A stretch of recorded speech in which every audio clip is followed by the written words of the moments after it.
ねえどこから来たのどこに行くのどんな涙を泳いでるのもう大丈夫こっちにおいでよ同じ海に愛されてるから隣にいたいな Forever family 傷つけて傷つけられてかけた過去を僕に持たせてすれ違って振りかざしたって何度でもまた握り合うまで太陽に乗っかって 3 days いつだって Don't lie to yourself なりたい自分会いたい君が待ってる Yeah yeah 手に負えない痛みも寄り添うよずっと、oh、君らしい大げさな夢だからどんな嵐も追い風にしよう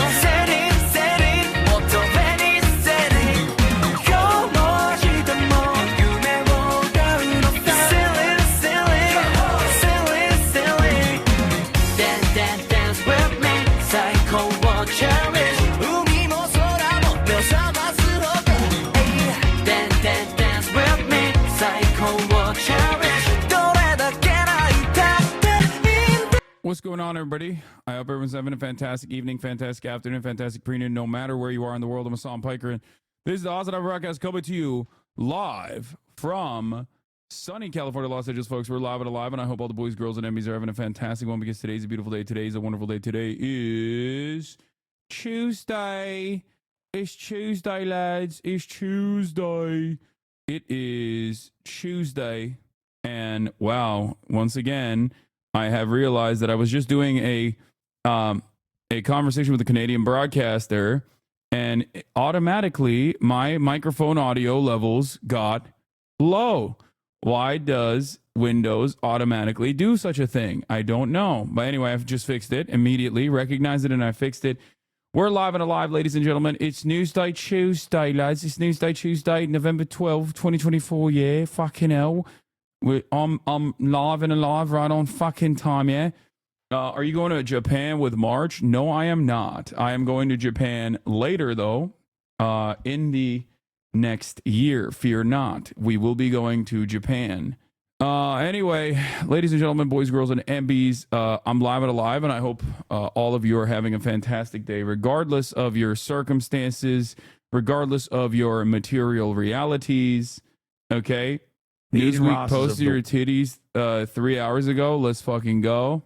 Hell yeah, baby.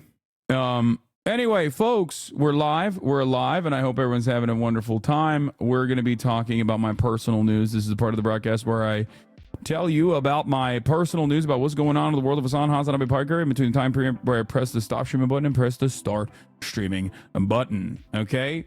And yeah, we got a lot. You got some dust bunnies on the floor? Yeah, I know. It's because I gave Farty Pants over here a new toy to chew on, and she loves ripping its guts out. Folks, banger react why living in Canada has become impossible. Okay, we'll do that later. Okay, folks. Personal news wise, let me tell you. Okay, this is part of the broadcast where I tell you about what's going on in the world of Hassan Hasanabe Piker, and let me tell you, okay, a lot has happened.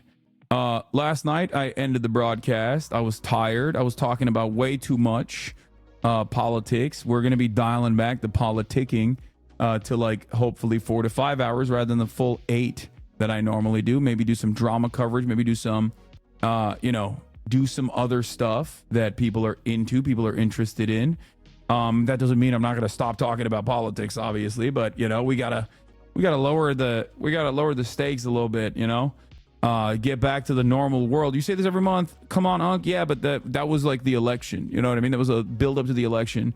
I will feed the gaming frogs as well. Don't you worry about that. Don't you worry. Fear not. Less drama, more collabs. Yeah. No, when I say drama, I mean like wholesome shit. Yeah, Zach Bryan and Barstool fighting each other. That kind of shit. Okay. Anyway. Does Kaya fart a lot? I gotta know. She didn't used to. She never farted until I swapped her meals to the adult She now eats adult food because she's like now officially old enough to eat adult food. And oh my God, dude, she farts so much and it's like unfucking bearable. It's very, very frustrating. It makes me feel like I should go back to the puppy food, honestly, because it's unfreaking bearable. Anyway, chat, you don't listen to the Fear M podcast and it shows? Yeah, exactly. Fear M podcast covered this extensively. Impool gang bashes Hasanabi starting at 2:30. Oh hell yeah, they shit on me, they dookied on me. I love that. I love that. Anyway, folks, where was I? Why? Okay, so yeah, I went to bed last night. I've been watching Arcane season 1. I can't believe I never watched Arcane season 1 when it first came out. Everyone kept telling me it was good, but on principle, because of my firm committed stance against League, I actually never touched it. Right? I never touched it because I was like, no, I don't want any League propaganda. I don't want anything that's even ostensibly pro League. And oh my God, do I hate Jinx. Holy shit, she sucks. Yeah, I have a BDS protocol instituted just for League, but I broke it. Lightheart to the stream, Hassan being baby girl. Okay, we'll look at that in a second.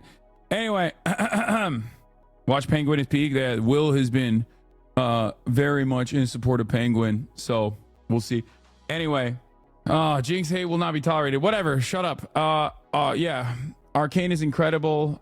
It's really good. It's really well animated. It's just like fucking, I hate to admit it, but it's made me like it a lot. So regardless, watched Arcane, went to bed, woke up, and I had a very early morning where I had to go and ball my freaking face off as quickly as I possibly could, specifically because I had a interview with the CBC, Canadian Broadcasting, for an entire hour where we talked about a bunch of different things, young men, what the crisis of masculinity looks like, yada yada yada. So yeah, I bawled a little bit. I mean, it was bad. You can see some of it here. Workout so truncated, they call it the Kamala campaign. I had to, like, you know, get as much of a run out of this short period of time that I had as possible. Coldest fall of the rest of our lives, probably. Yeah. What's up, folks? I'm live and alive, and it's and you know, this is the fit. If you want to see a fit pic, there it is. Did you talk about where you got that sweater? I think it's a Our Legacy sweater. It's not even a sweater, it's a jacket kind of, but it's really nice. I like it. Grandpa Fit, yeah, thank you. Fit's actually pretty fire in my opinion. But yeah, that's what's going on. Not a lot happening in my world. I'm trying to make stuff happen in Texas. I'm probably gonna fly out to Texas Thursday night. I need you to get in the blocks and post on your and work on your post footwork. Yeah. So yeah, I'm probably gonna go on and engage in the OTK game day for basketball. So Nick invited me, and I love Nick. So yeah, and then I might do something with Maya as well potentially. We'll see.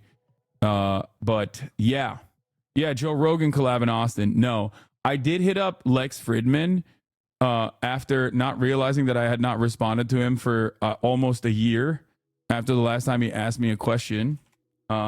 And he has not replied to me this time. When I was like, normally when I'm about to go to Texas, I'll hit him up and be like, hey, I'm in Texas. And he's never in Texas when I'm in Texas. But yeah, that's where we're at. So anyway, tell Lex Fridman unblock me. Okay, I can't. You should go on Rogan so you can give the dumb listeners a glimpse of common sense. Yeah, I doubt that Joe Rogan is ever going to have me on. Let's be real. But it doesn't matter. Deserved, you left him on red for a year. What is wrong with you? I agree. It's my fault. What's on Return of the Bat when? You should go on Asmin stream. I mean, I have gone on Asmin stream, and Asmin has gone on my stream. You're a hot topic at the moment. I think Joe Rogan might consider you. No, people presenting me as the Joe Rogan to the left is not going to make him want to talk to me. It's going to make him want to talk to me less. He's going to be like, fuck this guy. This guy's liberal asshole. Fuck him is the way he's going to respond to that, in my opinion. Anyway, we got the streamer awards. Obviously, I'm going to be talking about that as well. Apparently, I am up for a streamer award. Just chatting. We have fallen off, folks. Not even streamer of the year this year. So, you know, yeah. ID on the hoodie you wore this morning. It's a gifted thing. Asmon has been seething all day because of Frogan and Mike. Yeah, I can talk to him about that too. The chatter is saying that because Asmon is going to have that freak loser Dan from D's podcast on because Mike was on banned after 3 days. Drama Farmers. Yeah. I like that people that went for, hey, I don't think anybody should be banned, have so quickly flipped that and been like, no, my enemies should stay banned for, permanently. Yeah. Anyway, let's blast off and let's get started. No streamer of the year this nomination. We're about to do our own version of January 6th. This is a steal. I know. Stop the steal. Stop the steal. Stop the steal. Anyway, yeah. Blue and on election conspiracies. Trump's Warhawk cabinet. He told his chat to go check out the slur book on /poll. That's insane. Anyway, the clip that was used from the DNC. What do you mean? Zach does double to triple your numbers. Why would you get streamer of the year, Lamau? Wait, I didn't realize it was streamer of the year simply even to be nominated for streamer of the year. I didn't realize that it was just about how many numbers, like raw numbers you get. That's cool, man. That I guess Kai should win it every year for the rest of time then. I mean, this is not even about me versus Asmongold either. But what is this? Here we go. Shock and fear. Oh, dude, don't worry. We got I'm gonna be doing some stuff with CNN too. You didn't promote the nominations? Yeah, I've fallen off. That's what I'm saying. I'm done. Streamer awards nominations. Kai Cenat breaks sub record. Drama news. We got it all. Congress is back and it's ass. Get in now.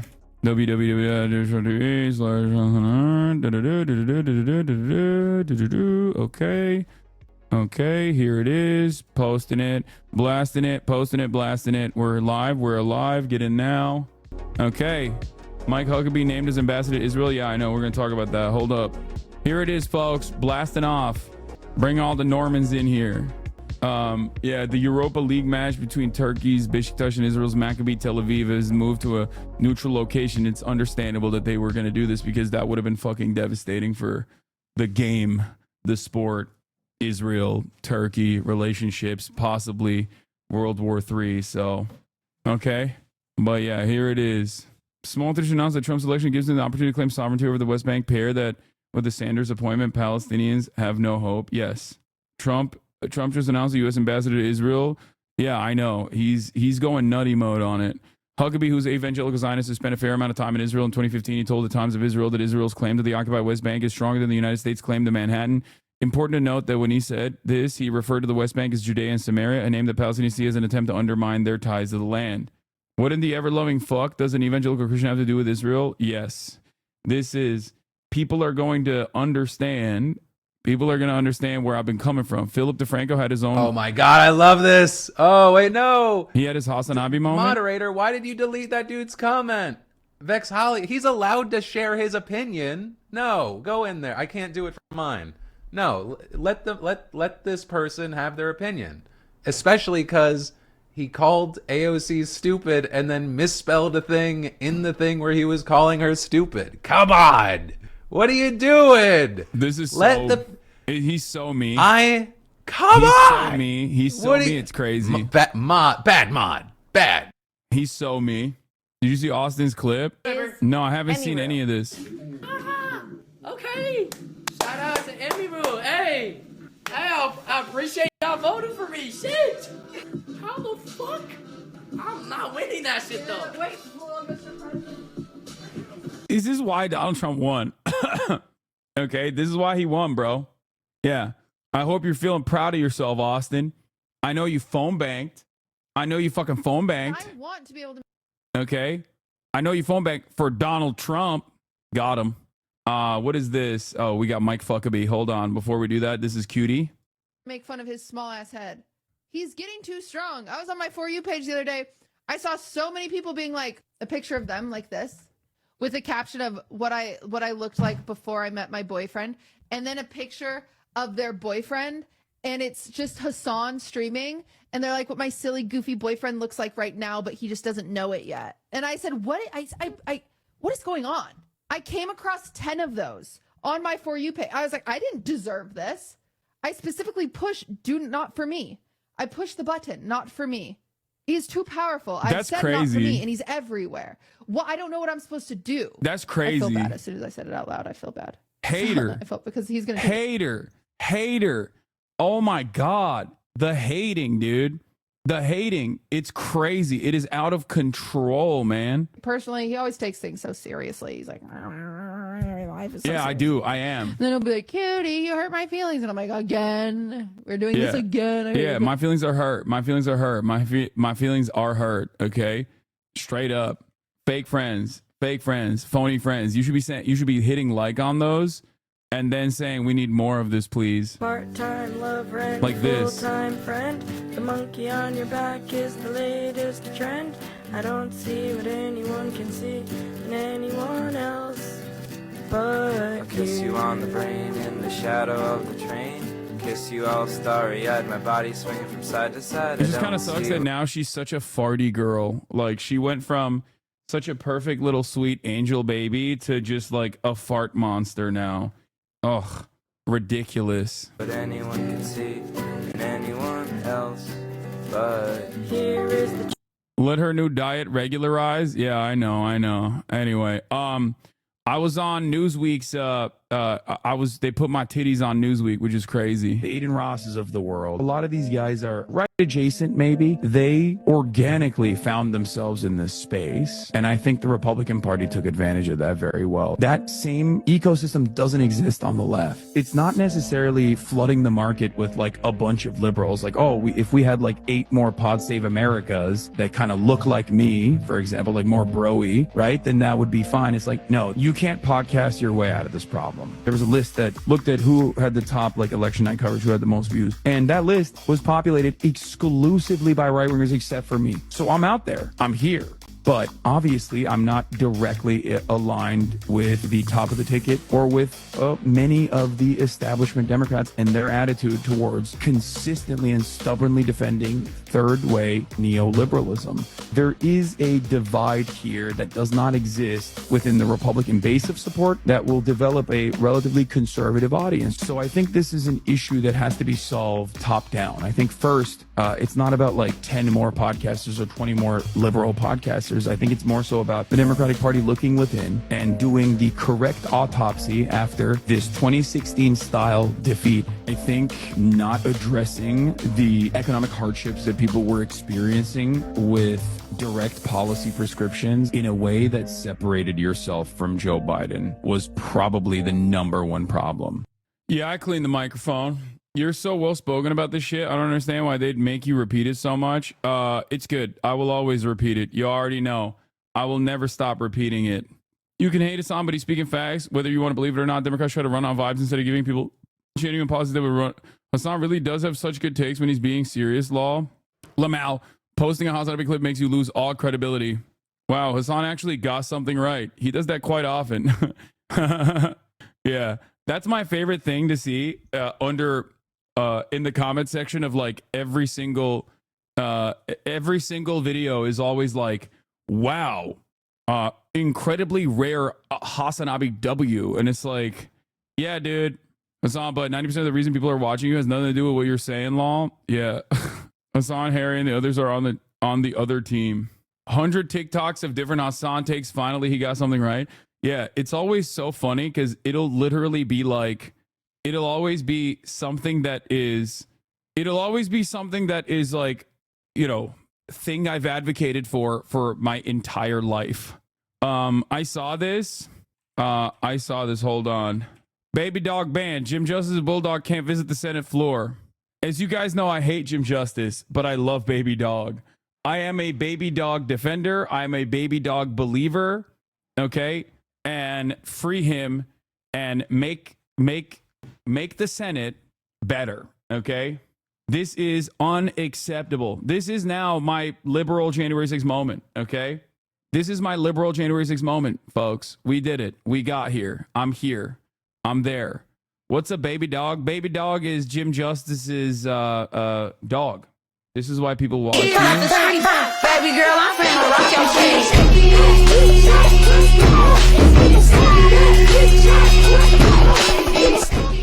I don't know if you care about all this, but MKBHD is being canceled for doing 96 in a 35 school zone. That's pretty funny. Yeah, let the man live, dude. Look, I think what we need also is not just girly pop content, but people need to make these fan cam style fucking clips of me just like popping off or making like a good statement with like lo-fi, yeet in the background, that type of shit. Like that's what also responds so positively for the bro space. That's what we got to do more of, honestly.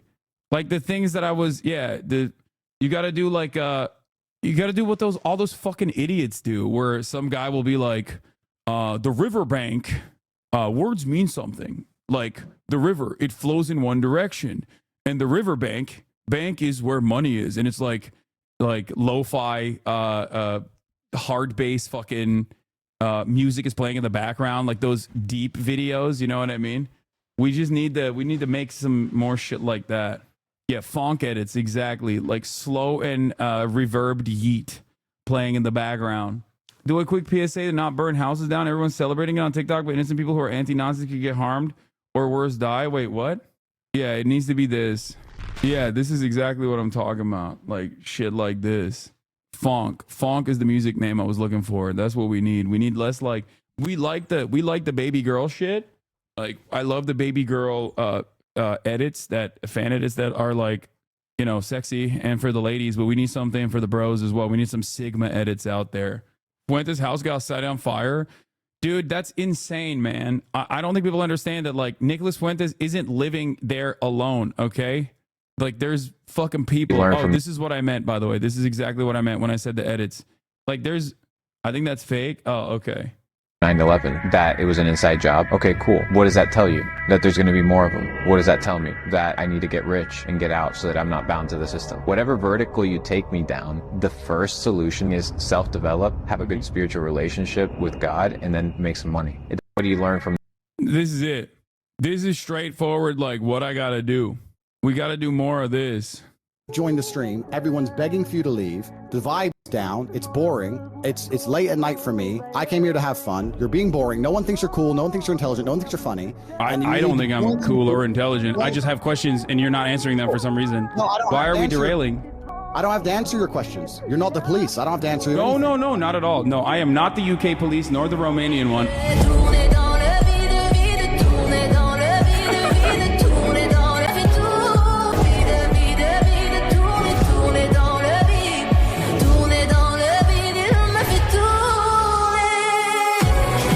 That's what we gotta do. We gotta do more of this shit, dude. And they removed it, by the way. They fucking removed it back then. And then, because all the Andrew Tate bros were fucking coming after me and trying to get me mass banned. Is Oxenox still around? Yeah, what a timeline. What a timeline shift. But yeah, all of this content is exactly just like a guy saying dumb shit. What have you learned I about actually like this guy kind of, but choosing a good partner? Sometimes you're running and the other one's walking. But yeah, this is I just ran 24. But I don't know what my son. Okay, I like all these guys so far that they've shown, but actually, what the fuck is this? Harvard at least did this study, which is they talk about your reference group, which is the biggest predictor of people's long-term financial well-being is their reference group, which is, and this is important, is that it's the 5 people you compare yourself to, not the 5 people you spend the most time with. And I think that's a huge difference. You want to take moves. advice, TikTok is the best. Can you please not watch? from the people who are closest to you, but the people who are closest to your goals. Take advice from them. And people are like, oh yeah, I'll take advice from them. But when you're about to make a big life-changing decision, who do you talk to? If you're talking to the people closest to you, none of them have relevant experience. And if you don't want their lives, then definitely don't listen to what they say, right? And it's very hard because that's what makes it feel so lonely, I think, in the beginning, because you have no one to talk to. And so that's why I'm such a big believer in heroes and mentors. So mentors are people who actually interact with you, but heroes are just like, what would Warren Buffett do? You know, some people are religious. What would Jesus do? Whatever your thing is, right? Like, who's Hear me out, self-help, but with materialism. Yeah, that's what I got to do more of, honestly. And I mean, I do that already. You just got to clip it. The Democrats lost because you didn't do Chad Weiss enough. Yeah, that's why. My favorite is the I've changed and manipulated time guy. Yeah, that guy is the best, dude. He's always cooking. What the fuck is this? If you are nervous while speaking to a female, communicate that to her. By saying this out loud, it will automatically calm your nerves. And if she is a good person, she'll provide comfort. This will in turn relax you even further and allow the best of your personality to shine through. A player does not keep his fears inside. He lets them out and faces them. This is a bit, chat. I mean, it's pretty good. Anyway, let's get to the news. Now that we talked about the best pathway forward for propaganda, I assume there's a Themacious playlist that I have not seen, but a Trump guy talking about he only wants to date libs and how he does it. Oh, there is a playlist. Nice. Themacious, thank you for the playlist. We're going to do Trump's cabinet picks in a second. We're obviously going to be talking about, you need more planted questions in the chat. People asking like, Hassan, how do I get a cute girl to care about my material conditions in the face of rising fascism? Y'all are such fucking nerds, dude. Okay, I take it back. It's not happening for any of you, okay? Yeah, dude, that's how we're going to fucking solve this crisis, this messaging crisis. Okay. Hassan, nerdiest shit you've ever heard, okay?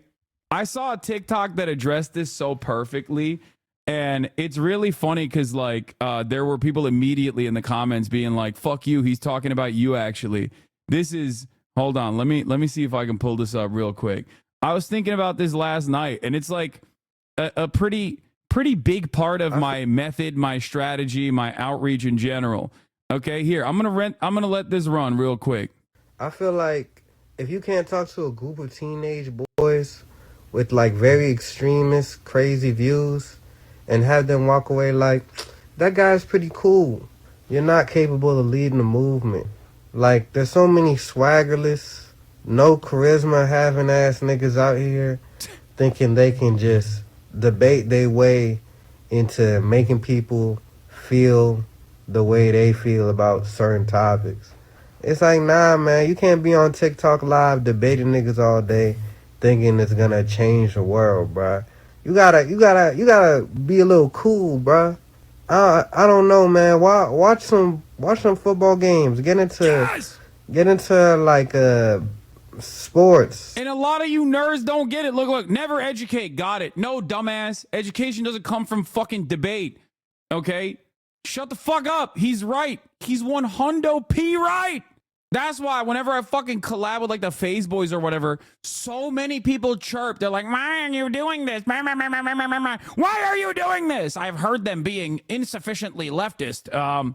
Excuse me. And it's like, yeah, there's a reason. When I do those collaborations, literally the entire chat's like, damn, Hassan is actually quite cool. I had no idea, because everyone's constantly fucking telling me that he's the worst person that's ever existed on the fucking planet.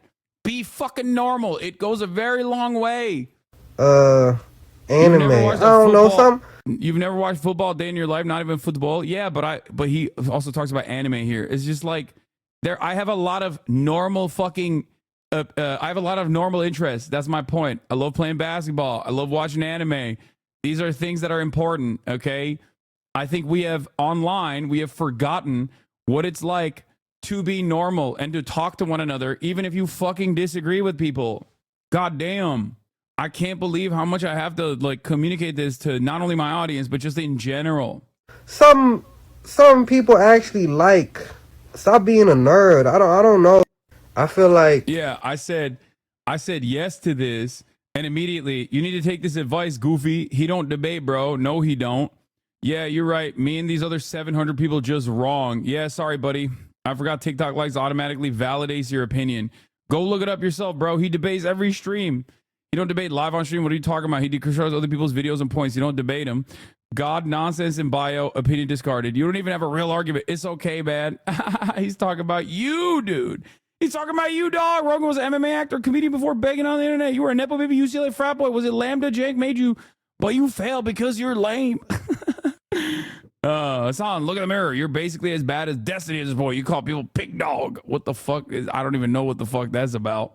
TikTok comments, dude. The people that like love debate, okay? Baby dog. People that love debate, and there is definitely a space for that, for sure. Okay? There's definitely a space for people that love debate. It's just you're going to convince a lot more people just by being fucking normal and being a chill ass dude, okay? I've explained this a million times over. It's about creating permission structures, okay? The more you have, man. Yeah, I love this one when he Jokic, Joe Star is Bizarro World Asmongold. That's my goat right there. TikTok comment sections like how you talk to Bradley, like how you didn't go aggro or too nerdy or embarrassing for not knowing basic stuff. Yeah, no shit. Did you ever do policy debate or any other kind of formalized debate in high school and or college? No. Okay. No. And you want to know why I didn't do that? Because that shit is nerdy as fuck. Okay. It's nerdy as hell. That's the reality. Okay. No, I was not doing that. Like, there is a time and place and a space for debates, okay? It's mostly for pure entertainment. You can actually change people's minds that way too, but like the environment that fosters is going to be people making tutorials on how to find icks about you. What? If you need an ick to detach from a certain sexy socialist streamer, here you go. What? I block us on every single account. He's on another type of fake ally. The whole Turkish thing, they all have went astray. Yes, but I think they have a strategy. What? My girl, you've released me. Thank you. What the fuck is this? What is the ick? 33-year-old man talk to an impressionable 20-year-old that way was really gross. Like, it's so gross. Also knowing that Jason the Ween and him have large young male followings, that's the type of messaging he's putting out to young men constantly. It's not usually that direct, it's not usually that obvious, and usually, like I said, it's obfuscated by other political beliefs that you can agree with. But that shit was not cool. Like, he's still gonna keep going and pushing out whatever content he wants, and if you like that, you like that. If you're looking to detach because you don't like how he talks about things, might I recommend that one to just kind of be the final ick you need to fully detach. What's your body count? I have no idea. Do you have like a notepad of everybody? No. Damn. So when I was young, like up to like the 20th, I think I had it. Okay. Higher or lower 100? It's probably higher. Yeah. Yeah, damn. Have you ever gotten a STD? No. Do you practice safe sex? Oh, no, I don't use condoms. That's not good, bro. I mean, I don't either, but... Oh, shit. At least get checked up. You get checked up? I don't have sex. I lied. Wait, what? I don't have sex. What about all the girls you're always hanging out with? You're lying. I literally have sex. I do get that a lot. That was the ick? Me saying you should practice safe sex and get checkups? Like what? Or that I have, like he presented it to me and I literally, so she's slut shaming you and saying Jason, a 20-year-old is an impressionable young man as if he's a minor? The fuck? Yeah. I mean, look, all I'm going to say is I feel like there's a lot of people who are, I don't know, antagonistic to my worldview. But I mean, this is the type of shit, I'll be honest with you, this is the type of shit that is like, you know, keep yelling into the fucking void. But like that interview, ironically enough, was exactly what I was talking about, of me being just like a normal person. Okay. Yeah. It might be an ick for you, but I think that there's a lot of people that you didn't watch the whole thing. There was something in the beginning. No, I just assume it's like, it's just appeal. Yeah. Just rampant misogyny. Okay. I got into him because I saw the clips online. They seemed good. I watched the streams and he's hot. Like, let's not fucking deny that, you know, that's part of the appeal. Because he was so hot and because I believed in like a lot of the core political things he was talking about, I excused a lot of misogyny or just like let it pass by. Right. But post-election, I'm not feeling it anymore. I'm not. It's very obvious that he has not done the work to interrogate, unpack, and rectify his own misogyny while he's espousing whatever political beliefs he has. Like, misogyny is integral to his political. If I catch any of you dumb motherfuckers in her replies being annoying to her, I will shoot you out of orbit, okay? I will blast you into space on the first fucking rocket ship to Mars. Don't you ever do that shit. I hate it so much when you guys go and fucking brigade random, like, small-ass TikTok accounts. I hate it because I don't think they should face the severe repercussions of, like, drawing ire from my community. I despise that shit, okay? There are people who are big boys and big girls who can fucking, who say a litany of unhinged things, and, you know who they are, okay? I'm not going to tell you the same thing about, like, Ben Shapiro, for example, right? But this is a random person on TikTok. I probably shouldn't have even looked at this video. It's got like 900 likes or whatever in one day.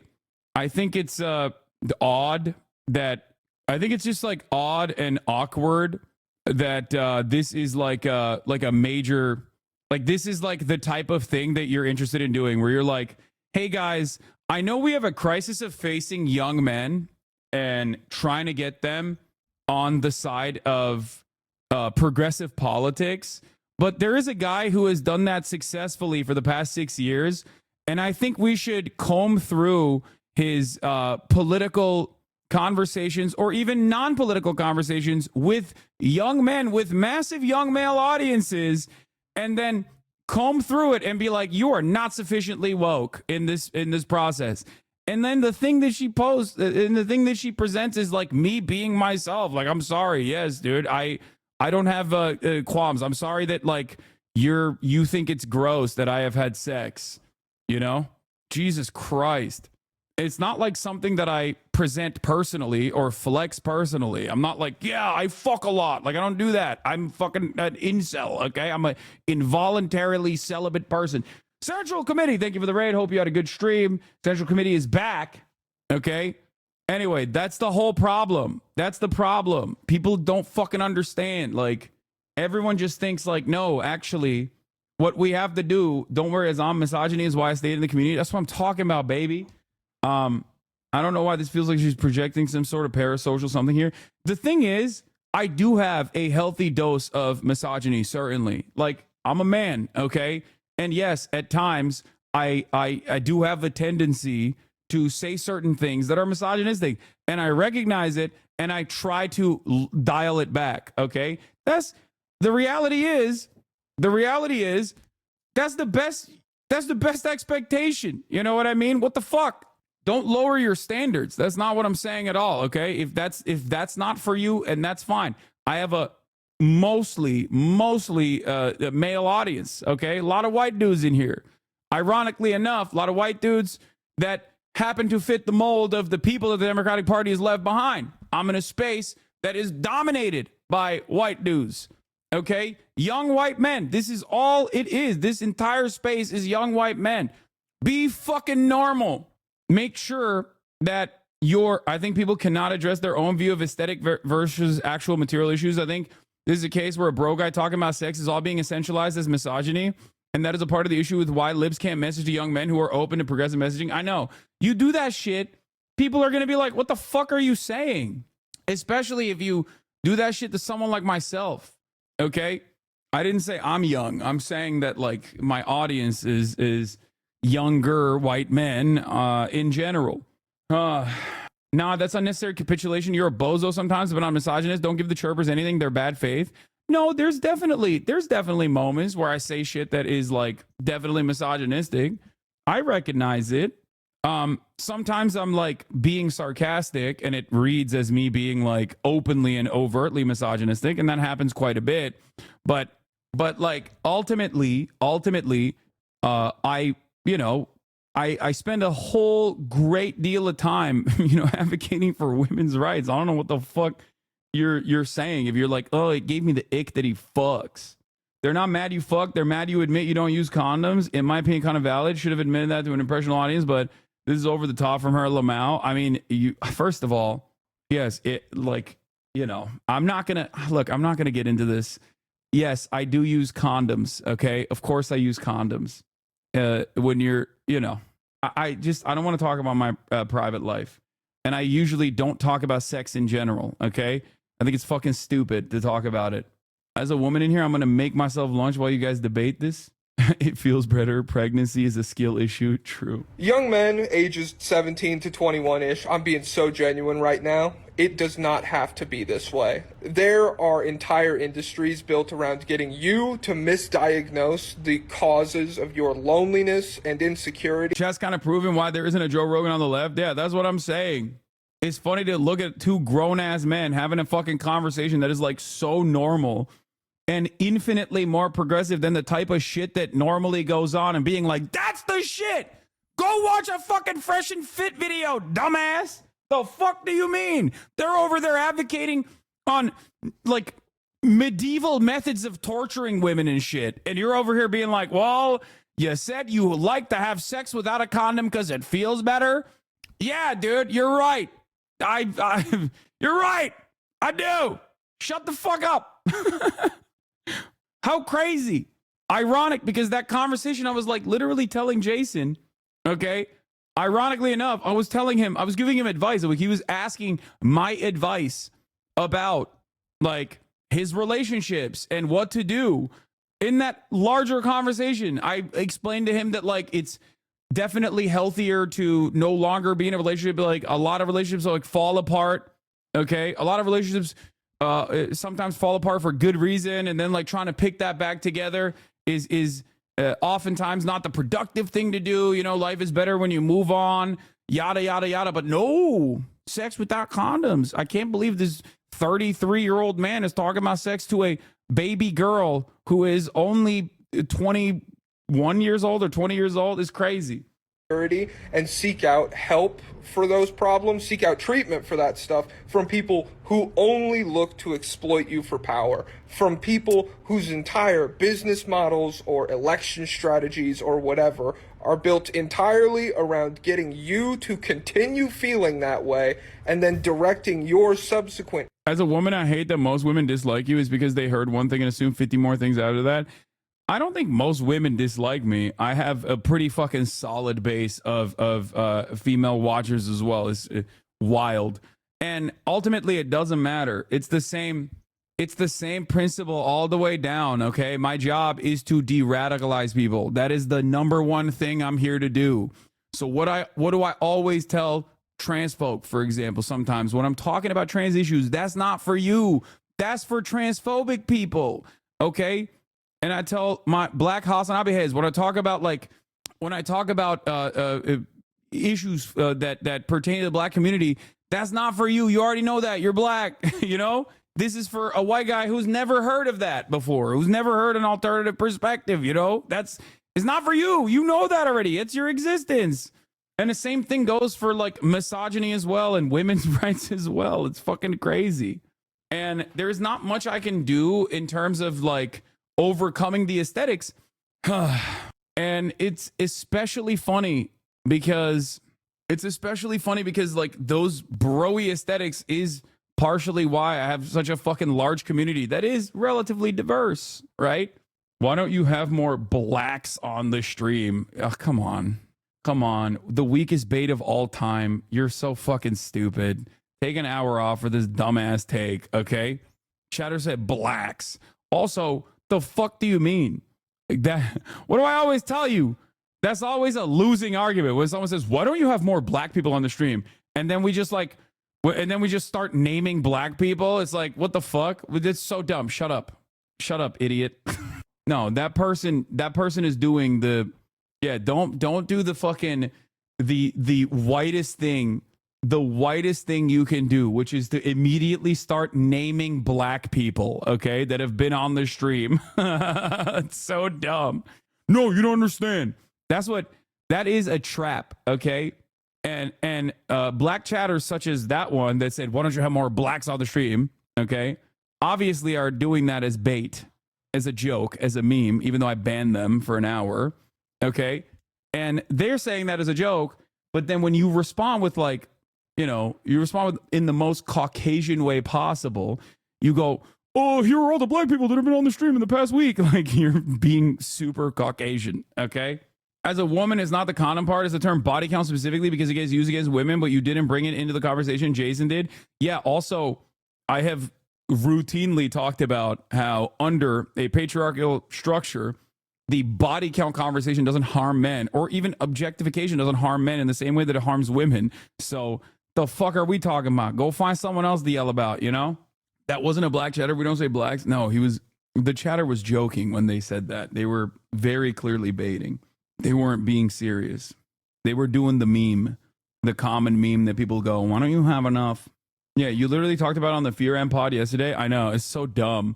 Look, man, I'm sex positive. If you got an issue with that, you know, you got an issue with that. There's not much I can do about it. Anger or rage or intense feelings, desire for action, whatever, in directions that suit their needs, that further their causes. That's all you are to them. There's a lot of people that are too far gone, completely convinced that happiness is going to trickle down once we get this guy another term and we accomplish all these things on like a macro national scale. I, tomorrow as an individual, will wake up feeling fulfilled. The hollow feeling inside me will be gone.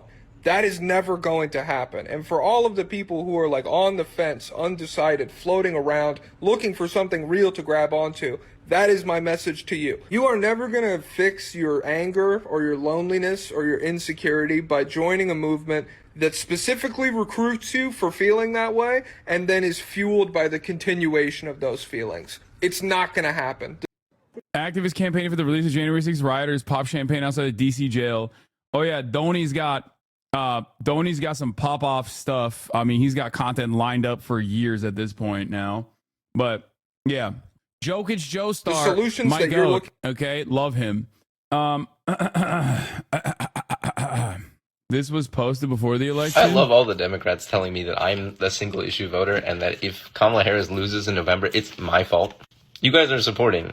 Okay. I don't want to get further into this stuff. All right, we got. As a woman, what rubbed me the wrong way was deciding to broadcast Bring It Up now during the Hassan is anti-Semitic campaign. Like, sure, we can have this convo. Seems like weird timing. Yeah. First of all, once again, like there is a level of like there is a level of misogyny that I sometimes will demonstrate. Overall, I am a feminist and I am an advocate for women's rights. That much is clear. But having said that, I'm far from perfect. Okay. That's something that I readily recognize. But in terms of like anti-Semitism, that's fucking ridiculous. Okay. Like I would say that it is probably, it is so unimaginably ridiculous. It's like saying I'm transphobic. Okay. Get the fuck out of here, dude. Like and me even recognizing that is just me demonstrating that I am self-aware and I try to do my very best, right? And ironically enough, all of this shit that people fucking chirp at me about in terms of like my unrestrained like ableism, misogyny, sexism, transphobia, anti-Semitism, like 98% of people would be massive fans of mine if I actually was that, okay? The people that are saying that are cynically saying it for the most part. They just have like, usually they have a disagreement with one political opinion or the next, and then they just like kind of couch their criticism in something else, like a broader point. It is what it is, you know? I like how understanding and normal you are about this stuff. Twitter from like 2017 era made me so afraid of saying something wrong by accident. I like they have a grounded approach. Yeah, because I understand people are fucking imperfect, you know? As a Jewish person, I understand the difference between criticism of an entire group of people versus the government that represents them. You are 100% not anti-Semitic. Jew brawn lames. Excuse me, Jew brawn lames. That is an unacceptable username. Okay? I read the first part and I was like, haha, that's funny. And then I saw the last part and I thought to myself, well, someone is being a little racist. Change your name. Baja blast my brains out. Thank you for the 10 community gifted subs.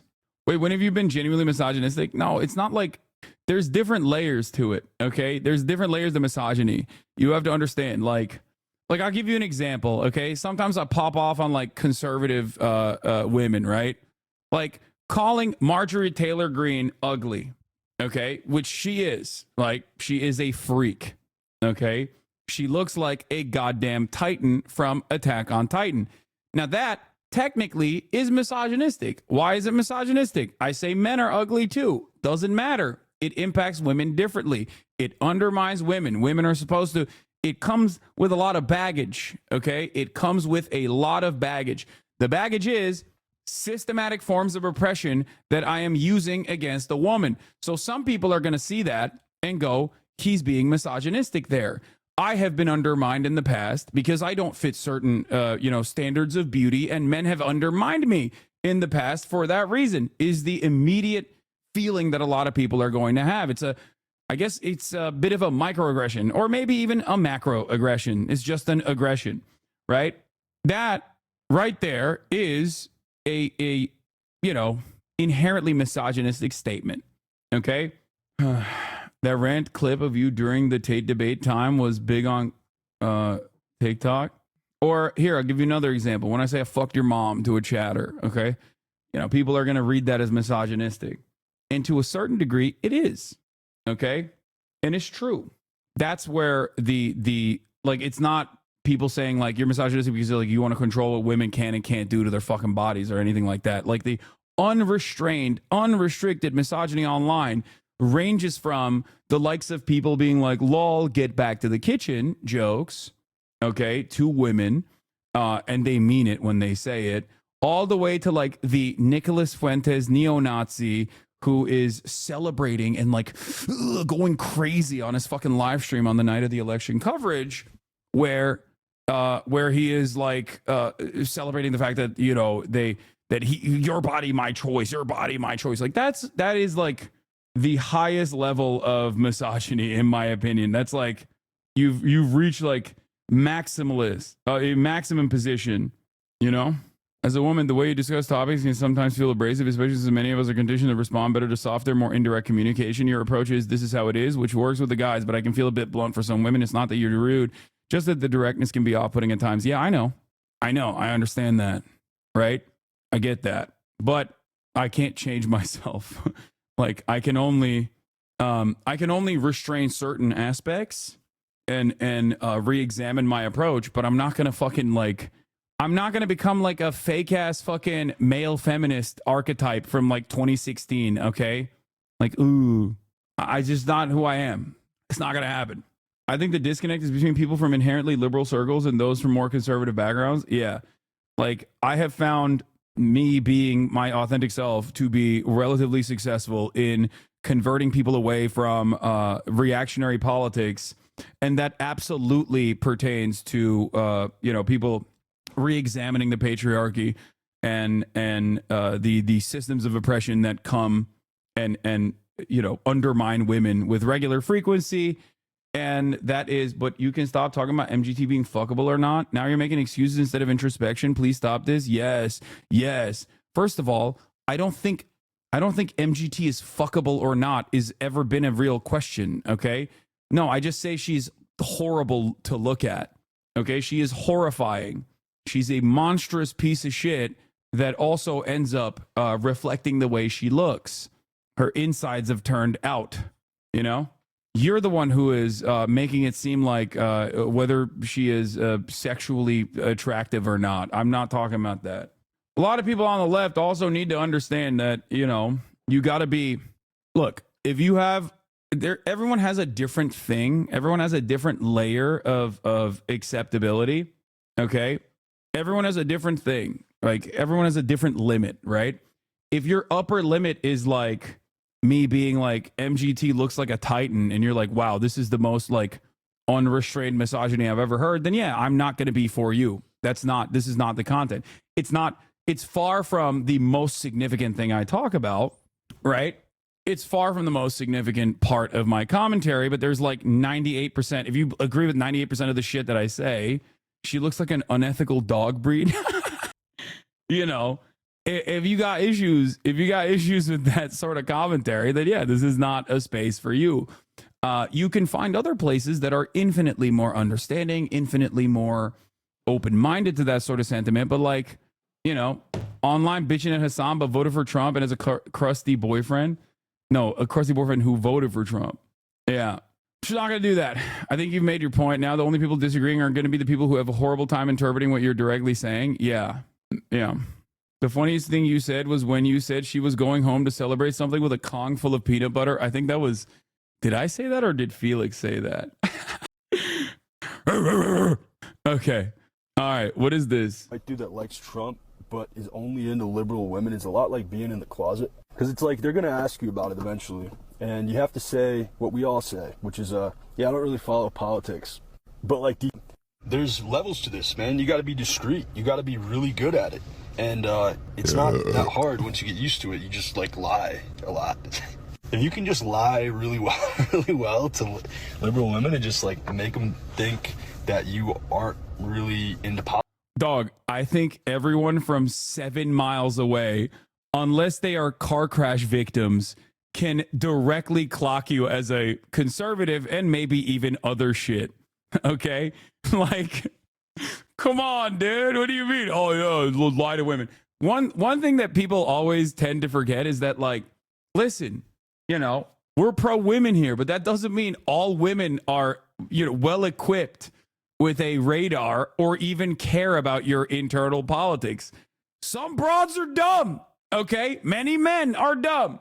And certainly some women can be dumb too, you know? They're going to fucking fall for you regardless.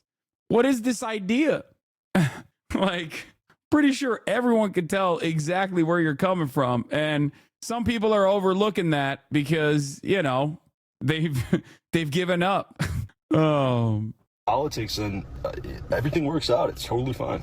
Of all the things. Has anyone thought about the fact that a man saying they don't like Donald Trump is probably going to be a lie they use to get women? That's crazy. It's true. Oh, Jesus Christ. God damn. That didn't take much. Okay. Has anyone thought? I think, I'm going to be honest with you. I think like we got, God, I'm worried, dude. We are reaching the peak of gender wars. I think this scary stuff happening. Okay, is also usually not like the truth. Okay, that's the other thing. It's just not the truth. So many people will say this in a heated moment, in a passionate moment, and then go and date like a Trump supporter who is the most racist man you have ever encountered. You know what I mean? That's it. That's what's so annoying. It's like all the fucking. I had a pop off moment for this inconsistency when I was talking about like, I don't know, like a Stan account for fucking Harry Styles talking about like men and the choices that men make in terms of like you know, people's bodies or whatever. And it's like, well, you're a fucking Stan account for Harry Styles. Like, you like the way he looks. Like we often have the capacity to refuse to look at our own personal imperfections and just kind of have this like outward presence of infallibility. We're like, oh, these people are not perfect. Like, they have stupid ass opinions that I don't agree with. And many of them are stupid, right? But you have some stupid ass opinions too. We all do. Anyway. Remember when you clocked this Trump supporter? Somebody said I look like a gay guy that would vote for Trump. You don't even look like a gay guy. You look like just a guy that would vote for Trump. Wait, really? Yes. Hassan has this like camo sweatshirt merch. Yeah, but it's like but I get dirty looks when I land in California because they think that I'm like neurotic conservative dude that's like wearing camo. But anyway, yeah, I do have a lot of privilege. So much so that people don't even believe that I'm gay when I tell them. Not until I am inside of them do they understand. Yeah. It's Somebody so funny said, because I saw some comments. Bet they both voted for Trump. I can tell you Hassan did for sure. I did not, however. You fucking piece of shit. Yo, this fucking son of a bitch. Oh my God. This is slander, bro. I'm suing your ass, okay? I'm done. I'm done with this monster. What the hell, dude? How dare you? Chill, brother. I told you that in confidence. Why are you fucking telling people? I told you that as a friend, Austin. I can't pay. Always thought Austin was a Trumpy. I campaigned for Kamala Harris. Was at the DNC. Interviewed Bernie Sanders and phone banked. I campaigned for Kamala. I was at the DNC. Yeah. Well, so was I. You fucking asshole. And I voted for Donald Trump in your mind. So how does that work? Anyway. Okay. Lolo's message to Austin. What? Post has been deleted. Speaking of gender wars, what do you think about trad wives being an idea sold to women and more people are biting? A lot of trad wife videos are oftentimes not even explicit about it. I keep seeing it more and more. I mean, a lot of women have unimaginable levels of internalized misogyny. And I think that trad wife stuff is so perfect because, one, it leans into that. Okay. On the train, watching Hassan the Hun stream, and he keeps pausing it at the worst frames of Jack. I feel so bad, but it's so funny. He's just sitting here being upset about it. Oh, that's hilarious. I also call him Bizarro Asmongold, which is not great. I mean, I really like him. I really like him a lot. Hassan thinks the trad wife stuff is perfect. No, my point is, if you have internalized misogyny, okay, as a woman, and you see the trad wife shit, you're like, damn, I don't want to fucking work. Work sucks. Like it quite literally flips the class position on its head. You know what I mean? Especially because they're showcasing like this traditionalist lifestyle in all of its glory when it's like there's a whole bunch of stuff that just absolutely sucks about it. You know what I mean? It's just the aesthetic allure of not having to work and thinking that like work at home, you know, maintaining a home is going to be much better than going to work for some fucking shit ass boss. It is pretty funny though, because, you know, I think everyone is basically looking for the same thing. You are gay, you are gay, you are gay, you are gay, you are gay, you are gay, you are gay, you are gay. Yeah, I wonder why he deleted that TikTok. Yeah, trad wife is displayed as idealistic. Most of her is subject to 9 impossible standards, so I could say either sex could use a break in many respects. What? Are you talking about the 4B shit? Unemployment hitting Lolo hard? Yeah, he posted a photo of Yahya Sinwar, and I texted him this tweet, and I was like, bro just gave up on the job search. I was like, he's done. He just gave up on that shit, dude. The fuck are you doing? Bro has a better understanding of America than most Americans. Trump winning the election. He's a fucking goose. Why? Because he's too fucking arrogant. What do you think about his policies? Well, he hasn't got any. I think change would have been good, seeing a female. She probably would have got up if she had more time to get out and, you know, do her thing. But unfortunately, they cut their losses too late. And Trump, God help us all. He's going to get democracy the way he thinks it should be running. Which is? How he sees things to be running. He's going to try and change the democracy of America. Don't worry about that. You know, man, they all say that their sovereignty and all that's all safe. But he will fucking try his hardest to change things slowly. I don't even know why the prick isn't even in jail. He should be in jail like anyone else that does that shit. Well, thank you for your opinion, sir. No worries. But on the bright side, he's just a wanker. Putin and all that, they'll be back rubbing their hands, happy that he got in, you know, thinking that everyone will be saying, well, democracy doesn't work. You think Putin's happy that he got in? Of course they all are. In running office, you can't even run his own business, mate, so how's he going to run the fucking country? God help the rest of the world. Shit, because he's just a dickhead. He's a dickhead. You talked about it years ago. Yeah. Trad wife TikTok. I also think trad wife TikTok is like sex work for the most part. It literally is.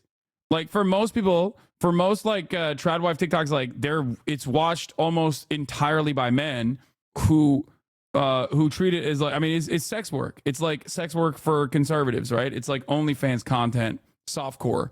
It's fetish. If it's sex work, you support it then. I mean, I think the trad wife content is again a fantasy, and I have no issues with it. But if you think that it's like going to save you or some shit, then yeah, I'm gonna tell you that is probably not the case. The entire purpose of feminism is like, if you want to do that shit, you can do that shit. Go off, you know? It's more so about like not restricting people. I remember that video. That's when I started watching you. Oh God, maybe I should have never done that. No, I'm just kidding. Like, that's such a liberal feminist take. What do you mean? It's a normal take. Dude, the fuck are you talking about? If someone wants to be a stay-at-home mom, then yeah, great. You know, what the fuck? What do you think? I'm like, no, get back to the fucking salt mines? Like, you think that's my attitude? No, you also have to work at a marketing job, okay? You also need to get a PR degree, a communications degree, and go work in some fucking dumbass PR firm, okay? No, like, if you don't want to do it, you don't want to do it. It's great. Who cares? The entire point is women should still have the fucking choice to choose whichever path they see fit, okay? I'm for equality. I hate y'all motherfuckers. Supporting the degradation of women through sex work is pretty misogynistic. Degradation of women? Dude, at the end of the day, it's other women that are going to tap into it and be like, that's great for me. I like that. I'm going to do that. Like, what are you talking about? I do not support any kind of systematic restrictions that stop women from going to the professional workforce and pursuing a career. The fuck? 2016 too, we're having sex work discourse. Yeah. Swerves have been so loud lately on TikTok. No, now that the gender wars is coming, the gender wars have been, it's been getting worse and worse overall. It's going to get, choice feminism isn't real feminism. The majority of porn degrades women. Yeah, I'm not having this conversation. You're right, dude. Okay? I don't want to have this conversation. It's so fucking boring. You guys literally end up handshaking with the grossest incels, by the way. The fucking, yeah, we're going to do cum retention. Like, good luck. Have fun. Yeah, no more gooning. BRB dusting off my women's study degree. Yeah. At least according to the sex workers I talked to, they feel more degraded during retail than they did in a fucking strip club, so, and have more protections. Now, that is not the case for every single sex worker, okay? I would never say that, but you often forget, oh my God, I'm diving into it again. I'm diving into the sex work discourse. Oh my God, it's so 2016. Yeah, this is the reason why Donald Trump won or Donald Trump lost. You talk to sex workers who are millionaires? No, I don't. The fuck are you talking about? No. Yeah, every stripper in Ohio is a millionaire. There's literally strippers in this community, dumbass. You think they're fucking caking? You think they're caked up? Anyway, I want to do the Tim Pool video of them tackling me and talking about it. But before we get to that, yeah, we're going to do Mike Fuckabee. We're going to talk about how the State Department has decided that today, the State Department has decided that and this might come as a surprise to absolutely nobody in this community at the very least, okay, that turns out, things are not going to get better. And it turns out that the Democratic Party's own internal assessment is that Israel was not actually violating humanitarian rights, Turns out that was going on. Turns out Israel wasn't actually violating human rights, Shocking. But before we get to that, let's do Trump's cabinet picks one in by Washington one. For the incoming Trump administration, President-elect Trump has made a flurry of additional picks for top jobs, including Secretary of State and National Security Advisor. Some names you know, some names are new additions. Weijia Zhang joins us now from West Palm Beach, Florida, with more on all of it. Weijia, good morning. Good morning to you, Tony. Good morning to everybody. President-elect Trump is prioritizing key administration roles that really reflect his top campaign promises, securing the border and boosting the economy with energy independence. And all of the appointees have at least one thing in common: fierce loyalty to Trump. Just 1 week after his resounding victory, President-elect Donald Trump is filling out his top posts. This is a nice crowd. Yes, they love you. South Dakota Governor Kristi Noem is Trump's pick to become Homeland Security Secretary. Once considered a vice presidential contender, Noem faced controversy over accounts in her memoir, but remained a strong Trump ally on the campaign trail. Those criminals, murderers, rapists that are threatening safety in our communities, they're going to be the first ones on the list to go. Trump is also expected to name Florida Senator Marco Rubio as his choice for Secretary of State. We want an America that dreams big again, and for that, we need to elect Donald Trump. That's the stake in this election. It's a long way from their rivalry for the Republican nomination in 2016. Little Marco Rubio, he's a total disaster. Rubio isn't the only member of Congress who could join the new Trump administration. I have never in my lifetime seen the world falling apart like it is under Joe Biden.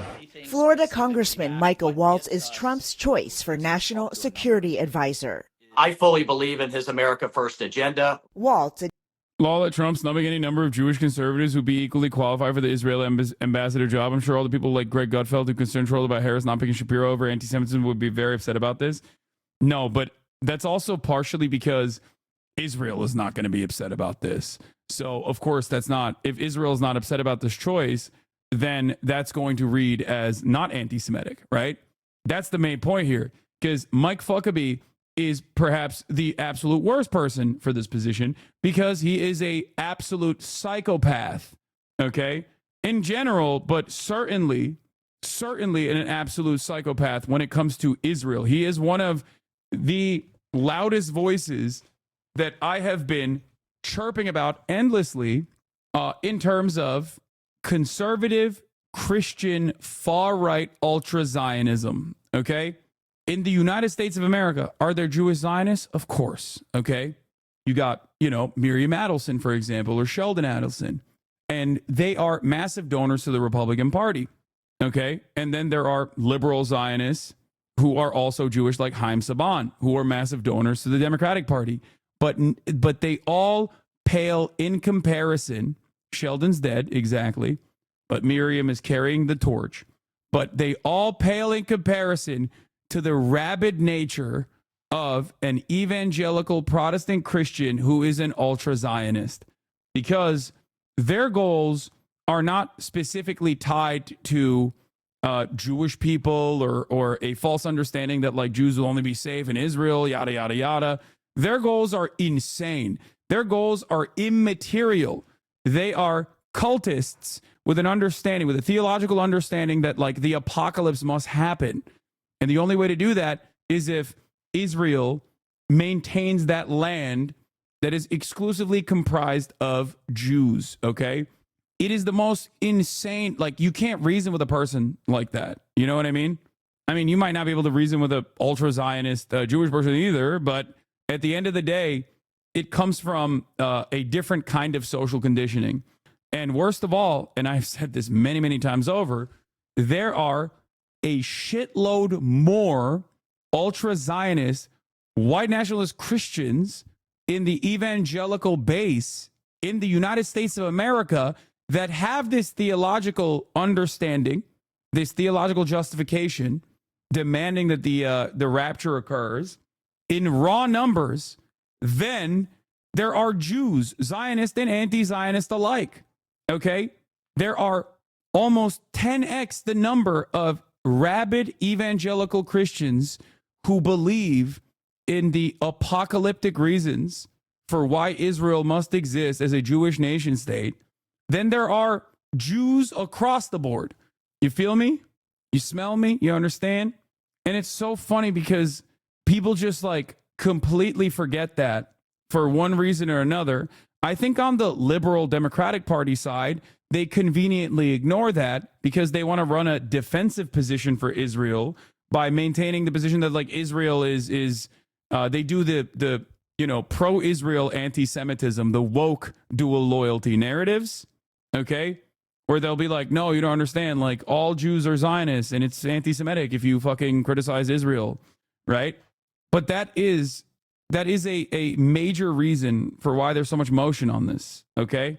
The decorated Green Beret veteran talked to CBS News about how he views U.S. priorities less than 1 week ago. Let's end this war in Ukraine. Let's pivot to deal with China. Let's secure our border. Let's rebuild our military. Stephen Miller will play a big role. Yeah, anybody that says the West Bank is called Judea and Samaria is like an insta red flag. When Bill Clinton did it, it was unacceptable. And when Mike Huckabee does it, you're like, uh-oh. Two. America is for Americans and Americans only. As Trump's pick for Deputy Chief of Staff for Policy, Miller helped mastermind the so-called Muslim ban and the zero-tolerance policy that separated families at the border during the first Trump presidency. Trump has also announced Lee Zeldin as head of the Environmental Protection Agency. The former New York congressman has been criticized by environmental groups for his voting record, and Zeldin has already promised to roll back Biden regulations. Through the EPA, we have the ability to pursue energy dominance, to be able to make the United States the artificial intelligence capital of the world. When someone says we got to do AI shit, just know that they want to they want to create new ecological disasters that you had not even comprehended before, okay? Every time you see one of those ugly ass AI art, all that AI art that you see that's ugly as fuck, they're basically boiling the fucking coral reefs to be able to get that, okay? Oof. Yeah. Yes, we started a new denaturalization project under Trump in 2025, expected to be turbocharged. Justice Department establishes an office to denaturalize immigrants. That's what Stephen Miller said in 2023. Oh, do you think the heavy use of AI over the last few years had a hand in the hurricane season insanity? I mean, certainly. Yeah, even oil companies are saying Trump is too extreme on climate change. This happened literally under the Trump administration as well. Oil giant ExxonMobil opposed President-elect Donald Trump's plans to pull out of the Paris Climate Agreement, a company spokesperson told to a CNN statement. A second U.S. exit from the Paris Climate Agreement will have profound implications for the United States' efforts to reduce its own emissions and for international efforts to combat climate change, an ExxonMobil spokesperson told in a statement. We advocate for policy that accounts for security, affordability, reliability, and environmental stewardship, not drastic changes that could hinder the progress being made today. I mean, it's performative for the most part. They much prefer the Joe Biden method, which was, aesthetically do the right things while still, increasing our over-reliance on fossil fuels. And, it's great. Good stuff. Great stuff overall. Wonderful. To bring back American jobs to the auto industry and so much more. Trump is heading to the White House tomorrow to meet with President Biden. It is a post-election tradition that did not happen back in 2020 because Trump did not invite Biden over when their roles were reversed. Tony? Weisha, thank you very much. Washington correspondent Major Garrett. Major, good morning to you. These picks matter because of the ideas people will bring to the White House, also because they're going to be overseeing huge budgets of American taxpayer dollars. But the order of these announcements tell us something, too, about Donald Trump. What does it say to you? 2 words, speed and sequence. Things are moving very rapidly. I would expect more announcements today, possibly Treasury Secretary, possibly Energy Secretary. So there's tremendous speed. There are PowerPoints presented to President-elect Trump. He's like, I don't need PowerPoints. I know what I want to do. Let's just move, move, move. Why do I say the word sequence? Because it's important as we are, as a nation, digesting these moves that, for example, Tom Homan was named the border czar before the Yeah, I mean, he was, Obama's border guy, too, for the record. Expect liberals to get really mad about Tom Homan when, and you should get mad, but just remind yourselves, maybe quietly, that he worked under Obama as well. There was an announcement about DHS Secretary or even Stephen Miller going in the White House as Deputy Chief of Staff of Policy. Why?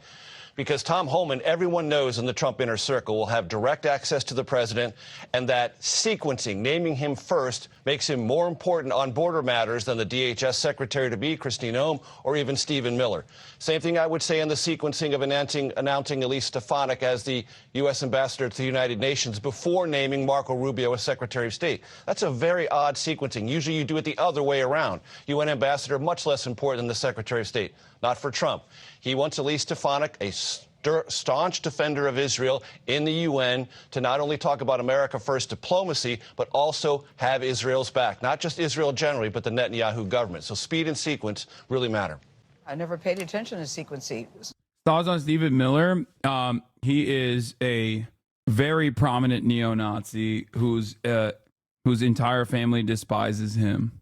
He has no family, he has no friends, he has nothing in his life. The only thing he has is this resilient white supremacist, white nativist attitude and an agenda that he wants to follow through on that purges this nation of anyone that is like not white enough. Sequencing before. He has a now wife. I will. Major, what does it tell you, the people that he's chosen so far? What does it tell you about the cabinet he wants to build and the administration he intends to run? Does he still have a wife? So I covered the Trump transition in 2016 going into 2017. And back then, there were 2 great questions. What do I do and how should I best do it? Trump didn't have answers to that. He's had a wife since 2020 and 3 children now. He's never been president before. He knows the answers now. What he wants is loyalty, and he wants direct reporting. He knows the cabinet secretaries have to go through a Senate confirmation process. What he wants, though, is czars or people who have direct report power to him, who he can basically create a straight line of accountability that doesn't run necessarily through that agency's bureaucracy. It goes straight to him. You're going to see that shape many of his appointments. Obviously, there will be cabinet secretaries, but there will be others who have direct report power to him, and he will try to use that to go around the bureaucracy when and where he can.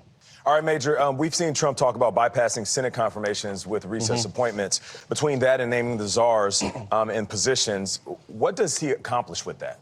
So it's worth pointing out, and I know this is ancient history, but during the Obama administration, congressional Republicans accused then President Obama, who wanted to use recess powers to fill held positions, of using brazen, unconstitutional powers to do that. Now they're basically saying Trump should do that right away. So there's a disconnect there. Using recess appointments is something that the Supreme Court has basically restrained in a clash during the Obama administration. So there's Supreme Court precedent that will limit President Trump's powers to use recess appointment. But what he's trying to signal... Oh, they'll definitely do that. This Supreme Court will definitely follow suit and act accordingly and maintain their... this Supreme Court will certainly maintain their original position. Yeah, famously, they always do that. To the Senate Republicans and to the nation broadly is he's going to move as rapidly as he can. And if he's challenged in court, he may be set back, but he's going to move as aggressively as he can. And he wants Senate Republicans to get on board and help him as much as they're willing to. All right, Major, he's moving very quickly. Thank you so much. All right, Donald Trump's second administration is starting to take shape, and it is full of names you might recognize. Lee Zeldin, he's going to be running the EPA. Elise Stefanik will be the U.S. ambassador to the UN. Our friend and frequent guest, Stephen Miller, will be the deputy chief of staff for policy. And just breaking earlier tonight, there are multiple reports out tonight that Florida Senator Marco Rubio will be named Secretary of State. Now, Donald Trump is also naming former acting ICE Director Tom Homan as the new border czar. He will be in charge. Oh, yeah. I mean, any Democrats in Trump's cabinet? Yeah. RFK Jr., Tulsi Gabbard, maybe. No, of course not, dude. Are you crazy? Are they reclaiming the word czar? Guys, that word never went away, okay? I tried to explain to you guys when liberals were like, well, Kamala Harris is not a border czar. That's not an official position. It's like, no, that it is an unofficial way to describe that you are tasked with working on that position. Like, it's a very normal thing. Every administration has done this, okay? A border czar just means it's an unofficial designation for a person that's working on that. You do health czar, right? Yeah, it just means like border boss, the boss of the border, boss baby. How much government do you think we're gonna have after this administration? I don't fucking know. Anyway, by the way, Elise Stefanik literally doesn't have a JD, doesn't even have a Bachelor of Science, just a careerist moron who straight out of college joined the Bush admin and never left politics since. She has no policy chops and has no diplomacy experience. You literally couldn't find someone less qualified if you tried. She literally is just a dumbass. Yeah. Yeah. Her qualifications are that she bullied university presidents for not being sufficiently pro-Israel, and she popped off big time, and that's it. It's gonna get worse. It's gonna get really, really, really bad. And after here's some more dumbass shit. Border Patrol morale soars after Trump's victory, higher than the first time he won. Was announced as border czar. We heard all these sound bites of him turned out to be false. Frustrated because no matter how good they do, the migrant flow doesn't stop. And the border security mission is being completely neglected because there seems to be no light. And yeah, totally neglected. And then let's look at the fucking dumbasses on the Democratic Party side, right? So we looked at like all the awful picks coming from Trump's cabinet, all the awful things that they are salivating to do. Okay. And I will dive a little bit further into the Mike Huckabee situation, who is an evangelical Zionist. And these guys are the absolute worst of the worst. Like, they are hallucinating. Okay. If you are an evangelical Zionist, you are the most insane person. Like, you legitimately, I'm going to describe it one more time, and I'm probably going to have to describe this a lot more. This is something I've talked about quite a bit. These guys have the most motion, okay? These guys have the most motion in American politics. Evangelicals do, okay? They have an outsized level of support from the motherfucking, Republican Party. They always feed that base. Okay, it always feeds that. They always feed that base. Their belief is that Israel must, like, that entire Holy Land must be returned to God's chosen people. the Jews, so that the rapture can happen, so that Jesus can come back to earth and fight the devil and the devil's army in Megiddo. It sounds like a fucking anime, but that is literally what they believe, okay? This is a very real thing that a shit ton, like tens of millions of Americans unironically believe.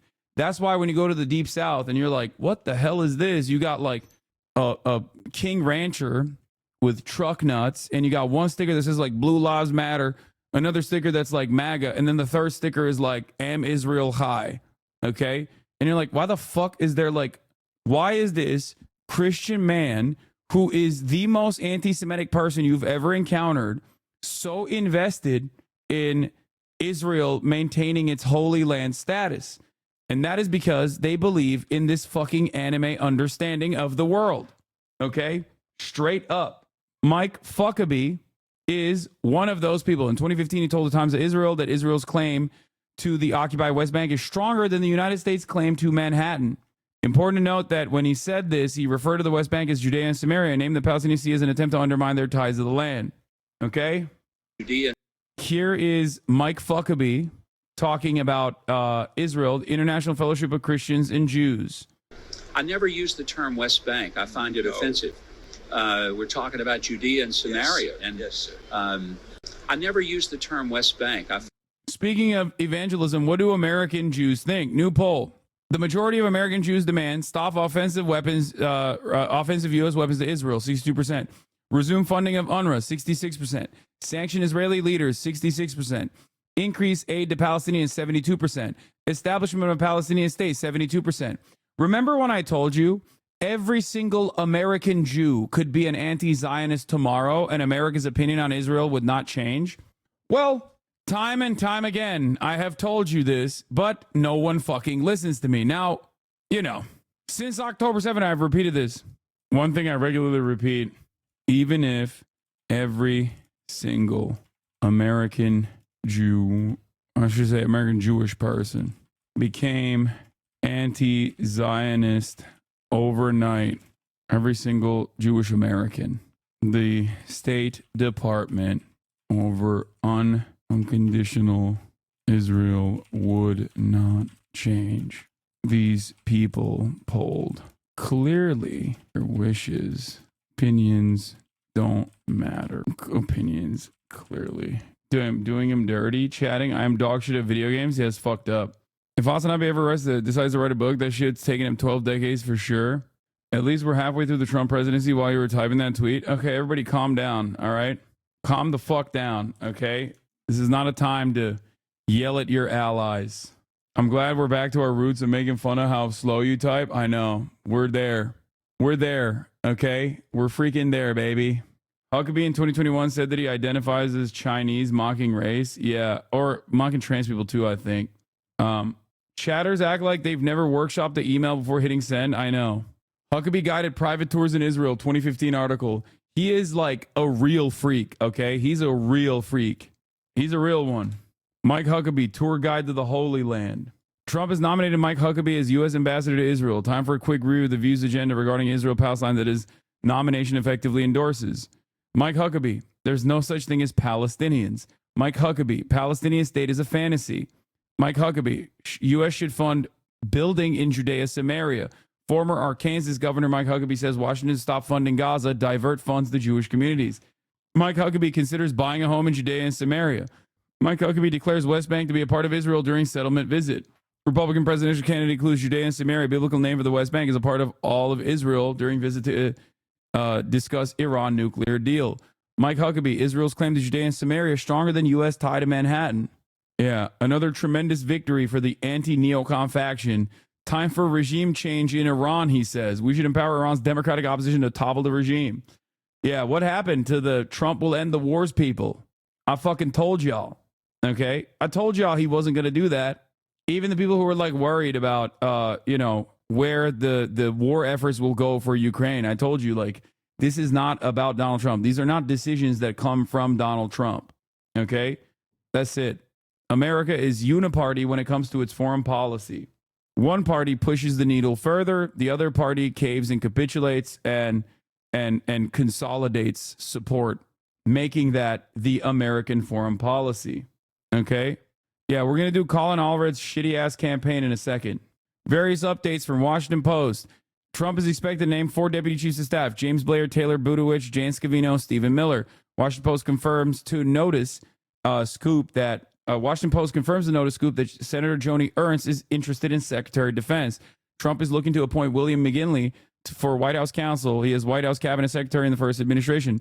Now, the most important role in the Trump administration, no matter which side you're on, Matthew G. Whitaker, is likely to be Trump's pick for U.S. Attorney General. Many of you likely seen Whitaker on TV defending Trump. He was acting Attorney General during the first Trump administration and a harsh Mueller critic. The goal has never been more clear. Okay? I'm telling you right now, the goal is to basically destabilize the entire region, okay, and pack it up to the best of their ability in the interim, in the short term. I'm talking about the Middle East, so they can change the crosshairs towards China. Okay? They will try to very quickly deal with Iran, Iranian influence in the region. They'll beef up Israel. They'll probably go to war. It's not going to be quick enough. They're never going to be able to deal with this in a fast-paced manner, I think. But the ultimate goal in the upcoming decade is to basically re-envision the Middle East to suit their desires, to control it completely, and then turn around and set the crosshairs against China. Now, Iran is not like Iraq or Afghanistan. Those conflicts were legitimately harmful for America at the end of the day, and they were obviously unsuccessful. We shall see what happens. But I think that their goal is to basically give Israel as much land as possible and as much control over the region as possible, and then turn around and move towards China. Okay? The Arab Americans who backed Donald Trump in Dearborn, Michigan sent him his letter today, but addressed the White House, urging him to fulfill his promises to the community and work on an immediate ceasefire in Gaza and Lebanon. I've already mentioned this, but I do personally think that Netanyahu might give him a gimme, offer a brief period of ceasefire, a cessation of hostilities, that comes with a permanent annexation of at least North Gaza, okay, in an effort to have a quiet period where they get to beef up their military as fast as possible, lick their wounds, and go back for a permanent annexation of the West Bank. It's bleak, it's terrifying. I don't even know if Israel has the capability of pulling off something like this. I don't even know if America has the capability of pulling off something like this alongside Israel. And I certainly don't know how the United States of America is going to respond and how hard they're going to go for Israel. Okay? We shall see. But Hamas wouldn't agree to that, right? I mean, for their goals at this point is to have any kind of ceasefire whatsoever. They've been demanding a ceasefire from the jump. Whether they agree to it or not, I think doesn't change that dynamic. Israel could stop the halt. Israel could cease fire right now. Okay? Israel could cease its hostilities tomorrow, yesterday. It's entirely up to them to stop the pain. We ain't doing shit, dog. Oh, yeah. Meanwhile, this is the current state of affairs in our current State Department. Just so you understand, this is the Democratic leadership. Remember Biden's red line? That's supposed to materialize in the next 3 days. So when asked the question, a direct question, the State Department says it doesn't know how many trucks have entered Gaza in the past 30 days, despite demanding that Israel allow 350 trucks a day or face policy consequences. And in a notable shift, the spokesman characterized the demands in the letter as simply suggestions for Israel to take. BBC's Tom Bateman pressed further, reporting that the UN says only 37 trucks have entered each day, about 1/10 of what was requested. Have the Israelis ended the isolation in the north? Here's Patel's answer. November 1st through November 9th. I don't have updated metric beyond that. I don't care about watching Piers Morgan versus Dan Bilzerian. Yes, I know Dan Bilzerian is anti-Semitic. Okay? If you think that this is news to me, you are delusional. If you think that while I'm doing real fucking news coverage, you want me to watch some fucking drama shit where I don't like either of the parties involved, you're out of your goddamn mind. Be serious for a moment. We're literally covering State Department briefings right now. But at least from November 1st to November 9th, we have seen 404 trucks cross into Gaza. Again, Tom, the point is not that this number is satisfactory. We certainly don't feel it is. But the point here is that some of the steps that we've seen taken, it is our hope that those steps have created the operational conditions to allow for an additional influx of trucks, to allow for an additional influx of aid. It's not what the letter said. The letter says enable a minimum of 350 trucks per day to enter Gaza. And this is in the context of a letter that says you've got 30 days to do it. And failure to demonstrate a commitment to this may have implications under US law. The United Nations says an average of 37 trucks a day have entered in the month of October. That's 1/10 of what you've asked for. Certainly, there needs to be more progress when it comes to the metrics for trucks, Tom. But again, the point that I was making, and I'll reiterate it here, is that our hope is that these kinds of changes have allowed for the operational adjustments to see an additional influx of trucks and to see if that metric can be met or not. And if it is not, of course, we're going to press and continue to raise this with our partners in Israel. And ultimately, as you heard me say, the government of Israel and the United Nations have a responsibility to do everything they can to make sure that that number. I like how nobody took this 30-day deadline serious. Everyone knew they were bullshitting. Yeah, I mean, I said it back then. It's not real. Not only is it not real, but it's also like a fuck you to the current order of business. Like, it's a fuck you to Kamala Harris too. Yeah, we'll do a red line that we won't enforce after the fucking election is met. As you just heard me say at the top of this, we have seen, this reopening of Erez, this new crossing at Kisufim. We've seen some additional routes open up within Gaza. These things we think will help hopefully help create the space to allow that to happen. Yeah, I mean, I've heard that about the measures, but I'm just asking about what you demanded in the letter. So then we had end the isolation of the north. That was a specific demand in the letter. Have Israelis ended the isolation of the north?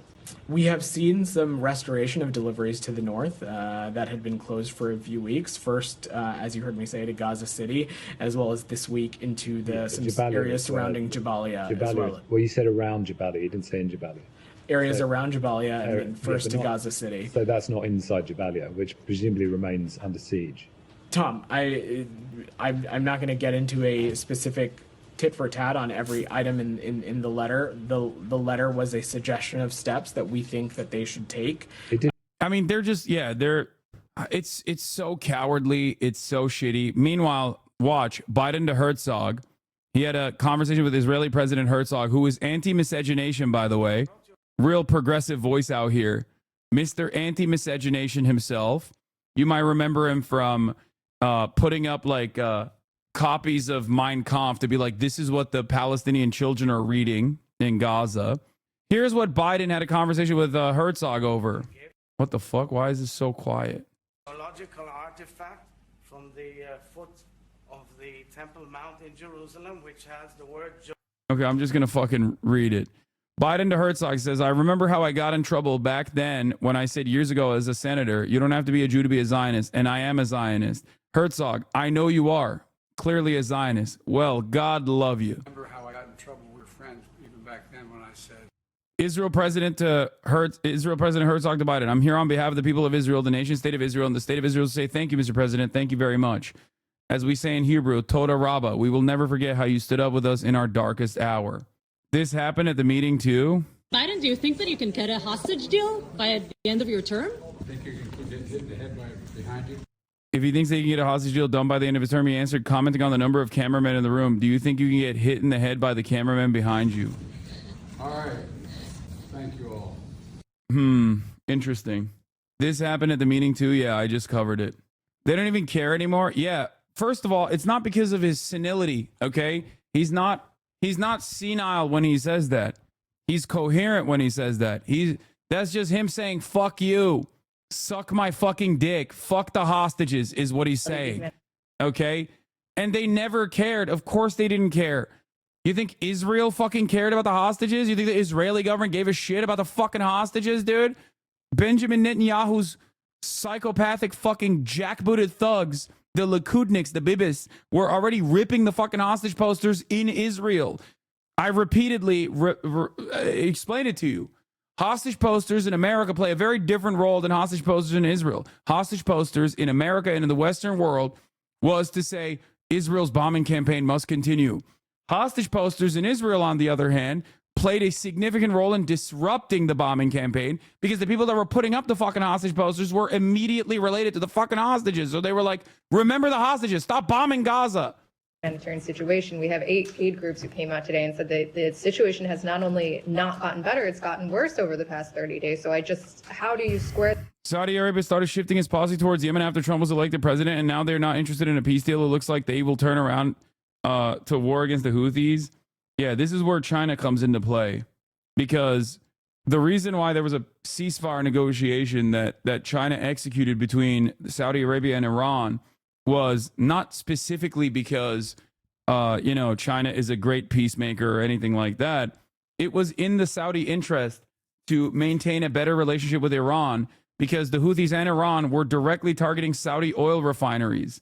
They already failed to defeat the Houthis. They already failed to defeat the Ansar Allah administration once, okay? And they suffered far worse repercussions in that process. Yes, they did a fucking genocide, okay? But it doesn't matter when all they know in the poorest fucking nation on the planet is being dominated regardless. This is the thing that I keep repeating to people that they refuse to understand. The penalties that you incur as a developed nation in the confines of luxury in the Western sphere of influence is very different than the human cost and what kind of dramatic attitude swings occur when you're, a Yemeni citizen. Okay. That's why the Ansar Allah administration's actions against Israel, instituting a blockade on the Red Sea, was so overwhelmingly popular for everyone in Yemen that armed factions that were killing each other prior to this event put down their arms and said, we are all one nation. We stand with the Ansar Allah regime. So that's it. Like, these people do not have the same perspective that you do living in fucking the United States of America or in a nice neighborhood in Europe, okay? All they've known is war. That's all they've known. And that is precisely the reason why killing a shit ton of these people is not going to stop them. That's why America is lost time and time again. Okay? Barack Ravid says, I don't want to depress you, but because of the Israeli government, we are much closer to Israeli settlements being built in Gaza. At J Federations, Barack Ravid says, the Jewish Federations of North America, I don't want to depress you, but because of the Israeli government, we are much closer to Israeli settlements being built in Gaza than hostages coming home from Gaza. Shocked murmurs, lots of oh my God from a crowd usually solidly pro-Israel. Yeah, liberals are going to hit the fucking liberal Zionist exit ramp now when they could have pulled on that cord under the Biden administration but refused to do so. Just wait. The acclaimed British surgeon testifies to the UK Parliament detailing how IDF quadcopters could arrive at the scene of airstrikes in Gaza, pick off, shoot the injured, including children. Was that a bomb would drop, maybe on a crowded, tented area, and then the drones would come down and... Please take your time. We're incredibly grateful that you're making the time to be here today, and I can only imagine just how it has impacted you and will continue to impact you. And I feel, because you can't unsee what you've seen, but being able to share that with us really helps us hold. And before liberals turn around and say, what did you expect? These people voted for Trump. They deserve it. You're a fucking piece of shit, okay? Because what they're talking about, the gruesome details that this doctor is talking about, happened under the watchful eye of the liberal international rule-based order. And that's why I showed you Biden's reaction and Biden's conversation with Isaac Herzog. That's why I showed you that the current State Department, under Democratic leadership, has overseen this genocide and has defended it tooth and nail every step of the way. Okay? Continue to pay close attention. But it's important, isn't it? Because what happened to that fucking red line that they were supposed to enforce? Nothing. Everybody knew it wasn't going to be For enforced. that with this assessment that you have, or non-assessment that they are in violation. Jenny, I can't speak to the kinds of assessment that these groups made. Certainly have seen that reporting. But to Matt, I just laid out some of the metrics that we saw. We saw the reopening of Erez. We But this saw just seems a like new a crossing box-ticking opening. measure. You're saying, okay, they did this, but we were told, you guys said it would be based on the results on the ground that have not borne out here. So can you talk us through the deliberation here? I'm not going to get into the deliberative process, Jenny, but specifically when we're talking about specific metrics or specific actions or things on the ground, the hope is that the operational changes that have been made through some of these things, for example, just the waiving of the customs requirement in the Jordanian corridor or the reopening of certain crossings, the additional internal routes that we've seen open up. How is there any way to be remotely optimistic about this? Seems like nothing's ever going to improve. No, it's not. It's going to get worse. That's it. And not only is it going to get worse, at the domestic level, you are going to see a lot more right-wing commentary everywhere. It's already everywhere, but it's going to even grow. I'm just letting you know ahead of time. And then in that process, I think there will be left-wing mobilization as well. But that's neither here nor there. I don't know. I don't know how we get out of this situation. The hope and the desire is that things like that will make it possible for an additional increase in humanitarian aid and trucks to get to the places where it needs to go. And of course, if that doesn't end up being the case, this is something that we are constantly evaluating and constantly assessing. And if that Please, can you offer anything besides guess you better die to chatters, me freaking out? The fuck do you mean, man? What are you saying? What do you want me to say? You want me to fucking lie to you? Like, no. The only thing you can look forward to in the upcoming 4 years is protecting yourself and protecting your communities and protecting the people around you. Okay? Organize. That's it. I can't fucking lie to you and be like, no, shit's going to be great. It's not. Okay? It's just not going to be great at all. And as I said, I will keep trying. I will keep working. And I urge you to do the same thing. And in times of, in moments of weakness, okay, in moments of insecurity and vulnerability, remember that the only thing you can change is the only thing you have control over is your own body, is your own life, okay? So improve your immediate circumstances to the best of your ability so you can be better at organizing for others, okay? That's it. That doesn't be the case. We, of course, are going to make sure that how they are conducting themselves is in compliance with U.S. law. There is no doubt about that. But we also have seen some steps taken that we think will address things like throughput, that will address things like capacity, that will join an organization, talk to your neighbors, okay? Join a fucking intramural league, talk to normal human beings. Get the fuck off the internet if you have to. That's it.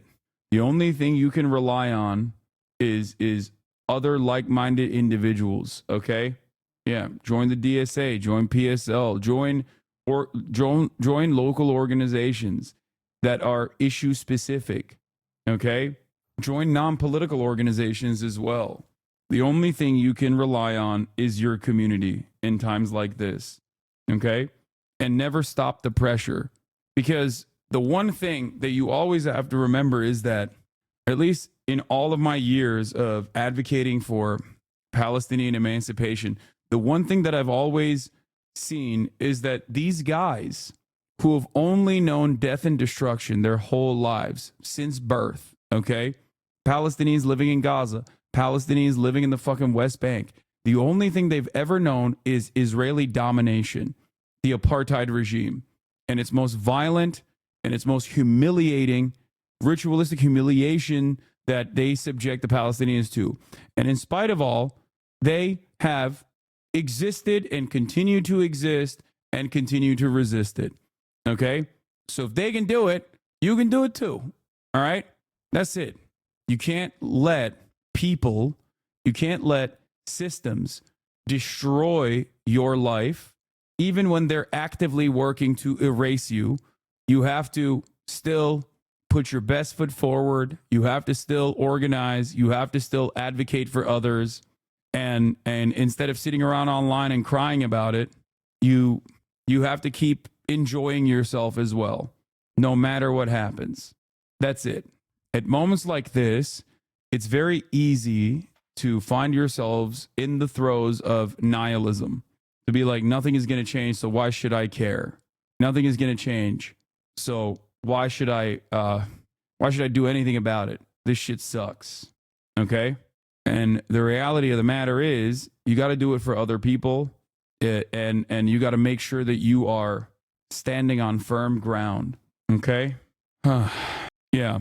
This was a funny thing that I saw. Remember when Post Left Watch posted this Will Menaker tweet, or this Will Menaker moment from Chapo Trap House?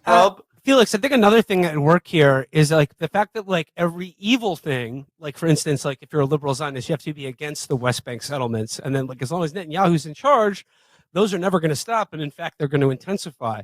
I think you see a similar dynamic here in Democrats when they're confronted with the fact that Arab Americans or Muslim Americans are maybe withholding their vote from Joe Biden.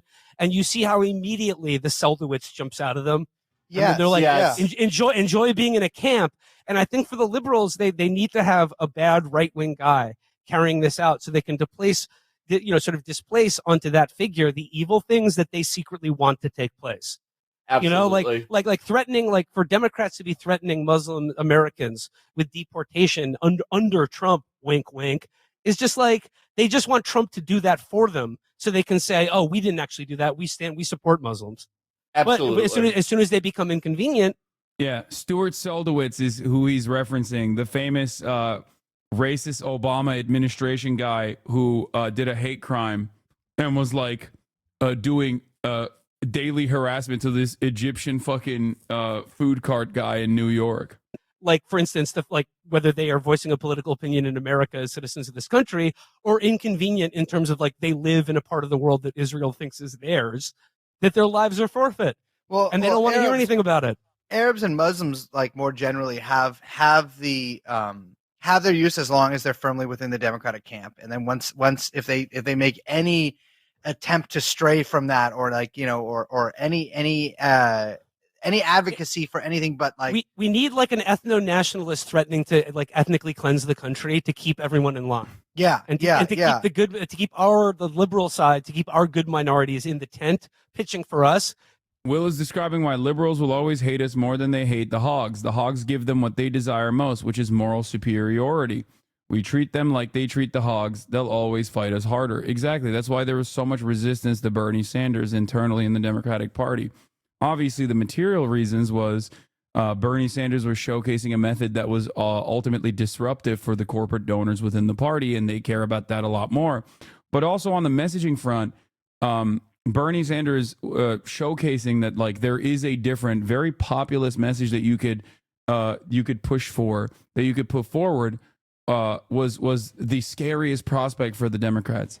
Why was it the scariest prospect for the Democrats? Because God forbid you get a bunch of progressive-minded individuals that are the base of support for the Democratic Party, and there are plenty of them, okay? Some of them vote reliably, some of them don't vote so reliably, but it doesn't matter. They exist, right? All of those people would go, wait a minute, I agree with that guy. And that is the most terrifying prospect. That is the scariest prospect for the Democratic Party. It's not a strong Republican Party. It's not a Republican Party that is doing a shit ton of fascism. Because they can always present themselves as like the counterbalance towards that. As things get worse and worse for them, as things get worse and worse for marginalized populations in this country, they can always point to how much worse things are under Republican leadership and collect nice ass fucking pay stubs or nice ass paychecks and farm donations, right? To quote unquote resist. MSNBC is supposed to be the Fox News equivalent for the Democratic Party. And for every one radical leftist Bernie style person on there, there are a million former George W. Bush administration PR professionals. Okay? Understand that. They are more afraid of the actual left because the actual left makes them look cowardly and weak. The actual left makes them look like they have no real interest in defending people. That's why you see so many of these like out of touch DC consultants that are stuck in this fucking idiotic bubble, consistently going on television and being like, it's actually woke that caused the Democratic Party to lose. Okay? They didn't go woke at all. As a matter of fact, they were significantly more, even annoyingly woke, aesthetically woke, closer to the Latinx narratives in 2020 when they did win. Okay? Because that threat of being, even more egregiously victimized or oppressed is just held over their head. Not actually listening to them or doing anything that would actually win their vote. But no, like they need to be disciplined with the threat, whether it's Netanyahu in Israel or Trump in America. Well, I mean, and like the simple calculation that the White House has made, which, maybe makes sense for them, right? Is that there is a much more moneyed and influential block of voters, and those are people who are pro-Israel, whether they're mostly on the Democratic side, Jewish or Christian, that compared to the Muslim lobby and the Muslim voting bloc is completely outweighs them.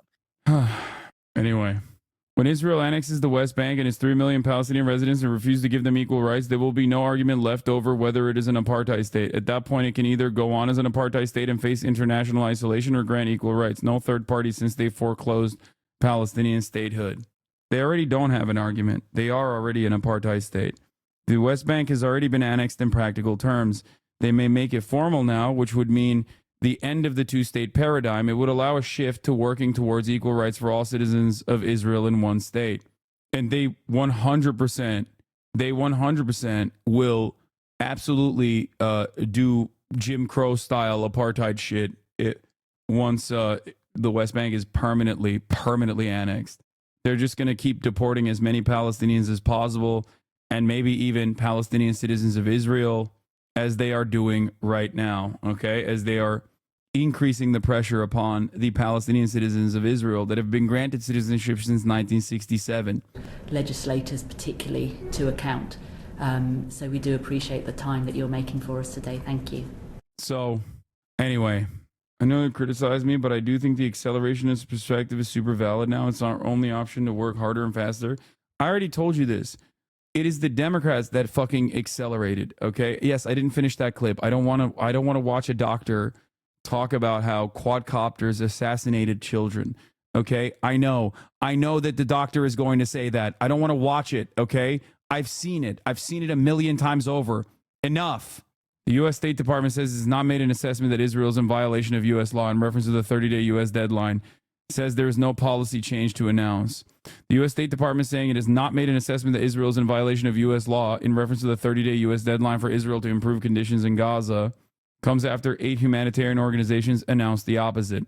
Here are the 8 humanitarian organizations that find Israel failing or being insufficient on every single demand the U.S. gave it last month to improve the situation in Gaza over 30 days. Enabling a minimum of 350 trucks per day to enter Gaza. They didn't do that. Instituting adequate humanitarian pauses across Gaza as necessary to enable humanitarian activities, including vaccinations, deliveries, and distribution, at least for the next 4 months. They didn't do that. U.S. won't suspend military aid to Israel as Gaza deadline expires. My story on Axios. In a surprise to absolutely no one, fucking no one, there is no change, and Biden's red line was fucking nothing. Who could have thought? Who could have foreseen this? Who could have seen this happen? Israel's liberal opposition? Okay. Pay attention to where the U.S.-Israel policy may be heading. Former Arkansas Governor Mike Huckabee, who President-elect Donald Trump nominated Tuesday to be the U.S. ambassador to Israel, previously argued that there was no such thing as a Palestinian.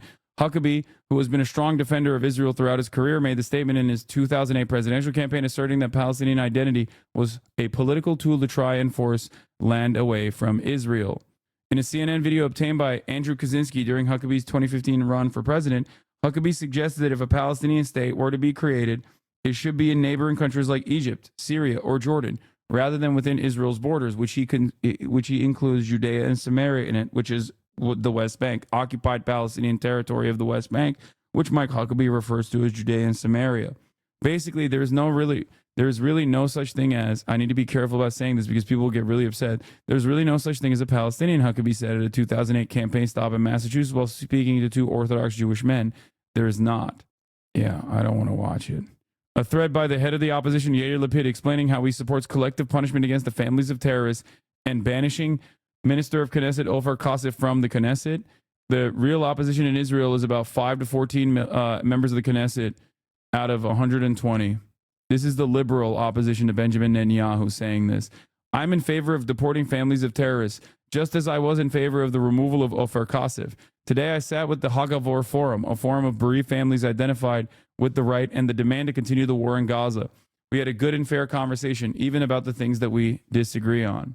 Israel is full-blown fascist. Anyone that fucking tries to say that that's anti-Semitic is a delusional fucking loser coping with their own personal commitments and their own personal idealistic understanding of what Israel represents.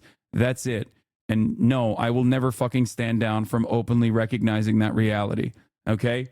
You can suck my dick. Sick and tired of having to fucking deal with people's own personal biases. Like, this is just cognitive dissonance in full fucking display. I don't know if you saw this. I mean, it's the least shocking thing this piece of shit has said. Anyway, let's get the fucking... oh, by the way, where are we at with... before we get to Colin Allred, okay? And before we get to Tim Cass, like, making fun of me, I guess, and all this shit, and the Streamer Award stuff and more fun shit. It's not just personal. It's going to be hate speech law thanks to Schumer. I know. Trita Parsi went on CNN to talk about Trump's war hawk cabinet. Trita Parsi, an expert on U.S.-Iranian relations, author of Losing an Enemy. It's good to have you both. Will you ship to Canada if that law passes? What do you mean? Canada and England literally are already ahead of the United States of America in terms of like aggressively pursuing anyone and everyone that says anything about Israel. Yeah, Canada's really going to be a safe haven for me. Teresa, let me start with you. What should we take out Canada literally adopted the IHRA definition already of the meeting in Riyadh yesterday? I think it's a very strong indication of where some of the Arab states in the Persian Gulf are leaning towards. The analysis among some of the hawks in the Trump circle is that they can go back to the situation in 2016 and 2017, where they laid the groundwork for some form of an Arab-Israeli alliance against Iran, which the Arabs at the time were quite in favor of. Things have changed, however.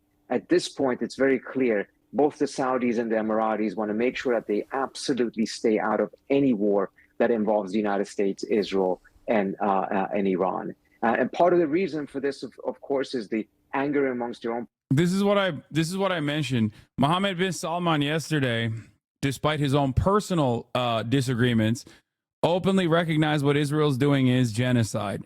Okay, just so you understand. So it's a unique predicament, and I think Americans are operating on the OG, like on the old school assessment of the situation. And yes, Mohammed bin Salman, the crown prince of Saudi Arabia, Mohammed bin Salman Al Saud, would be very knowledgeable on genocides, you know. Anyway, so yeah, here it is at the Arab Summit. The kingdom reiterates its categorical rejection of the genocide committed by Israel against the brotherly Palestinian people, which has left more than 150,000 martyrs and injured, most of whom are women and children. Now, the other side of the story, regardless of Mohammed bin Salman's own personal convictions that it would be so much better if all Palestinians ceased to exist, which he has openly recognized time and time again, because he just wants fucking Neom. He just wants like Saudi to be in the sphere of influence of the Western world. He wants tourism. He wants to diversify the Saudi portfolio. These are things that he is trying to do. For him, it's like, yeah, the Palestinians present an issue because his own people, understandably, have a very different mindset on the emancipatory struggle of the Palestinians. Now, having said that, he still has to obviously optically be against Israel. regardless of what his own personal ambitions or his own personal convictions might look like. Now, having said that, okay, the other side of the story is not just about Saudi Arabia. It's not what MBS is saying, Mohammed bin Salman is saying. The other side is China. China does not want instability. China does not want Iran and Saudi to be at each other's throats.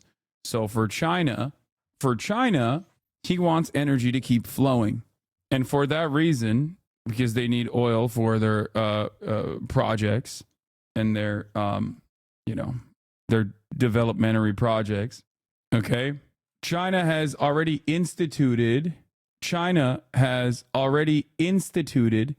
a peace negotiation between Saudi Arabia and Iran. This happened before October 7. China brokered a ceasefire between Saudi Arabia, Yemen, and Biden was the one opposing it and wanting to continue the blockade of Yemen. Having said that, okay, the major pressure point for Saudi Arabia in coming to the table for this wasn't just because China wanted it. It was because Saudi Arabia does not want their oil refineries to be lit on fucking fire. That's it. Okay? That's it. They saw during the Formula One thing in their, sports washing initiatives, they saw in the backdrop their oil refineries on fucking fire. That is never going to be good. That's not a good look. That doesn't say this is a safe country that you can come to, white tourists. And that certainly is not good for their economic interests, regardless. That picture is the real reason why they came to the table.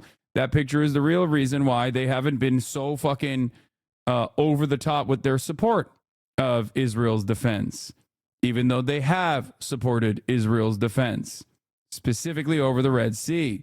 Populations with what Israel has been doing in Gaza and the West Bank and increasingly in Lebanon, but also because of realization that Iran's ballistic missiles are so effective that they penetrated Israel's many layers of air defenses, and as a result will also be able to penetrate whatever the United States has provided these countries. So they're much more vulnerable vis-a-vis Iran as well than what they thought they were back in 2016.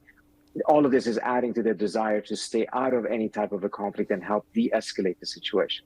Anyway, so let's get to Colin Allred.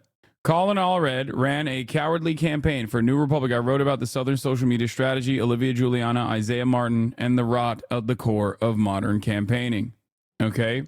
Now, Colin Allred still, in spite of all of this, ran better than Kamala Harris did. Okay? When imagining the platonic ideal of a Democrat running for a national office in a red state, the party's old guard expects certain boxes to be ticked. The first among them is always the same. They have to be tough, a trait often signified by military service. Think Amy McGrath, the Kentuckian Marine, self-described as fiscal conservative who challenged Mitch McConnell. Or MJ Hagar, an Air Force veteran who took on Texas Senator John Cornyn the same year. Next, you must cut an ad that receives tremendous national attention. Then watch the money faucet flow. McGrath, for instance, outraised McConnell by more than $32 million. Hagar, in addition to outraising Cornyn, cut viral ads that had previously received vocal support from Hamilton creator Lin-Manuel Miranda. The latest high-profile iteration of this brand of politician was Colin Allred, a Dallas native, a civil rights lawyer, and a former NFL linebacker who took on Senator Ted Cruz. His statewide strategy was codenamed Texas Offense, and his ads were spliced with mentions of his glory days on the gridiron. He grabbed attention and nearly outraised Cruz, a prodigiously unpopular candidate in what was one of the most expensive races in the country. And like McGrath and Hagar before him, Allred lost by a humiliating margin. Okay? Ted Cruz, one of the least popular Republicans in the entire Senate, was able to put numbers on the fucking board. Okay? He was able to put up 970,000, almost 1 million more votes than Colin Allred. Okay? Literally. While Cruz underperformed Trump in counties across the state, Allred also underperformed in almost all aspects of the state's most populous counties, most of which already swing Democratic and have barely won more than Beto O'Rourke's 2018 total. The loss was so bad that Texas' longtime Democratic Party chair, Gilberto Hinojosa, stepped down, but not before he partly blamed Democrats' loss on the party's support for trans rights. Shocking. Texas Democrats perennially claim to be on the brink of turning the state blue, but this latest beatdown ought to be the first that yields a true reckoning with why the party continually disappoints in elections in a state which, the party's sages tell us, demographically ought to be shifting to their advantage. But given the recent tenor from the party's centrist wing, from Hinojosa down to his Gen Z heirs apparent, the lesson of Allred's loss, that no amount of money or online clout can paper over a candidate's weaknesses, could just as easily fall on deaf ears. In his concession speech last week, Allred stumbled through a Winston Churchill quote, "Courage is the first of human qualities because it is the quality which guarantees all others." It took courage, he said, for him and his supporters to participate in an American election, despite the odds against them. Yet his strategy reeks of cowardice. Mirroring the Harris campaign, Allred ran to the right on the border and threw trans people under the bus. Counter to Harris, Allred tried differentiating himself from Biden, even voting to condemn his open borders policies. It wasn't enough. The Democratic Party prefers candidates, particularly in red states, who can raise a lot of money quickly. Allred visited just 34 of Texas's 254 counties, signaling an aversion to public confrontation, but spent a mind-boggling $57.75 million on advertising and marketing to make up for it. How? He relied heavily on donation centers in other states, particularly the suburbs of Washington, D.C., receiving far fewer smaller dollar donations in-state and leaning on political action committees to make up the difference. When journalists and friendly critics pointed out the obvious risks to his strategy, Monique Alcala, the executive director of the Texas Democratic Party, said on X that they were spreading misinformation and should please sit down. As Brandon Rottinghouse told Texas Monthly, Beto worked from the bottom up. Allred worked from the top down. This is a very important thing for people to recognize. Okay? Beto O'Rourke's popularity came from not only his ground game, but also from the way he campaigned. He ran a pro-LGBTQ, pro-immigrant, and anti-gun campaign. He's got the closest a Dem has ever gotten to winning over a Texas seat since the party switch. Okay? Important to understand that. Now, Beto was far from perfect, but it seems time and time again that people respond positively. People respond positively when you go out and meet them where they're at. As early as the primary, fellow Texas Democrats were ringing alarm bells about a wayward campaign, but online, Allred's team seemed more interested in squashing intra-party dissent than winning in November. After Jen Ramos, a member of the Texas Democratic Party's executive committee, told the Texas Tribune in August that Allred was taking the party's liberal base for granted, a group of influencers and organizers went out of their way to discredit me, Ramos told me, adding that she was accused of aiding and abetting Ted Cruz. Wow. Shocked to find out, guys, that the method of yelling at people who are ringing the fucking alarm bells about not being, not doing enough to activate your base of support and relying on them to turn out without offering them any assurances that you will defend them was an unsuccessful strategy. Oh my God.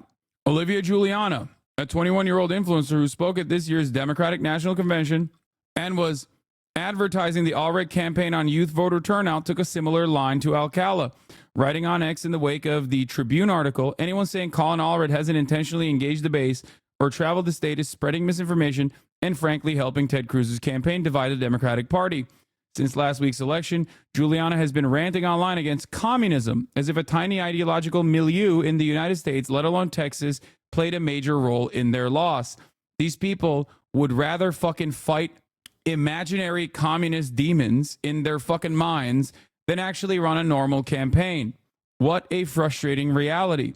But it doesn't matter because the Democratic Party will always uplift fucking losers. That is just what it is.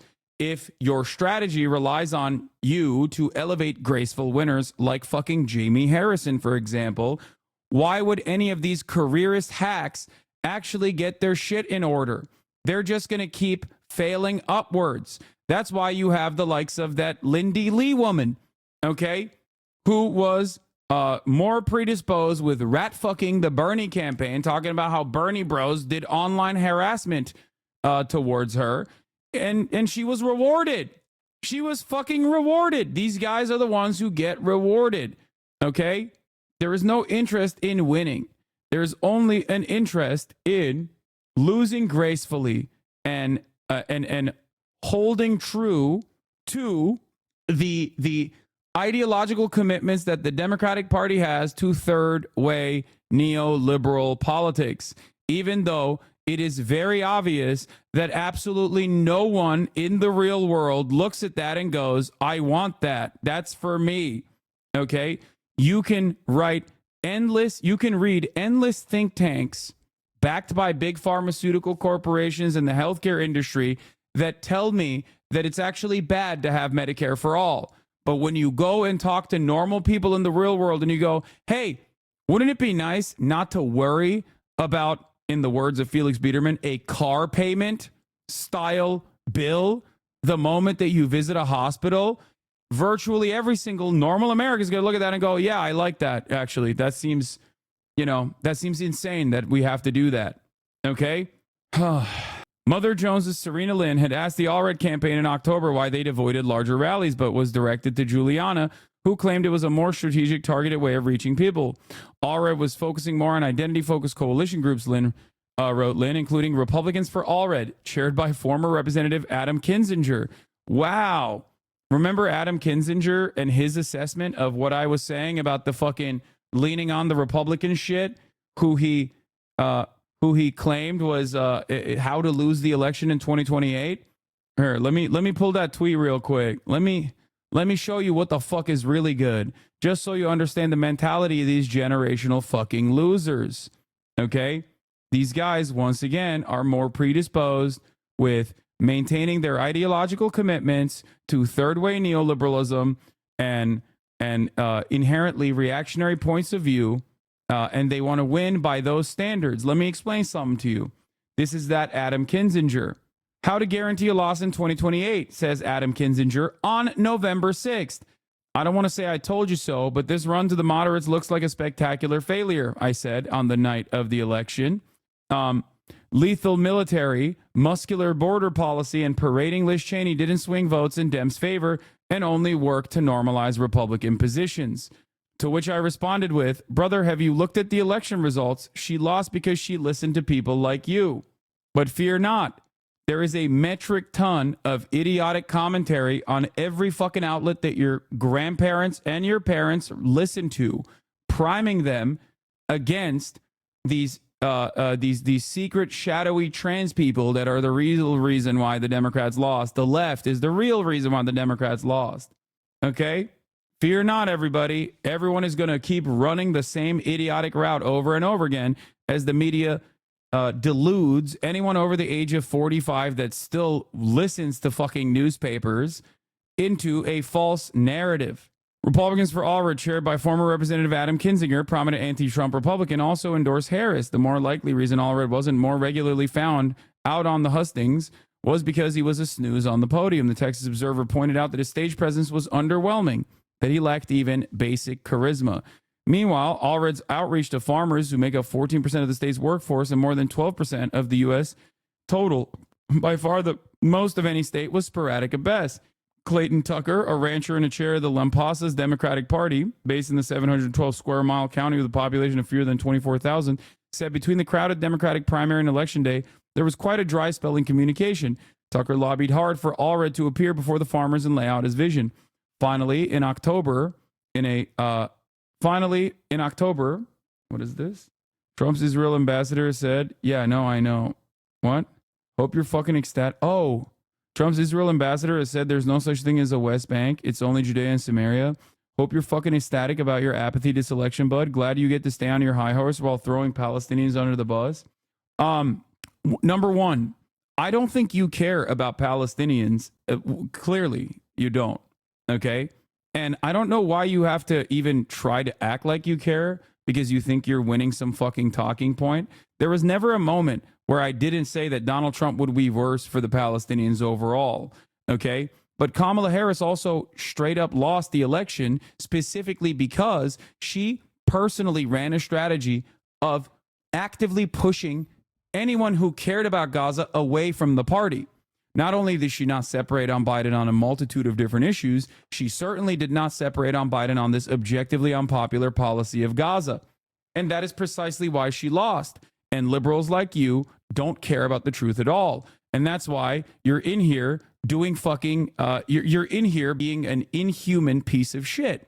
Now, what do I mean by you're being an inhuman piece of shit? Donald Trump's Israel ambassador said there's no such thing as the West Bank. Meanwhile, Biden had said that there is a red line that will be enforced where Israel will no longer have weapons transfers unless they commit to 350 food trucks and humanitarian aid trucks crossing over the boundary into North Gaza. Israel never followed through on this, and the Biden administration, as of today, as the deadline has closed for this enforcement, has said it's okay. They violated it, but it doesn't matter. There was no real red line to begin with.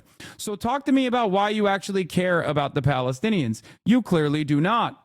Okay, show me a clip or a video of Donald Trump ever saying something that is a drop of empathy for Palestinians. My friend, you are so fucking stupid.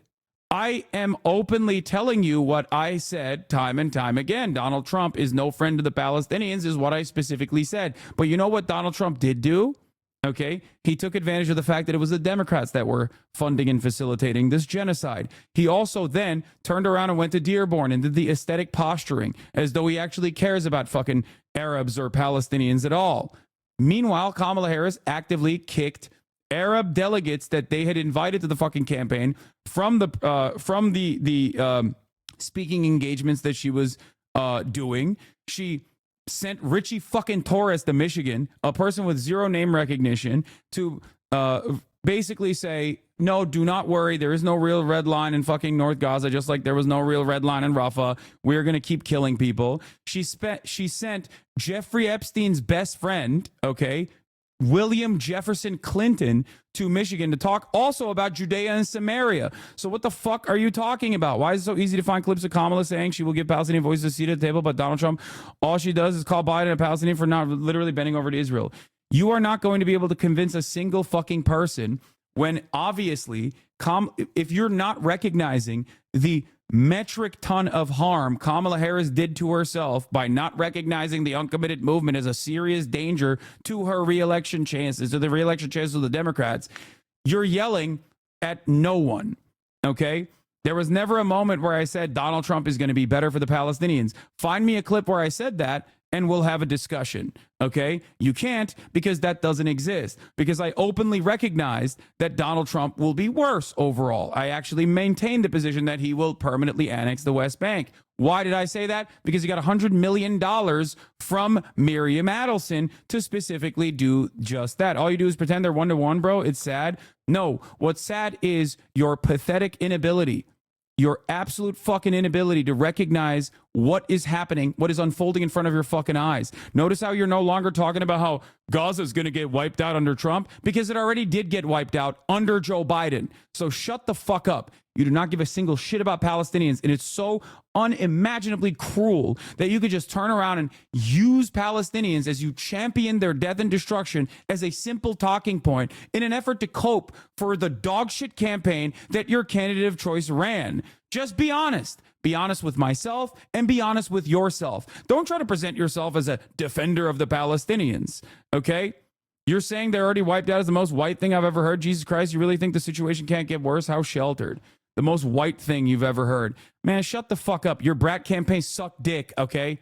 And now we have to live in the fascist reality of the United States of America. Go fucking chirp about how you were excited, salivating at the prospect of Muslims being deported more. This is not an area where you can do that, okay?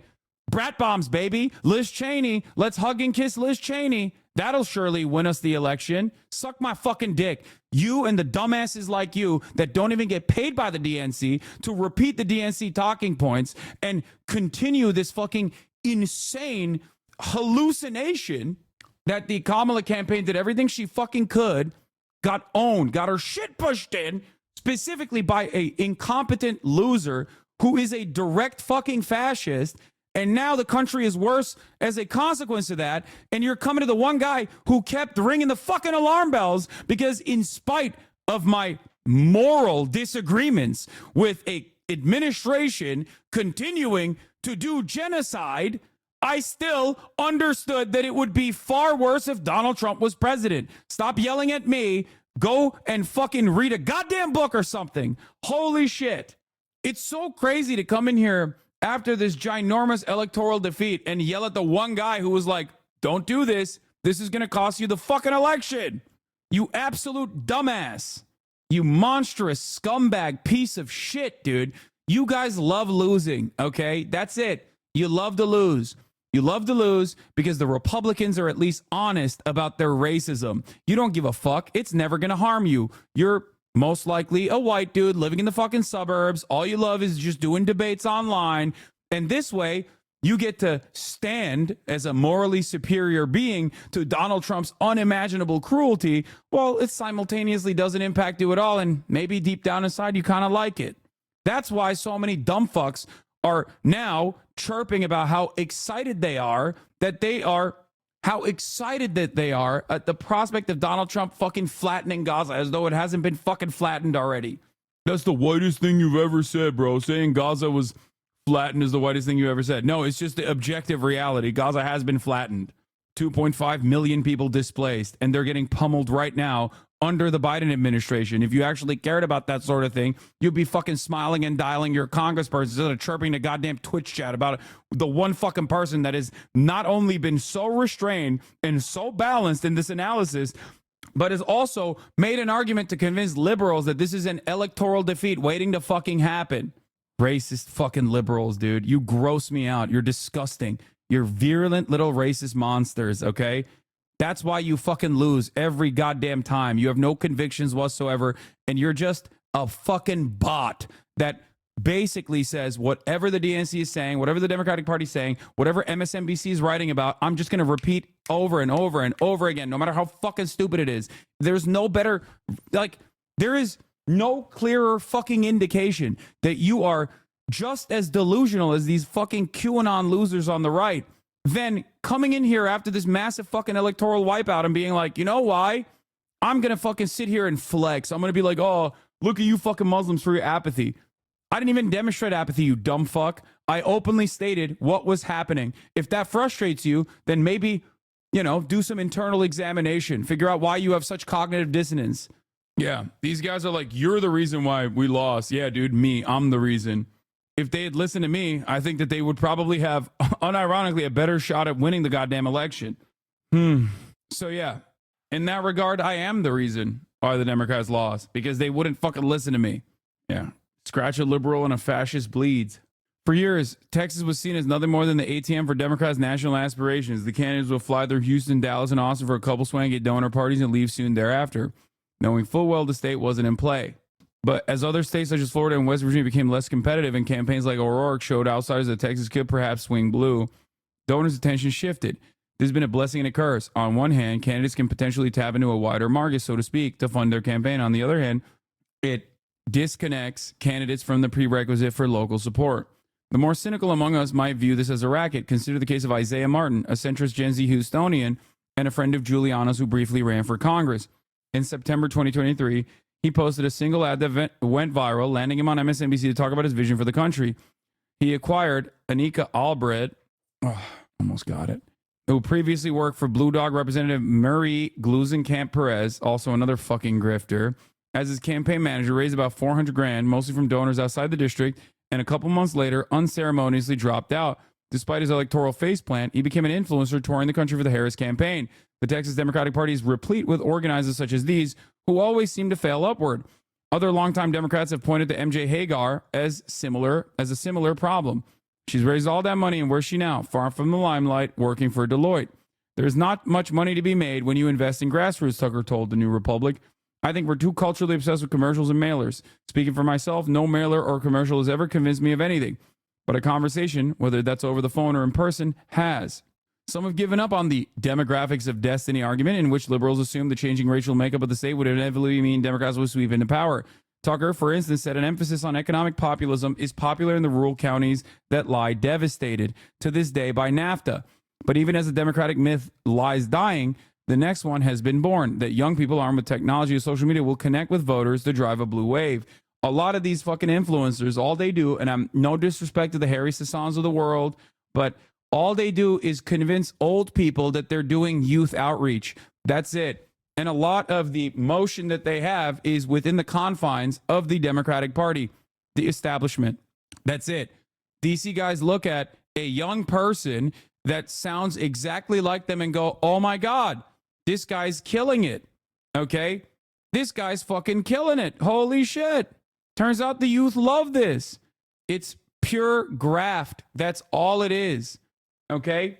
But it doesn't matter because here's why it does not fucking matter. Okay? The reason why it does not matter is because they will get elevated.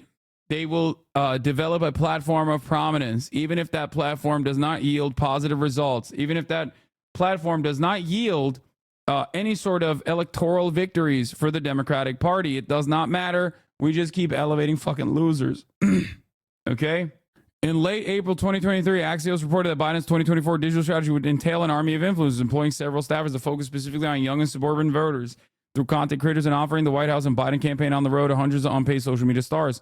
4 months later, the liberal super PAC Progress Now dropped $70 million on a project per Politico to make Joe Biden cooler online. Around the same time, Democrats' campaign tech companies were acquired by a private equity firm that laid off a quarter of its employees.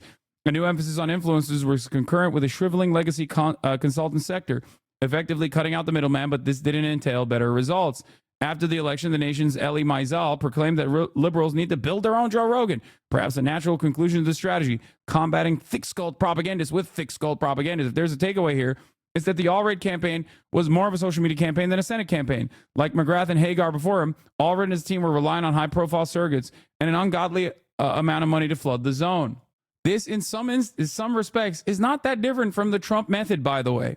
The only difference, however, is that Trump at least engages in some level of populism, albeit a right-wing populism, okay? But some populism is a necessity. If you don't do that, then you're fucked, okay? He can come across as personable. He can come across as honest, even though we all know he's a dishonest charlatan and a fucking comment of the highest order, a person with multiple failed businesses, 6 bankruptcies under his belt, okay? Yes, I know. Mike Fuckabee is the goddamn ambassador to Israel. I know. Why the fuck are people coming in here and spamming this shit? I know. I already covered it. Okay? I covered it 1,000,000 times over. Stop. I know. And this is what's going on. Here, look at how this conversation about how reassured they are by Trump's foreign policy appointments made me actually yell things I can't type here at full volume in front of the TV at my mom. Incoming administration continues to build its cabinet, eyeing MAGA loyalists like Stephen Miller for Deputy Chief of Staff, former New York Congressperson Lee Zeldin as EPA Chief, South Dakota Governor Kristi Noem. She's going to head up Homeland Security, so watch your dogs. Yes.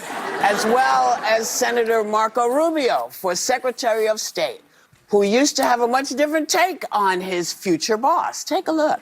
We cannot allow a con artist to get access to the nuclear codes of the United States of America. He's always calling me Little Marco. And I'll admit, the guy, he's taller than me. He's like 6'2", which is why I don't understand why his hands are the size of someone who's 5'2". Have you seen his hands? They're like this. And you know what they say about men with small hands? He hit my hands. Nobody has ever hit my hands. I've never heard of this one. Look at those hands. This guy is such a scoundrel. This guy is a disaster. On top of which, he's a choker. No matter what happens in this election, for years to come, there are many people on the right, in the media, and voters at large that are going to be having to explain and justify how they fell into this trap of supporting Donald Trump. Because this is not going to end well one way or the other. Oh, gosh. It did for you. So, what do you think of all this? You know, I've known Marco Rubio for a very long time. He and I grew up in Republican politics in Miami together. Haven't spoken to him in several years. He's changed a lot. He probably thinks I have too. But I will say this. Marco is qualified. He's been on foreign relations in the Senate for many years. I'm happy because he knows Latin America, which for me is a region that's often forgotten. He speaks Spanish. He knows who these leaders are. He knows what the issues are. I wonder why she would be saying these things. I wonder why they are so reassured by Marco Rubio. I wonder if her personal attitude towards what must happen in Latin America are directly in line with Marco Rubio's. Someone send me the fucking tweet, please. This is Rhino, never Trump Republican, Ana Navarro. Okay? Ana Navarro, who gets to operate within the confines of the Institute of Politics at Harvard University, born in Nicaragua, okay, obviously aligns with Marco Rubio on foreign policy. Here's Ben Norton's tweet. Ana Navarro is from a rich family of Contras, a fascist CIA-run death squad who massacred civilians and burned hospitals in Nicaragua. She hates the Sandinistas because they overthrew oligarchs like her and gave housing, education, and healthcare to the poor. Contra-supporting CNN pundit Ana Navarro lobbied for corrupt right-wing Latin American governments as a Republican strategist. She also openly said, "My dad was a Contra. I'm grateful to RR for his support of freedom. You're kind of young to be a true Reaganite." Now, don't you think that's insane? Here's again. To my friends in New York, I still have some connections with old Contra leaders if needed. To my friends in New York, I have some connections with old ISIS members if needed. Some old Al-Qaeda members if needed. That's what the equivalent is. 1980 murders of U.S. missionaries in El Salvador. In December 2nd, 1980, 4 Catholic missionaries from the United States working in El Salvador were raped and murdered by 5 members of the El Salvador National Guard. From 1979 to 1990, the Contras were right-wing, far-right fascist paramilitary groups that the CIA backed and defended and gave money and arms to, okay? During their war against the Nicaraguan government, here I'll use Wikipedia, there were numerous examples of Contras committing human rights violations and using terrorist tactics. Many of these actions were reported to be carried out systematically as a part of the strategy of the Contras. Organizations that supported the Contras, such as the Reagan administration, argued that the Contras did not deliberately use the attacks on civilians to advance their goals. The CIA, which was involved in the creation of the Contra groups, argued that the Contras' actions against civilians were a result of poor discipline characteristic of irregular forces instead of an official tactic. The CIA also reported that one Contra leader was executed by the group due to his excessive violence against civilians. The Global Terrorism Database reports that Contras carried out more than 1,300 terror attacks. Because there's something about Here's Ana Navarro shitting on Marco Rubio.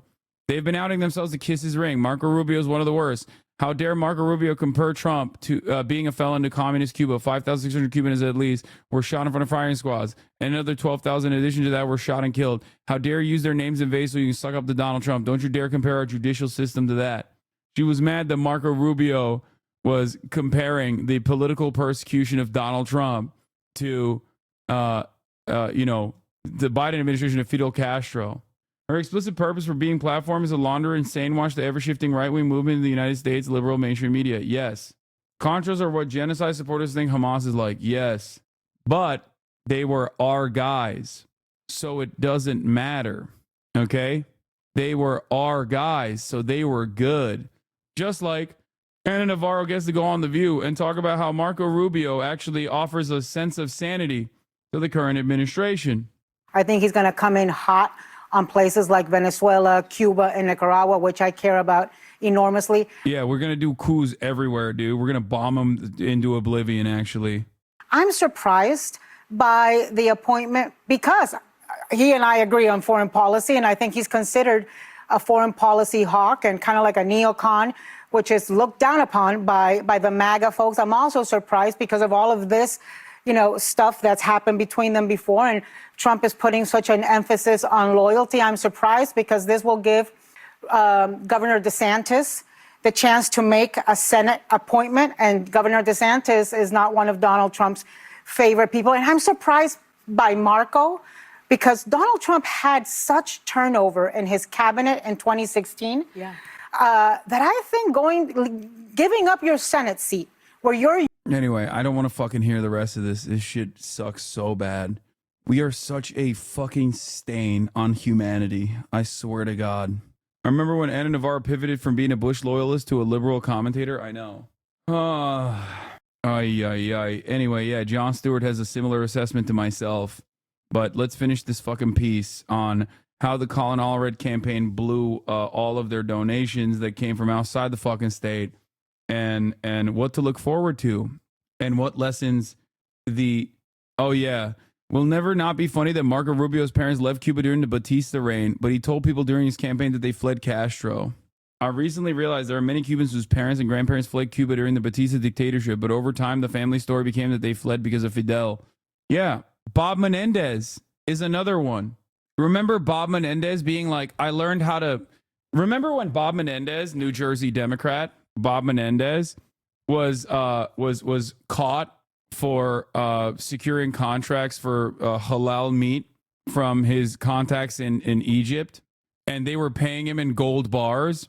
So when asked like about the gold bars, he basically said, "I learned to hide my wealth in gold bars when my family fled Castro's dictatorship." Okay? And the irony, of course, was that his family had not fled the Castro dictatorship. His family had fled the Batista dictatorship, the actual dictatorship. Okay? The Batista dictatorship was and forever will be infinitely more violent than the Cuban Revolution. Okay? That's another lesser discussed fact. In a short time frame, the U.S.-backed dictatorship killed infinitely more people. Do Americans know Castro is considered a hero in most of the world? No, dude. Americans don't even fucking think about anything outside of their immediate neighborhood. Americans are some of the most selfish fucking people on the planet. What do you mean?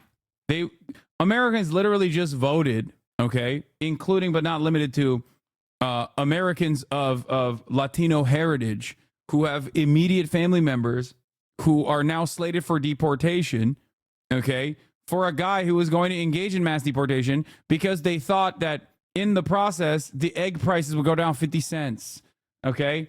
Now, there's obviously a lot of issues with what the Democratic Party did not present as an alternative, but no, of course, most people don't know who the fuck Castro is. And Americans have eaten an unimaginable amount of fucking propaganda about Fidel Castro and Che Guevara. Cuba, for all of its faults and failures in governance, is basically a fucking beacon of like existing in the ass cheeks of the largest, most violent hegemonic superpower and not being able to have its own autonomy ever, but still surviving nonetheless. Think about it.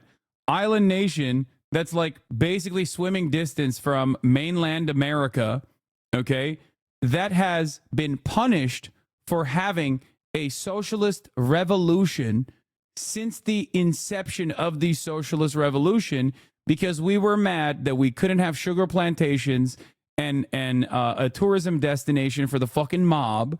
We armed the goddamn dictatorship of Batista to the fucking gills. And then when they lost and got their shit pushed in, we just punished the island nation permanently and have never stopped. And time again, the United Nations has actually condemned the blockade that we have instituted on Cuba unjustifiably. Okay? The entire world is opposed by the United States and Israel. For the 32nd year, the entire world voted at the UN General Assembly to demand an end to the illegal U.S. embargo against Cuba. The USA and Israel opposed the international community with a vote of 187-2 with one abstention. Moldova is the one that abstained. Ukraine did not vote in 2023. Kyiv had abstained. What is this? Breaking Mexico sent 400,000 barrels of oil to Cuba, stating that they've always condemned the U.S. siege on Cuba. I don't know if this is real or not. That seems like a fucking fake account. My grandfather left because of Batista, but blamed Castro for everything. He wasn't a slave owner. He just worked in a shop, got randomly arrested by Batista, then was released and left the country. Proximity to all the anti-Castro people in Hialeah converted him. Yeah. And it's not like, for the record, not every single fucking Cuban American is a slaver, okay? Calm down. But the cultural resistance against, mostly backed by a lot of the people who are anti-Castro, the cultural resistance has remained, okay? So it doesn't matter. It does not matter at all. Here's Fidel Castro on capitalism, consumerism, and the environment. I don't want to get into it right now, but it's fine. What does USA get out of sieging Cuba? I mean, it's the same principle behind endlessly punishing Haiti for having the Haitian Revolution. That's it. You can't ever give people a moment to ever think that a successful revolution can continue and can exist. It goes entirely against our goals in maintaining the system that we have. Okay, it is real, apparently. Holy shit. That's fucking sick. Mexican fuel flows to Cuba as the island faces blackouts and the loss of Russian and Venezuelan oil. Mexico has sent nearly 500,000 barrels of crude oil and diesel in just a span of days. That's fucking amazing. Keep the international community in line so any revolution against the existing order is unthinkable. Yes. Do I think a socialist momentum in Russia can achieve anything? No. Nothing happens in Russian politics that's outside of the immediate interests of Vladimir Putin. That includes, you're being anti-American by supporting Mexico and Cuba. I hope you know that. Fuck yeah, I am. This guy needs to be banned. This guy needs to be banned. We need to keep killing Cubans directly. What the fuck? That's against American interests. That guy's joking, by the way. That guy's joking. That guy's joking. Don't yell at him. Okay? Anyway. But also, the other side of this that I wanted to show you is that while the Republicans are like, we're going to make the entire planet scream. We're going to destroy every country. Okay? We're going to do whatever the fuck we can to destroy the current way of business and the current way of existence. We're going to do mass deportations. Here's Hakeem Jeffries on hopes for bipartisanship as Congress edges towards GOP control. Thank you, Steve, our great majority. Here's what Mike Johnson is saying instead. Leader, thank you to our whip, Emmer, our NRCC chairman, Richard Hudson, all three of these gentlemen, and our whole leadership team, Elise and all the rest, Blake Moore and McClain and Palmer and everyone did everything possible to ensure that we could come to this moment. It is a beautiful morning in Washington. It is a new day in America. The sun's shining, and that's a reflection about how we all feel. This is a very, very important moment for the country, and we do not take it lightly. We did work really hard to bring this day about. The actual statistics are even harsher than you said, Richard. My team calculated, they told me last night, actually when it was all said and done, it did more than 360 campaign events in over 250 cities across 40 states. And I logged enough miles to circumnavigate the globe 5.5 times. But it was worth it. It was worth it. And we got extraordinary candidates. We flipped blue seats to red as we planned, and we kept this majority. We expect that the majority will be larger than last time. We still have a number of races outstanding, but we're very optimistic about those. And we are looking forward to governing in unified government beginning in January. It's true that on Tuesday, voters rejected what they really felt was the misery of the last 4 years. We're moving on, and we're turning the page. And this is something that the American people desperately need and deserve. We are going to raise an America First banner above this place. And you saw a demographic shift that I was talking about on the campaign trail for over a year, with new demographics, new groups of persons who had not traditionally been with the Republican Party, who came on board with us because they believed in what we were saying. They believed the answers that we were providing for all the great challenges facing the country. And we made them a commitment to do that. And we will. And as the new members return now, we lay the groundwork for the next Congress, and we usher in this new day in America. Republicans in the House and Senate have a mandate. It's true. It was a decisive win across the nation. The American people want us to implement and deliver that America First agenda. And we have to do that while we have that energy and that excitement beginning on the very first day of the Congress in the new year. It's clear the American people do want secure borders. They want to prevent terrorists. Well, this guy last the speaker, the Tea Party caucus will, I assume that Republicans in their endless glory will most likely end up infighting again because they can't. I mean, we'll see what happens, but there's usually a lot of naysayers because they're so primed towards obstructionism that they end up obstructing their own process regularly. So, I mean, that's kind of how they did. That's kind of why they obstructed the right-wing border bill. They were the ones who saved that from passing. And criminals from entering the country. These things are common sense. The Tea Party still a thing. It's called the Freedom Caucus. They want and deserve lower costs for groceries and gasoline. They want us to project strength on the world stage again and not the weakness that we have projected for the last 4 years. They want an end to the wokeness and the radical gender ideology and a return to common sense in our children's classrooms and corporate boardrooms and government agencies. And we're going to ensure all that's true. This leadership will hit the ground running to deliver President Trump's agenda in the 119th Congress, and we will work closely with him and his administration to turn this country around and unleash, as he says, a new golden age in America. That's not a campaign slogan. We believe that that is true. We believe in our hearts that America's best days are ahead of us, and we're excited to deliver upon that promise. The only way we're able to work quickly is because we have unified control of the Congress, both chambers now in the White House, beginning January. And I want to congratulate all our Republican incumbents who worked so hard to ensure their re-elections and our new members who helped us to keep. Okay, I don't care. I can't listen to Sex changes. Rob, can you pull up Kirk's TikTok account? If you just pull up Kirk's TikTok account, do you dance a lot on the TikTok? I very rarely. If you pull up his TikTok, I just want to show this real quick. The TikTok story is crazy, and I want you to talk about this, Rob. Just do me a favor. Let's go through some of the clips, okay? All right. So 10 million. If you go to popular, it's the best way to do because this is all recent election. Go to the right. Go all the way to the right. Yeah. Okay. So check this out. Look at this here. Zoom in a little bit, Rob, if you could. 49, 50 million. Let's be honest. 50 million. 37. Keep going. 13.8, 22.6, 23. Keep going, Rob. This is just in the last 22, 21.7, 23.6, 20, 16.4. Go a little lower. 9.2, 8.5, 14.3. 60 million views on a daily basis, okay, while you're going through this.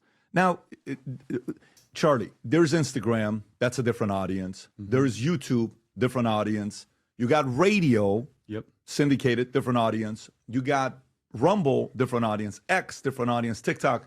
When you're in the streets or you go places and people say, hey, I watch your stuff on radio. I watch your stuff. I listen to your stuff on radio. I watch you on YouTube. I watch you on Instagram. How often do you hear TikTok? TikTok is 80% of the unbelievable. And, I hang out in the streets a lot. That's what I'm for. No, but let me say a couple of things on TikTok. I'm blown away by this. And look, we do a lot on social. We do a lot on podcasting, and praise God, the podcast is doing really well. So we were trying to get. By the way, he's being modest. It's a top 5 podcast on Apple and Spotify right now while we're speaking. Right now, if you look at him, he's top 5 Apple and top 5 Spotify. Please continue. Thank you. Yeah, and so we've been trying to get on TikTok for a while, and TikTok had a censorship regime that. I'm so sad. I'm so discouraged. It's just there is no. If one more fucking person asked me to move to Canada, I'm Brian Kilmeade, dude. What the fuck am I going to do in Canada, dumbass? They have the same exact fucking problems. What are you talking about? Canada already adopted the IHRA anti-Semitism hate crime statute. I can't wait to go to Canada so I can be in prison and be cold at the same time. All of the worst, evil, monstrous pieces of shit are winning in this process, and it makes me so sad. It just sucks.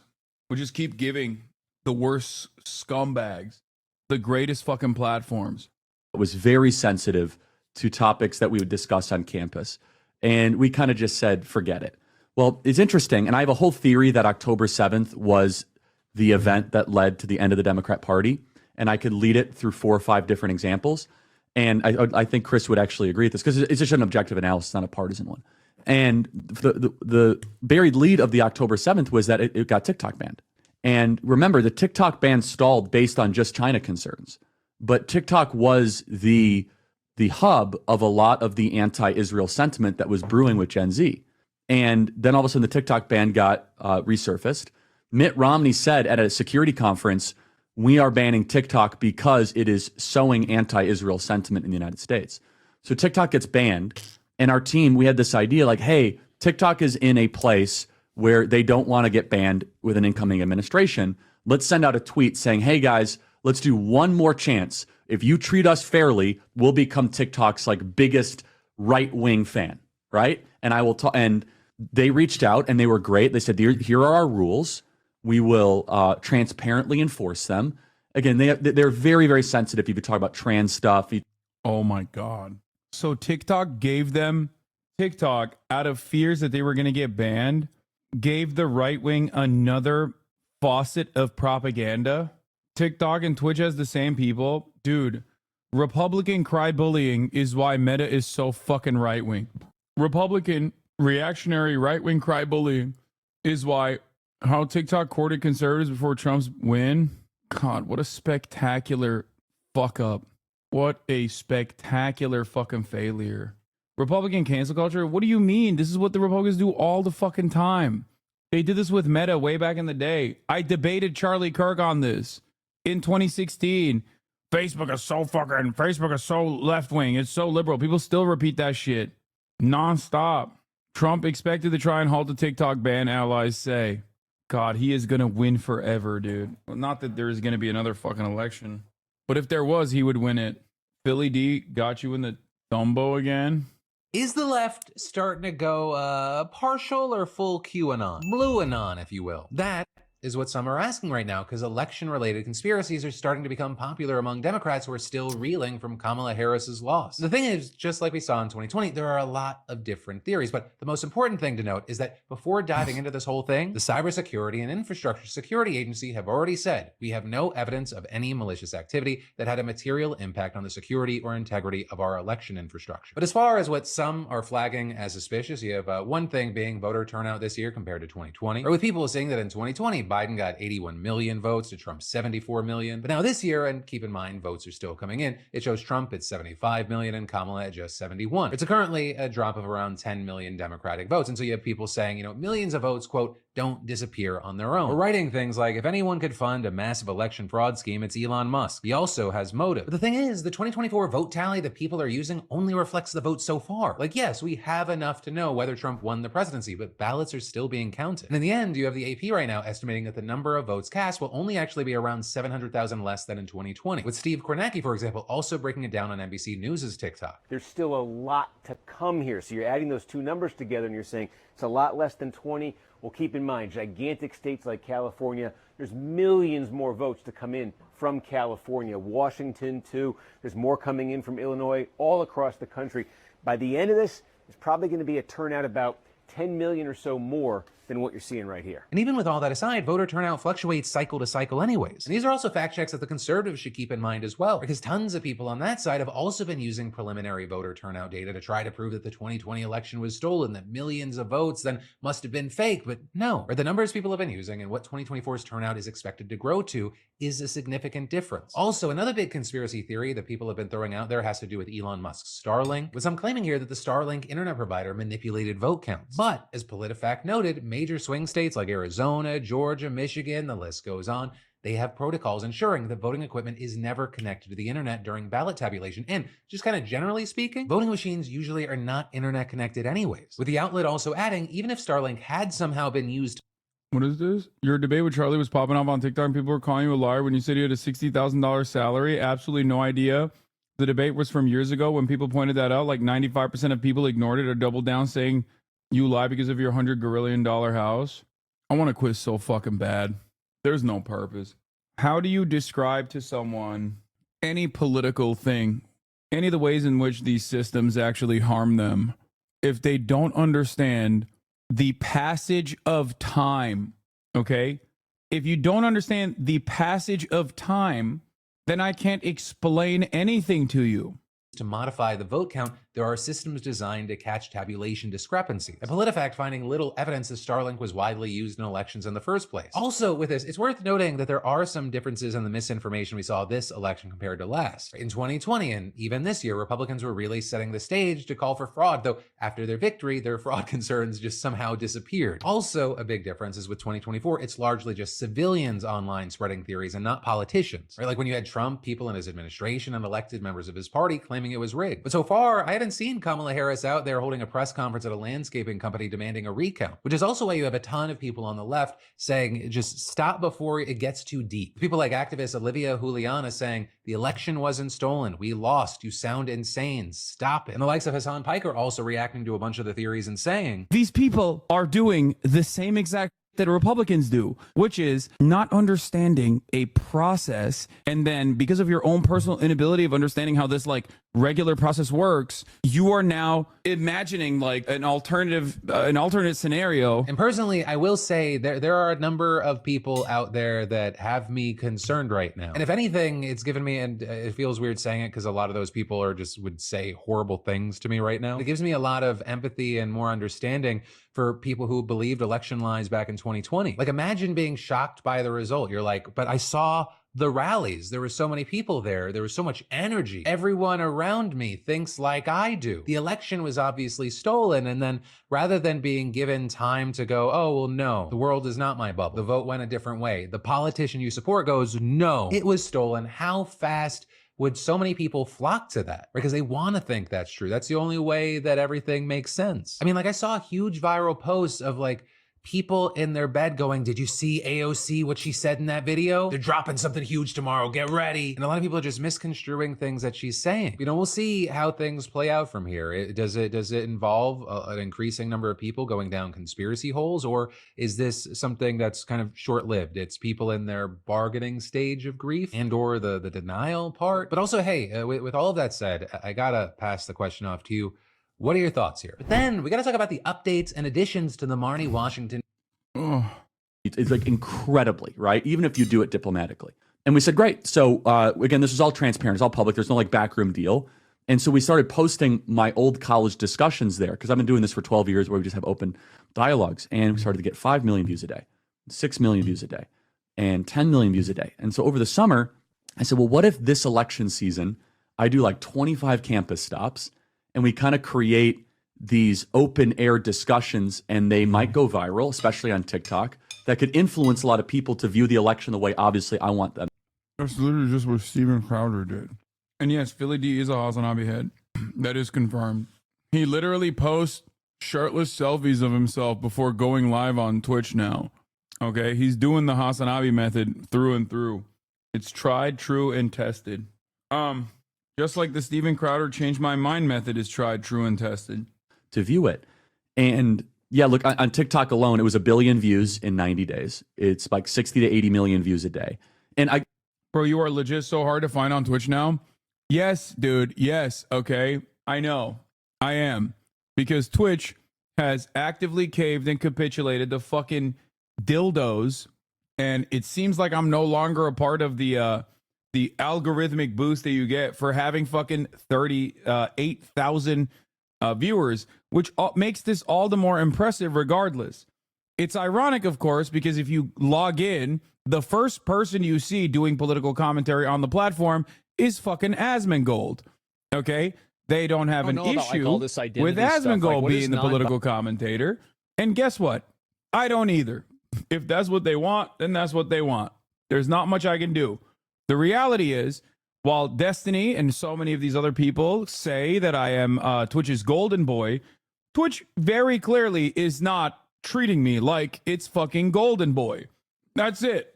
Having said that, however, I get really fucking annoyed when people are constantly like, oh, dude, you're being blacklisted. Dog, I have 40,000 viewers, okay? That means 40,000 fucking viewers are literally directly tuning in because they expect me to do political commentary. Okay? That's it. That's it. And a lot of people reported saying they couldn't find me on the front page of the election on mobile. I had 313,000 views, dog. It doesn't matter. Okay? It doesn't matter. I just hope that we can put to bed these idiotic fucking conspiracies that I am somehow Twitch's golden boy. No, I'm here to watch crying. Well, you're not going to get it. So I don't know what to tell you. This is the expected outcome. And everything I said, unfortunately, became true. It was funny when using your 300K live stream, I had to log in to find he was like stabbing themselves in the leg. Yeah, it didn't matter. Okay? It did not fucking matter. But that is yet another example of platforms being fucking stupid and responding to right-wing cry-bullying. That is how it works. So before you go, Hassan, I don't understand. How do these platforms become so right-wing?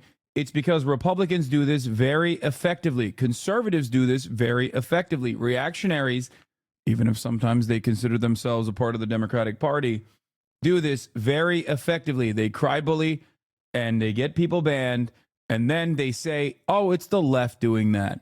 Okay? Conservatives will never stop until every single fucking conservatives will never stop until every single person that is doing anything that's like even remotely close to political commentary is at least center right. Okay? That's it. That sounds like a number, but all of a sudden, here's what was amazing. It was the most effective way I ever reached the working class in my career. The muscular class, janitors, waiters, waitresses, Uber drivers, police officers, firefighters. Even more so than YouTube and Instagram, for whatever reason, something about TikTok really reaches people that Donald Trump was trying to win 10 or 15% more of. And final thought I'll make on this. It's the most diverse audience that I'm talking about Black, Hispanic, Asian, young. And I'll just tell one story. I was in Vegas about to speak, and there were a bunch of, waiters and waitresses coming up asking for pictures, all Hispanic, all Asian American, Pacific Islander, that saw me on TikTok, and they're like, thank you, you connected dots, I think. And it is a form of entertainment what we do on TikTok, because it's ideas that are kind of colliding. And so praise God. If you would have told me a year ago that we'd have like one of the largest TikToks out there in conservative media and all politics, I would have said no way. And we could go whatever direction you want, Pat, but I believe without the horror and the tragedy on October 7th and the events that came subsequent. This is why the Hassan Eclipse industrial complex must operate full tilt on TikTok. We got to do 1,000 different accounts, all pumping fucking funk music with like short clips of things I'm talking about, pop off moments, shit like that. We must let a 1,000 flowers bloom. Okay. I don't mean thirst trap videos. He's mic dropping ethnic groups like he's a liberal and not a Nazi. Yes, he is. Look, it's good. The sexy fan edits are one thing, and that's fine. It works, right? It's great. It's one thing that they can't really undermine. They can't just be like, no, that guy sucks. He's not hot at all, right? Anyway, but we need more pop-off moments from the stream. Can we conclude the reason why the left doesn't pop off on social media is because the right has more money to support it? No. There are a million reasons. One of them is the fact that the right is unified in its message. Monetization on TikTok sucks though, so there's less incentive. Yeah, I know. There's obviously shadow banning concerns, which is ironic because that's what conservatives run on all the time actively. But the reality of the matter is it's the left that gets consistently banned and shadow banned for supporting Palestinians, supporting America's like adversaries in general, supporting the humanity of people, no matter where they're from, and understanding their material conditions, their material realities. But outside of that, kind of hard to have a leftist pop-off moment when your people on your side will still call you out on things no matter how insignificant. I know, but that hasn't stopped me in the past, and it won't stop me now because I don't give a fuck. That's the thing, okay? You have to understand something. If you're already a leftist, or you consider yourself a leftist, you consider yourself to be anti-capitalist, and you have minor disagreements with me that you consider to be the worst possible thing on the planet, I don't care. I don't need to convert you. I don't need to change your fucking mind. Yeah, okay, it's fine. Hate me all day, every day. As long as you're still fighting to defend undocumented migrants, fighting to defend trans people, fighting to defend black people, fighting to defend women and women's rights, then that's fine. I'm right there with you. I don't care. You can fucking constantly talk about how awful I am because you caught me doing a microaggression. All the while, what I do care about, however, is the much broader field at play, okay? Because there are a shit ton of people out there, shit ton of guys, who abso-fucking-lutely, like, see, change your stance on neopronouns and I will stand. No, I'm not going to, and you're a 25-month subscriber. I still think it's weird and I don't understand it, but I don't care. That's the reason why I don't talk about it, okay? The reason why I don't talk about it is because it's irrelevant. Do you understand what I'm saying? It's irrelevant in the sense that, like, this is not something that ever needs to be discussed, okay? If I wanted to present myself as a reasonable moderate, I would regularly fucking shit on certain aspects of, like, trans advocacy, like neopronouns, to present myself as a reasonable guy. The reason why I don't talk about it is because I don't care. Do you understand what I'm saying? It's irrelevant. 80% of the public does not want trans women to participate in athletic endeavors with cis women, okay? 80%. It's over. It's a fucking mass majority. I know there are only 40%. I mean, not 40%, sorry. I know there are only 40 trans athletes in this fucking country up to the collegiate level. 40. 40. Not fucking 40,000. Not 400. 40. 40. That's why I don't talk about it at all. I don't give a shit. It's a non-issue. You will never convince me, because some Republicans decided to get mad about it, that this is a major problem. Shut the fuck up. Is it putting food on your table? Is it putting money in your pockets? If you were to stop all 40 trans athletes from participating in athletic competitions, is your life going to get better? No, it's not. It's a simple distraction. I don't care, and neither do you. Shut the fuck up.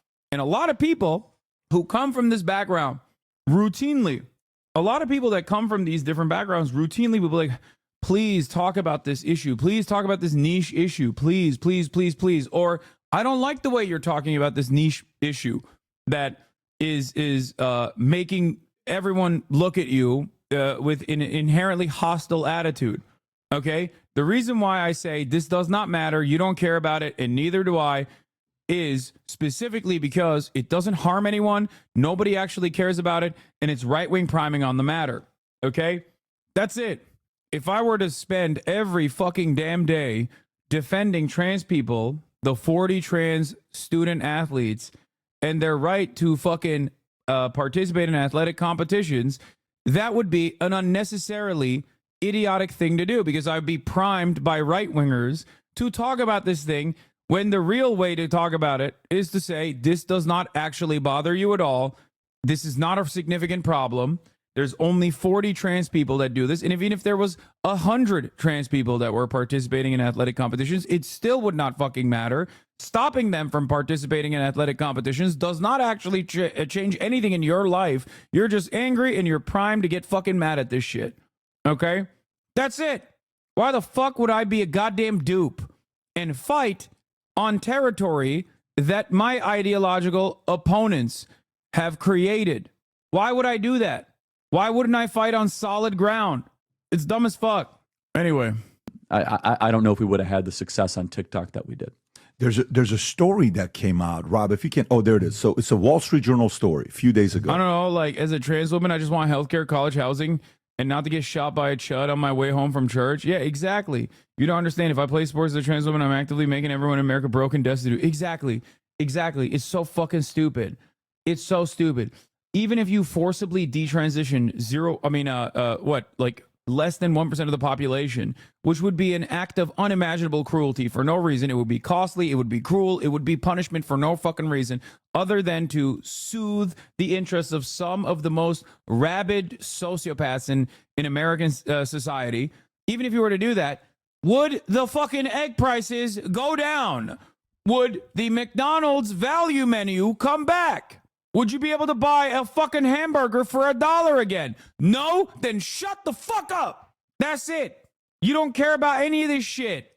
Republicans and Democrats alike cause you to hyper focus on this stuff because they want to make you feel like they represent different interests when they are owned by the same corporate masters. That's it. That's it. And all these dumbass Republican Trump supporters are like, hell yeah, MAGA's back, baby. We're going to put men on the map. It's like, you're a fucking idiot. Immediately after he won the election, the richest people on the fucking planet, including but not limited to Jeff Bezos and Bill Gates, you know, those libtards themselves, put like $300 billion on their net worth, like overnight. Yeah, one day you're going to get your comeuppance, dude. I promise. Oh, I'm going to get mine one day. No, you're not. You have a 1994 Honda Civic. That's the only asset that you have to your fucking name that was handed down to you by your older brother. And unlike him, you've never even gotten pussy in that fucking car. And you never will. You are not a capital owner. Why the fuck are you defending this system, dumbass? It's so stupid. Young voters helped fuel Trump's win. Okay. So, and this was kind of interesting because one day I get a call from Vanity Fair and they're asking me about, what do you think about the fact that Barron Trump is getting all these podcast bros for his father to get on? And what do you think about that strategy and all this? I said, you're talking as if it's a bad idea on what he's doing. I'll read this to you. Young voters helped Trump fuel Trump's win. Trump's win included a 14-point lead among men under 30, a drastic 30-point shift from 2020, when Biden had a 15-point lead. For women under 30, Harris led by 18 points, a drop from 32 points in 2020. Nationally, 16% of voters were under 30, up from 13%, so 3+ in 2020, with Harris's support among them shrinking to just six points over Trump, 52 to 46. Economic issues dominated young voters' concerns, with 39% of young women and 42% of young men prioritizing jobs and the economy. Trump's campaign reached young voters through college events, TikTok. They're talking about you right here, and popular podcasts. Following advice from his son, Barron, who recommended appearance on platforms such as Aiden Ross, drawn hundreds of thousands of views. Now, Aiden, sure, gamer, all this stuff. Dem Socia, Hassan, my brother, I was one of those anti-trans guys who hyperfixated on this issue ever since it became mainstream, and you helped me realize that not only was I wrong, but that it was unfortunately effective distraction from the real issues. Yes, there are a shit ton of people like you in this community, which is also part of the reason there are so many people like you in this community, people who were transphobic. I myself had transphobic attitudes in the past, something I've talked about a lot, okay? I had misogynistic takes. I had transphobic takes. Now, I still fancied myself to be a progressive, even if I did not fully subscribe to every aspect of social progressivism. But it didn't matter, okay? I took the time out, and I learned, and I changed my fucking attitude, okay? And that lived experience, unironically, is part of the reason why I think I can be a more effective communicator on these issues and talk people off the ledge of becoming this, like, hyperfixated monster who fucking loses their own sense of self as a consequence of that, okay? And that's also partially the reason why I pay no attention to all these dumb fucks who are like, Hassan is not sufficiently progressive enough, or my key issue is sex work, and I don't really appreciate his takes on it, so I'm just going to fucking write him out entirely, and I'm going to make it my life's mission to say he's a bad guy. Who cares? Shut the fuck up. You're a goddamn loser, and nobody gives a shit about what you have to say. You can get a one fucking minor blip on TikTok for the day, but then it's over, okay? That's it. It's over. And as long as, the reality is, as long as you are still advocating for women's rights, for trans rights, advocating to uplift people of color in this country, advocating to help the entirety of the American working class, the global working class, across the board, unconditionally, then I don't care if you fucking yell and get upset about what my perspective is. Okay? It will be hard for a black person to change a white racist mind, but he may listen to a white person on it. I mean, that's it. That is the method. Okay? The method is, I know that people who are transphobic are going to be infinitely more resistant to listening to a trans person. That is just the unfortunate reality, okay? Than they are to listening to a fucking white dude, especially a cis heterosexual white guy who's 6'4" and loves to fucking work out, play basketball, watches anime, and shares their same interests. That's it. And it's so funny that there are still these like incredibly fucking sheltered reactionary social justice attitude representers, all that should have been shelved all the way back in 2016, that are just still chirping. They're like, his aesthetics are too broy for me. It's like, yeah, dumbass, that's why I'm successful. Shut the fuck up. You don't know what the fuck you're talking about, okay? I'm sorry. It might not be for you. There's a million different bread tubers out there who I love and respect that you can go get this kind of commentary from with a softer tone, okay? If you don't like it here, you shut the fuck up, Stop chirping. But a lot of this, if I was to hear someone, like for example, a celebrity gets on, oh, wow, he was on Aiden. Great. Oh, my God, he was on Logan Paul and Mike Mallon. Great. Sure. Influence. Yeah, I can't believe Logan had him on. I get it. Jake actually broke down a 32-minute video to explain why he's voting. I think that translates. You get young voters to say, that's right. That doesn't make any sense. What are you talking about? This doesn't make any sense. Chris, again, the sport of politics. How big, you're in this space, you've been in. Why do you yell so much? I think being calm in your delivery projects more confidence. Man, shut the fuck up. There you go. I yell because I get angry. That's the point, okay? I don't fucking censor myself. I will censor you for making a stupid point like that. I'm angry. Why the fuck would you not be angry? How the fuck can you be civil about the situation? Okay? Like, how? How are you not angry? I'm angry all the fucking time. It's so dumb. Difference is, if I'm angry and you're not, you obviously think the system's working for you. Okay? And that's why you simply don't understand. That's why you go, why is that guy so fucking angry? I don't get it. Because none of this actually impacts you or any of your immediate loved ones in a tangible way that you can analyze. So you're just like, it doesn't really matter to me. I don't really get it. I just wanted the Democrats to win because we wanted to preserve the institutions of democracy. Fuck that, dude. The easiest way to disguise yourself as a normie when you're leftist is to be edgy, bombastic. You genuinely don't woke scold to purity test people the way too many leftists do. No, but there is like a limit to it. You know what I mean? If there's anyone engaging in like harmful commentary, I'm going to stop them. I'm going to tell them you can't do that. That's unacceptable. You know? And as long as people are aware that those are my worldviews, there's a level of safety that comes from that. You know what I mean? I can make a similar joke sarcastically to what Charlie Kirk says on a daily basis, sincerely, and people understand I'm joking. And your entire life, your father's a two-term governor, your brother's a governor, so it's not like you. How big of a deal was this for young voters to flip like this and be inspired to come out and vote for Trump? So one of the rules in politics is do everything. Do everything. Be in yes mode. Go everywhere you can. Talk to anyone you can. That has become less and less popular as people seek their silo, right? Now, again, this is also evidence of underperformance. I'll start with saying bro vote, to me, I don't think is coming from a good place, by the way. I don't think... We got to talk about that. Defining it as bro vote, I see is what does that mean? What does bro vote mean to me, I see it as a way of diminishing what resonates with young men. And I think it's a continuation of a very...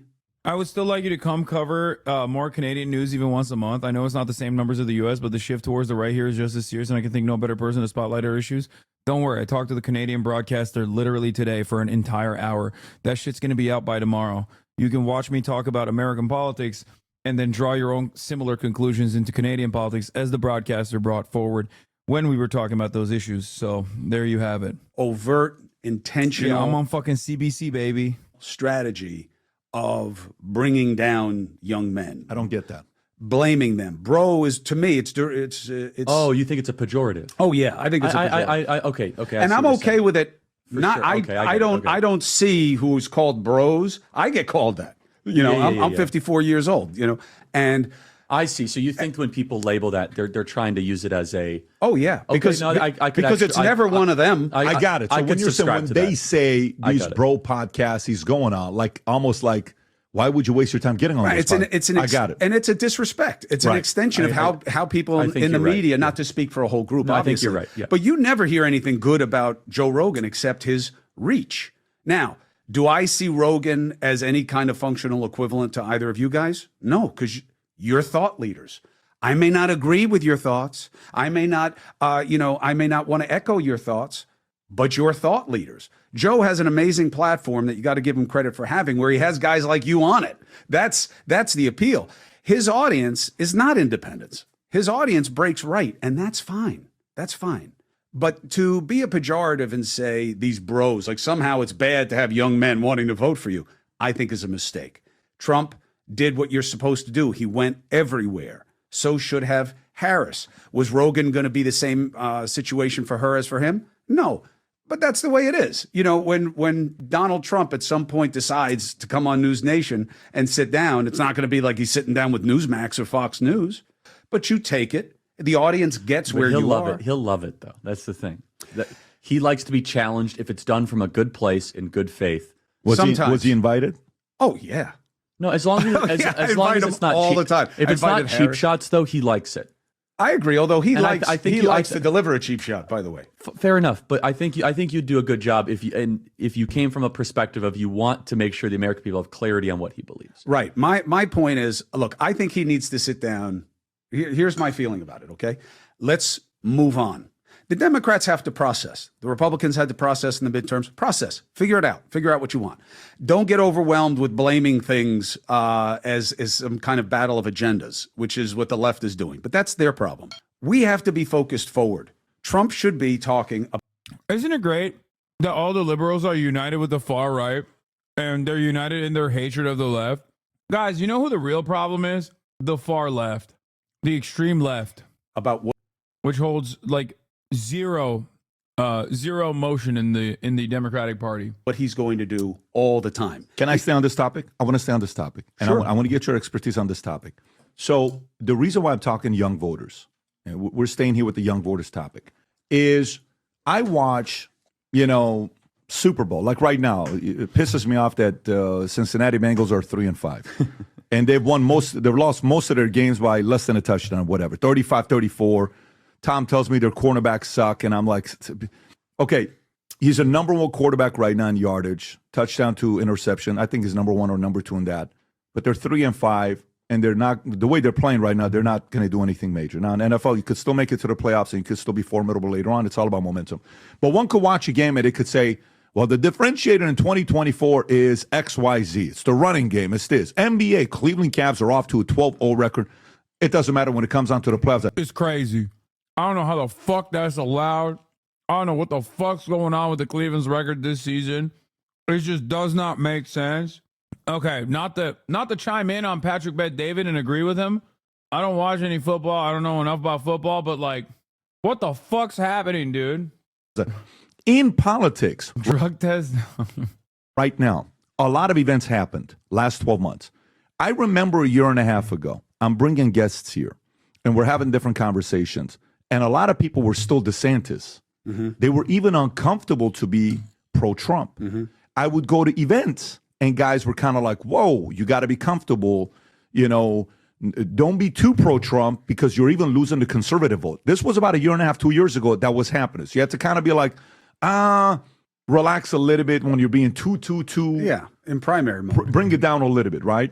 But then in the last 12 months, specifically, if this is a sport, in the last 12 months, to both of you guys, what would you say were the defining moment where it The Cavs is the NBA, not the NFL. Dog, I don't know who you're talking to. I'm literally, every moment that I'm not on camera, I'm throwing it back for LeBron James. Okay? Akron's very own prodigal son. Yeah, I know the Cleveland Cavs are not an NFL team. Flip. And by the way, I'm not I'd like to see one from both of you guys. He's going to say now, LeBron no longer plays for the Cavs. Watch. But also reasons. For example, Bobby's walkout. Okay? We hosted that event. I remember that. That was turning point. Phoenix. I remember. Was it an Amfest or was it a? No, but come on, if you see those kind of pyrotechnics, you know who's your doing AV is insane. Yeah. So, but that doesn't come ex nihilo. That's well, dude. Jokic will not have a better career. You cannot have a better career than LeBron James. It is statistically impossible. Maybe in the future, where someone has LeBron James's level of recovery and level of fucking dude. It cannot happen. It cannot be recreated. Okay. 20 years of domination is not a real thing. Maybe in the future, with medical science improving, potentially someone will be able to get to that level. Okay. Maybe. But it's going to take a while. Yeah. Jokic also hates basketball. The funniest part about that is like, he's not even interested in playing ball. He likes his horses. He likes being in Serbia. He does not like playing in the NBA. Look at him. And I say this as someone who loves seeing a dude, a fat Serbian man, absolutely fucking dominate the league, okay? It's just not going to happen. The fact that he doesn't care makes it more impressive. I know. Jokic treats the NBA like a 9-to-5. Yes, he does. And it is extra impressive that he gets to dominate so hard, despite treating the NBA like a 9-to-5 job, okay? Having said that, however, LeBron James is a dominant force who invented the game of basketball and then reinvented it over the course of 2 fucking decades, season after season. Okay? Rings or not, does not fucking matter. This man has never had a non-dominant season. Like, it's just crazy. No one has been as good as consistently as LeBron James. No one will ever be as good as consistently as LeBron James until medical technology improves. That's it. Oh my God, shut the fuck up. Y'all are a bunch of white supremacists if you don't recognize this reality. Okay, I'm done with this. Let's move on. You come on, Pat. You know that's a turning point. You realize we've been in the business of doing events for a while, and I would expect nothing less from a guy like you. I've been at your event. I see in the back. The guy works like. Bro, Curry had way more impact on the game than LeBron. That's undisputable. Yeah, I mean, that I don't even disagree with, but I'm talking about his legacy, okay? I don't disagree with that. Why the fuck is... First of all, there's no more mid-range. The mid-range jumper has been destroyed, okay, systematically. It's not revisionism. I think that yes, Steph Curry's NIMBY ass absolutely played a role in this. Okay? He did. Steph Curry loves taking threes, hates poor people moving into his neighborhood because it's going to ruin the neighborhood aesthetic. Okay? Understand. Does not want. He is the number one hater of homeless of anti-homeless initiatives. Dude, you're so wrong. The media's coming back. Kawhi, PG, come on, not a ball knower. I'm not a ball knower. I'm a ball fondler when it comes to LeBron James. That's all I know, and that's all I need to know. Okay, let's move on. Let's get back to Patrick Bet-David. It's like 24/7 out. He's been running the whole show. He's phenomenal. But Bobby coming out, that alliance. Tulsi, Musk coming out. Musk's 2.1 billion impression on X. Rogan's podcast. Assassination attempt. The younger voter going out there getting the TikTok folks. If you were to say a few of the events in 2024 that led to Trump making the greatest comeback of all time, what would you say that was? I have to pick a couple. The first of which was Elon Musk's purchasing of Twitter. And I believe that for many reasons, because it allowed for... You put that as one? Yes. I think I agree. I agree. Yeah. I do. And the reason being is that you saw a national popular vote tilt a certain way, which is indicative that the entire country is consuming information differently. Right. This was not just a regional tilt. It's not just that Trump ran a better campaign in Pennsylvania, which he did. It's not just that we chased more votes in Arizona, which we did. It's that the whole country is consuming information that makes them view things differently. I do not agree. Say I'm wrong all day, every day. This is the Republican version of we need to podcast our way out of this problem. It doesn't matter. Okay? You are getting duped by the Republican method of what you see from every fucking liberal outlet writing articles about, think pieces about how, where is the left's Joe Rogan? I'm here, and I'm fucking telling you right now, that's dumb. That is dumb. You cannot podcast your way out of this issue. They did podcast their way out of this? No, they didn't. No, they did not.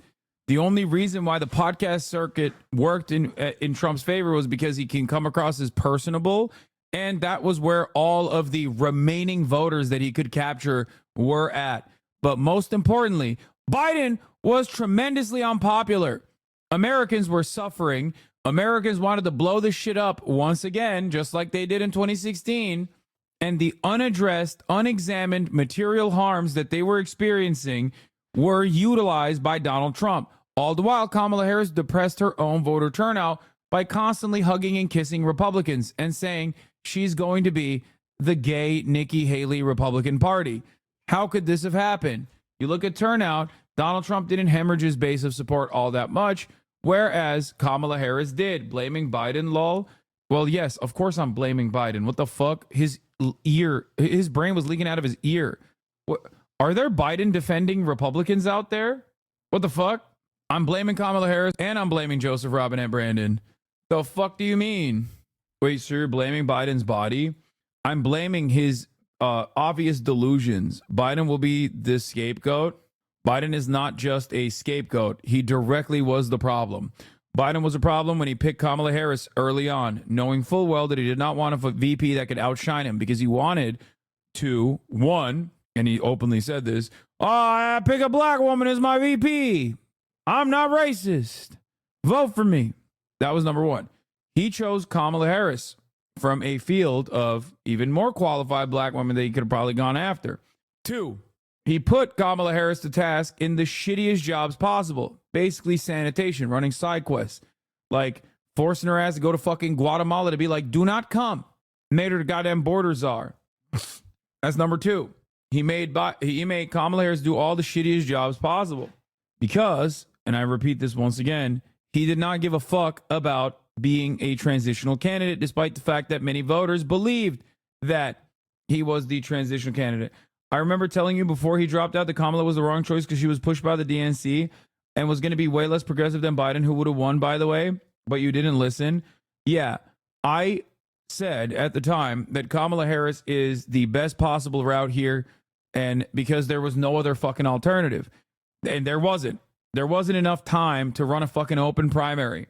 A lot of people fantasize about an open primary And maybe it could have been successful. Maybe there would have been a stronger candidate. There definitely would have been a stronger candidate from the open primary. I will admit. I just don't know if a better candidate from the open primary would have been able to defeat Donald Trump in such a short period of time. Because at the time, the Democrats were offering some level of stability and being the adults in the room. Turns out people didn't give a shit about that too much. You're smoking crack if you think Biden would have won? No, Biden definitely would have not won. What the fuck? Anyone who says Biden would have won is delusional. Good luck to them. Anyway, listen. It's not about having an open primary. There should have been a primary. That's it. Biden shut that off real quick. Then, foolishly enough, they did an early-ass debate where the entire world found out, oh my God, the leader of the free world is brain dead, like medically brain dead. He still refused to drop out. Then he dropped out and tanked Kamala Harris's chances every step of the fucking week. Every step of the way. Did everything in his power to make sure that, Donald Trump won, basically. Kamala Harris could have separated herself from Biden's administration and presented a different pathway forward. Kamala Harris was far from the best candidate. I agree. I, was very critical of Kamala Harris. In 2019, I ripped into her quite a bit. But she's a goddamn adult. Okay? What is this? Al Jazeera Gaza team stops broadcasting over unpaid bills. Some of Al Jazeera's correspondents covering the war in Gaza are protesting what they believe is Muslim mistreatment and missed paychecks from the organization. How the fuck? Dude, this is Qatar's number one outlet to the Western world. This is the best possible way that they can maintain a vision of looking different than the rest of the fucking Gulf states and shit. You ripped into her in 2019 I did. Yeah, I did. Ripped that pussy. See, this is what I mean when I say there's a lot of unrestrained, unrestricted misogyny in this community sometimes, and I ban them adequately. Okay? There you go. What are you, fucking 12? What the fuck? Come on, dude. Jesus Christ. Now you could say, oh, because it's inflation, all that.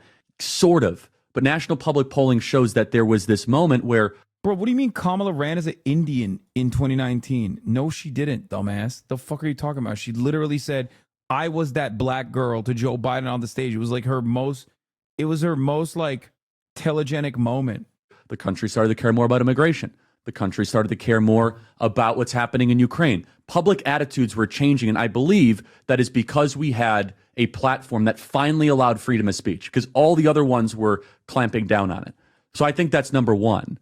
And then she announced her campaign at Howard University, and people are still like, oh, she's an Indian. You don't understand. When did she choose to become black? It's just like bots, all of you. Okay? You hear fucking Donald Trump say some shit, and then you immediately are like, that's funny. I'm going to repeat it. Bot! Make up your own damn mind. The free thinkers, dude. The independent fucking thinkers of America over here. Oh, you don't understand, brother. I'm a free thinker. I will not be taken out by the Democratic Party's libtard propaganda. I'm not an NPC. Number two, I think it would be the indictments of Donald Trump, starting when the Rubicon was crossed. No, shut up. Oh, God. Oh, my God. It's actually wonderful hearing at least different takes from what the fucking dumbass liberals are saying.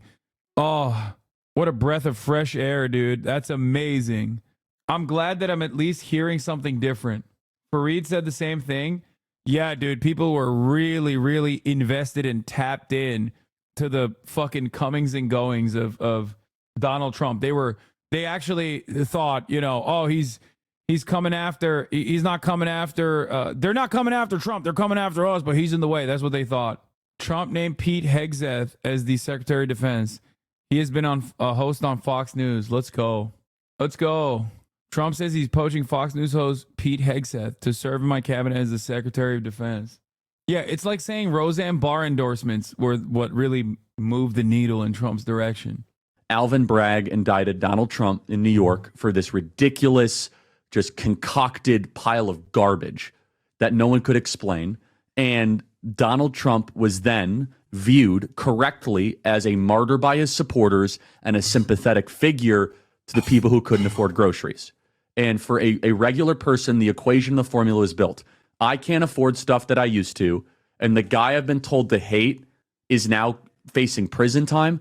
That doesn't make sense to me. And so then what happened is that regular everyday people would go turn on the networks and say, okay, help me understand this, MSNBC. Help me, because a lot of people would give the benefit of the doubt. They said, okay, and they heard nothing but he's a Nazi, he's a threat to democracy, and he must be locked up. And regular people didn't buy that. And then where did they go, PBD?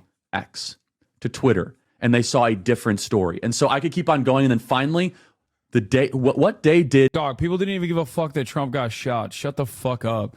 They literally don't care. They were like, one party is saying we got to preserve these institutions. The other party is saying we're going to blow up the institutions, but it's going to lower your prices. And they were like, okay, institutions haven't helped me. I'll go with the blow up the institutions guy. That's it. That's it. People didn't even fucking swing in Trump's favor after he got shot.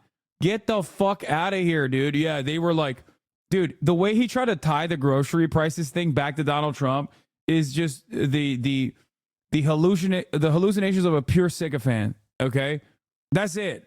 He straight up was like, "Oh, we're trusting the polls now." What the fuck do you mean? The polls were correct. What are you talking about? Are you a polls were wrong guy? Is that what it is? Why? He only saw one poll. He only saw the Jen Seltzer poll, and he's like, "Oh, the polls are so wrong." What are we talking about? Getting shot def helped them? No, it didn't, dude. Wait, what? Getting shot was such a fucking non-issue that Ben Shapiro stopped talking about it, like immediately after. Okay, getting shot did not end up swinging this in Donald Trump's favor. People do not like Donald Trump. Also, nothing really moves the needle that much in today's discourse anyway. Like, that's the other reality. It's just our news cycle is so primed, is so fast, that multiple world-changing events happen over and over again. And it barely made a blip. Hassan is still shilling for the polls. Not saying it's the largest factor, but felt huge. Can't disagree, okay. Some did predict it was going to be a blowout one way or another. I did. And it would have been if Joe Biden stayed in the race. But that still would have been more so on Joe Biden than Donald Trump getting shot. It's a big factor when it's remembered. What? No, it's not. No. Kamala only lost because she didn't go on The View enough. Yeah, definitely. To be fair, his approval ratings were the highest ever in the months after, and I think the attempts helped with that. I think his approval ratings increased. Getting shot might have played a role in this, but I think his approval ratings increased because he was just more prominent. And I think his approval ratings absolutely increased because he kept showing himself as a personable figure on every avenue that he could go on. When the disapproval rating of the sitting administration is so high, okay? When the disapproval rating of the sitting administration is so fucking high, the alternative to that is going to understandably get more popular. Did Elon Musk endorse Donald Trump? July 13th, the day that Donald Trump got shot in Butler, Pennsylvania. And I believe the hand of God was on Donald Trump. I really do. I believe that it was 1 millimeter that, saved his life. But then Elon Musk going all in. You know this. I mean, I'm read Elon's book, the Walter Isaacson one. It's unbelievable. He's like a laser beam. When Tesla's not hitting its objectives, he sleeps on the floor of the Tesla factory, the Gigafactory, until it's done. If the rockets aren't getting up on time, he dedicates his whole life. If he wants Donald Trump to go to the White House, what did he do? He lived in Pennsylvania for 45 days straight. And I can't believe the JFK still alive guy was right behind him when he got shot. That's even crazy. Dedicated his fortune, his time, his energy like a laser beam. Nothing else mattered. And when you had that kind of focus from obviously the highest capacity person on the planet, was the New York Times poll right? Like they had it tied when he was going to win the popular vote. I think state polls overall, and a lot of these polls were within the margin of error. And I kept telling you Donald Trump is going to win the popular vote. And everybody said there's no fucking way. I thought foolishly that the swing state blue wall was going to still remain in the Democratic side. I was wrong about that. That's why I said Kamala Harris has a marginal chance of success, winning the Electoral College potentially, but still losing the popular vote. Also, the popular vote will be closer once Cali finishes count. I don't know, man. Coupled with Donald Trump, you're talking about a force multiplier, the likes of which that literally, in my opinion, saved civilization. Chris, what would you say? I like the phrase force multiplier. That's absolutely what social media is. I agree with your analysis about people using social media as much as any media now. I saw a tweet that basically addresses what you're saying right here perfectly.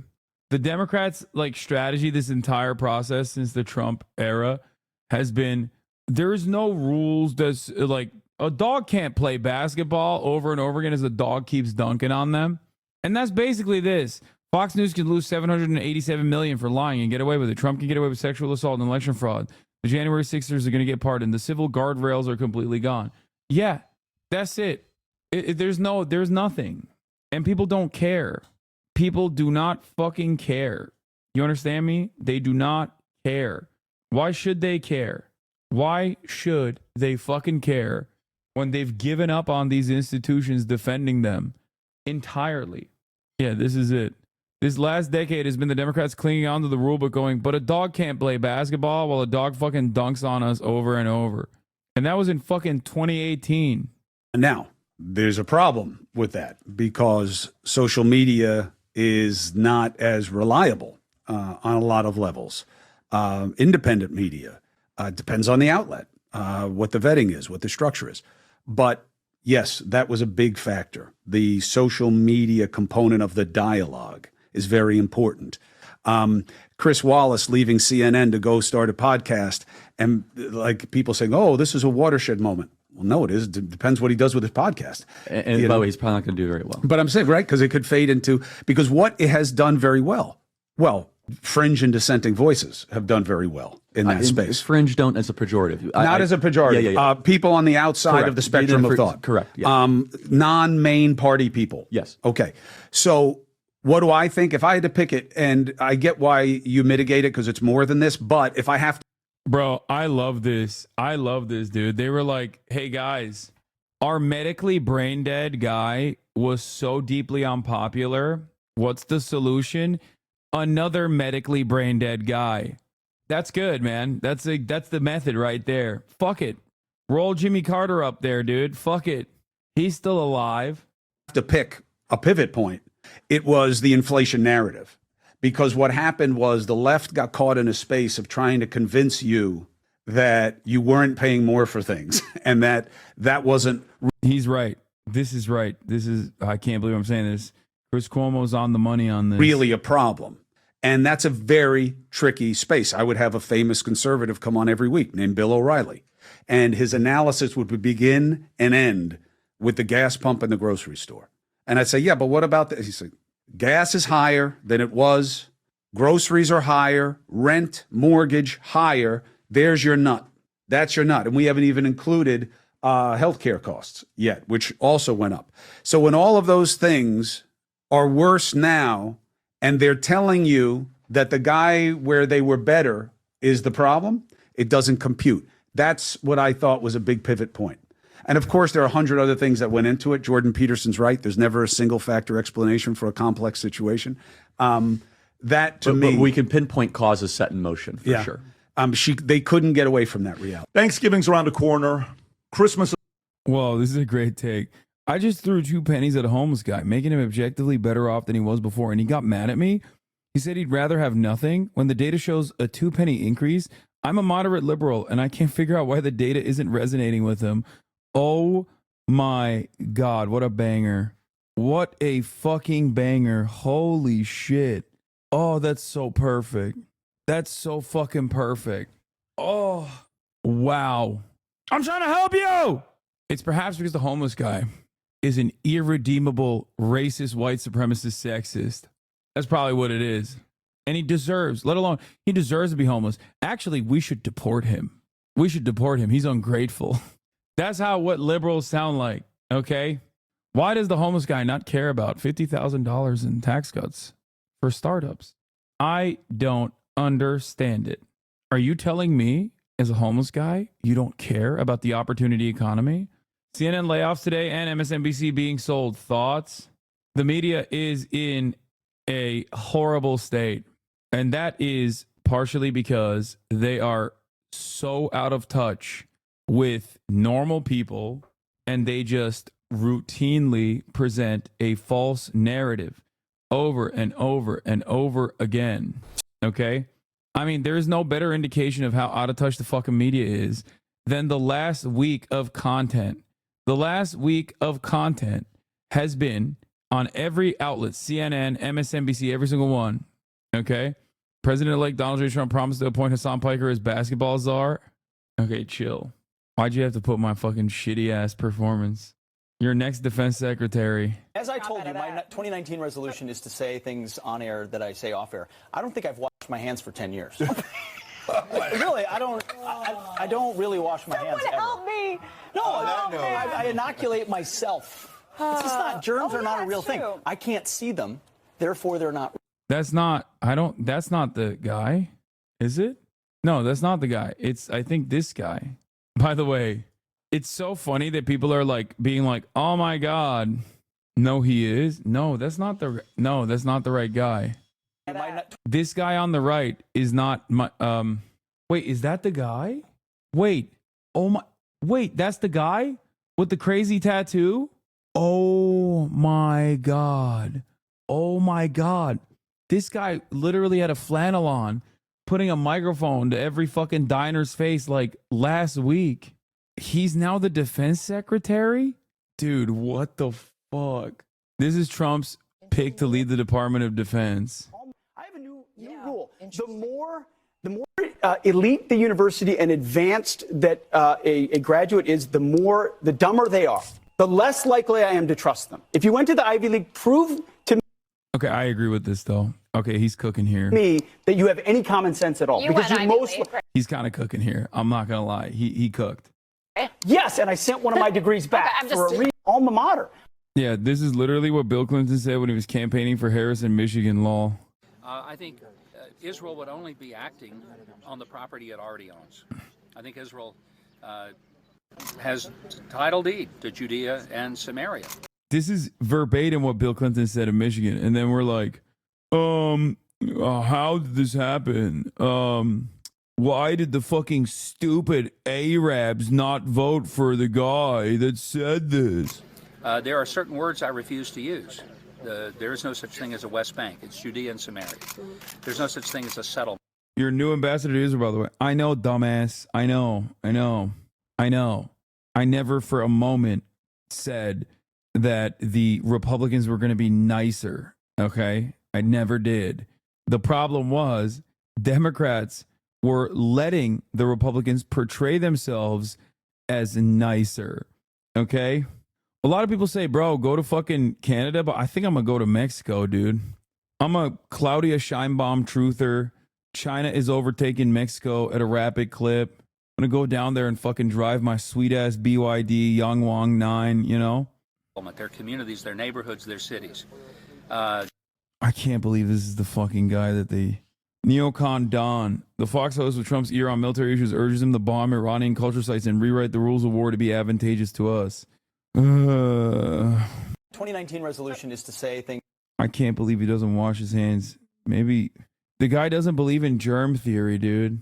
Deemed an extremist because of a tattoo by my National Guard unit in Washington, D.C. And my orders were revoked to guard the Biden inauguration. Jerusalem cross tattoo, which is just a Christian symbol. Is that the This is the one. Is that the tattoo? Yep, right here. This one is what got me disinvited. I'd never had orders revoked before. I mean, listen, it's a standard deal. You remember after January 6th, everyone was in Washington, D.C. Like Nancy Pelosi had the parking garages full of National Guardsmen. My commander called me a day before tepidly and was like, Major, you can just stand down. We don't need you. We're good. I'm like, what do you mean? Everybody's there. He's like, no, he couldn't tell me. When I was writing the book, I reached out to somebody in the unit who could confirm with 99.9% certainty because he was in the meetings and on the emails. Nope, someone inside the DC Guard trolled your social media, found a tattoo, used it as an excuse to call you a white nationalist, an extremist, and you were specifically by name orders revoked to guard the inauguration because you were considered a potential threat. How was that? It's a cross.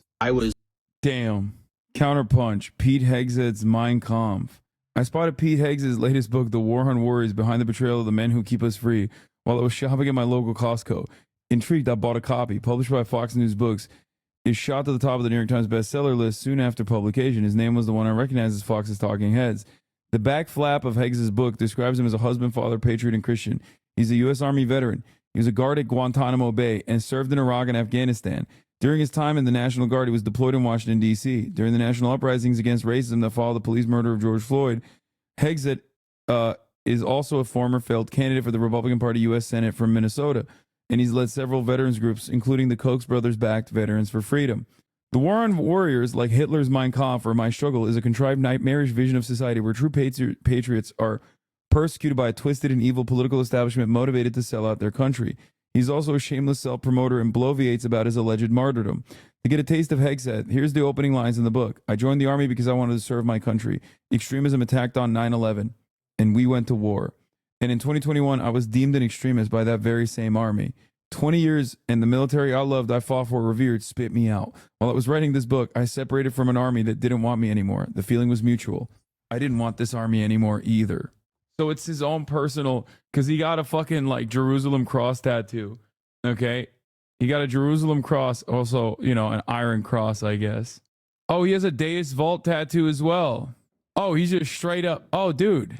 Deus Vult are the last two words of my book. Out today. Find out why. Yeah. We know why, brother. Because you're a fucking Nazi. Oh my God. That's so sick. America is in the shitter, dog. Holy fuck. Google his other tats. I believe he has a black son. This guy is a straight Christo-fascist.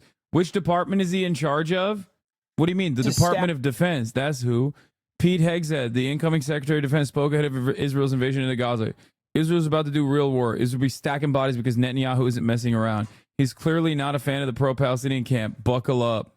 Well, hey guys, I just want to say congratulations to Kamala Harris. She wanted a more lethal military, and it seems like we're going to get it. Republicans in the cabinet, a more lethal military, a more muscular border policy. Wow. With the exception of Liz Cheney in the cabinet, I feel like she's getting everything she wanted out of this race. Maybe that's why it's such a joyous time for her. Wow. In November 2024, Trump announced that he intends to nominate his personal life. First wife divorced in 2009, second wife Samantha Deering. They have 3 children. 2017, while still married to Deering, Hegseth had a daughter with Fox executive producer Jennifer Rotchett, with whom he was having an extramarital relationship with. He and Deering divorced in 2017. Hegseth and Rotchett, who have 3 young children from her first marriage, married in August 2019. Controversies. June 14, 2015, Hegseth accidentally hit a West Point drummer with an axe while filming a live TV segment in honor of the Flag Day. According to the drummer, he sustained only minor injuries. The drummer was seen cheerfully speaking to camera as if an accident never took place. In May 2018, Hegseth mocked the New York Times for ostensibly not covering a story about the capture of 5 ISIS leaders, referring to the paper as the failing New York Times. But the New York Times had already filed a report on the story. Okay, these are like not that great controversies. 2019 was reported that Trump was considering pardoning several U.S. military service members who had been charged with war crimes, including a veteran who set to stand trial for shooting indiscriminately at civilians, hitting a girl and an elderly man, as well as fatally stabbing a captured teenage ISIS member while he was receiving medical treatment. The Daily Beast and CNN later reported that Hegseth had for months sought to oh my God, he's the one who got Trump to pardon the guys. At the same time, Hegseth was discussing these cases on Fox News without disclosing that he had advised Trump to pardon them. In November 2019, Trump pardoned 3 service members accused or convicted of war crimes. Shortly before Trump announced his decision, Hegseth suggested that Trump was about to take imminent action in the cases. Oh shit, the drummer hit with the axe is a colleague of mine. That's hilarious. In July 2019, Hegseth said one of the Muslim members of Congress, Rashida Tlaib, had a Hamas agenda. In August 2019, he lamented that young kids voting are worried about the adverse effects of climate change. Hegseth also criticized universities for teaching students about environmentalism and radical environmentalism rather than a real threat such as Islamic extremism. In January 2020, Hegseth expressed strong support for Trump's decision to kill Iranian General Qasem Soleimani. He also called on Trump to bomb the Iranian homeland, including cultural sites if they were storing weapons. In February 2020, amid the spread of COVID-19 pandemic in the United States, Hegseth said the Democrats were rooting for the coronavirus to spread. They're rooting for it to grow. They're rooting for the problem to get worse. Hegseth suggested that the Omicron variant was made up to help them win the 2022 midterm election, saying count on a variable every October, every 2 years. So I need to explain something to you guys. A lot of people over this past year that have just found out about like all the crazy shit that Israel gets up to and has asked me, like, Hassan, how did this happen? How did we get here? Well, don't worry. You're having your own version of Israel in the United States of America right now. Okay? This is how it works. Liberals cave and capitulate the right-wing framing. The only thing that hasn't happened is, like, I don't know, one guy who was maybe more marginally moderate than the rest getting assassinated by a group of fucking freaks who then take over the goddamn government in its entirety. Okay? Like, this is how it works. Oh, speaking of Israel, U.S. House voted 256-145 to pass H.R. 9495, short of the 2/3 required. Would empower Treasury Secretary to revoke nonprofit status of orgs based on judgment they're terrorist supporting. Concerns it'd help government, especially Trump's attacks against pro-Palestinian groups, but not just pro-Palestinian groups. 52 Democrats voted in favor. 52 Democrats. This, by the way, for those of you who don't know, okay, is a bill that allows the federal government, the Treasury Department, to basically declare any 501c3 to be a terrorist organization or funding and facilitating terror, okay? And they don't even have to show any proof for it whatsoever. They can literally just go, oh, nice 501c3 you got there. I'm saying it funds terror. Boom. It's now no longer a 501c3. You will no longer be able to have a nonprofit status. Every climate change group, every climate change initiative, every climate change nonprofit, boom, terrorism. Now, what's really crazy about this is that the Democrats know that Donald Trump is president. The Democrats know that Donald Trump is president. If they think that Donald Trump won't use this against, if they think that Donald fucking Trump won't use this against like any and every, ostensibly progressive liberal group, they're delusional. So the very fact that 52 Democrats voted in favor of this is insane to me. Is Planned Parenthood a 501c3? Yes. Donald Trump is now announcing that he is appointing Elon Musk and Vivek Ramaswamy to the Department of Government Efficiency, DOGE. Oh my God. In the early 2000s, they did something similar with the Ford Foundation, bring in the LDL to vet NGOs. Like Planned Parenthood is an example that comes to mind, okay? Pete Hegseth on Fox and Friends defends white nationalists in Charlottesville. Oh, this guy is so bad. Like, he's optically bad, too. With friends like these, why would anybody need enemies, What about the ACLU? Yes. Every single movement organization that you can think of is most likely a charity. Every single charity. Every single group that I've fundraised for. Can Elon still take government subsidies even though he's part of the government? What do you think? That's cute that you guys think that there's even some semblance of normalcy here. Oh man, what a conflict of interest, right? Yeah. Conflict of interest, right? But the rules say a dog can't play basketball. Anyway, 94-95 still got defeated, despite the fact that obviously 52 Democrats voted for it. What the fuck, dude? It's just shocking to me. I want to know which of the Democrats actually voted in favor of it. Stripping the nonprofit status of any charitable organization the Trump Treasury declares a terrorist org without any evidence necessary. Hold on, I'm going to put the name of the Democrats. All because they wanted to strip Palestinian advocacy nonprofit status. Luckily, it failed. 52 pro-Israel dumbass Dems. No different than Genocide Joe. Yeah, I got the names. Hold on. 52 pro-Israel dumbass Dems voted in favor of stripping the nonprofit status of any charitable organization that the Trump Treasury declares a terrorist org without any evidence necessary. Luckily, it failed. Yes, Pete Hegseth does not believe in germs. It didn't pass. The surprise here is that Elon is not chairing it himself. It will become potentially the Manhattan Project of our time. Republican politicians have dreamed about the objectives of Doge for a very long time. Ugh. Oh, hey, by the way, of course, Richie Torres was there for the record. I mean, but you knew that already without even knowing that he was there, right? Obviously. obviously you knew that Richie Torres was one of the fucking Democrats who voted for it, you know? And my fucking piece of shit, Adam Shit. Nice. Dumbass. Dude, this country is so fucked. I don't know what else to say anymore, dude. I have a new... The Doge office thing is so stupid. But here's the thing. The reality that these guys are basically pushing for all the things that they said they would do means that the mass deportations is possibly a likelihood as well, like a real likelihood. They've spelled it out over and over again that they're going to do it, and they're probably going to do it.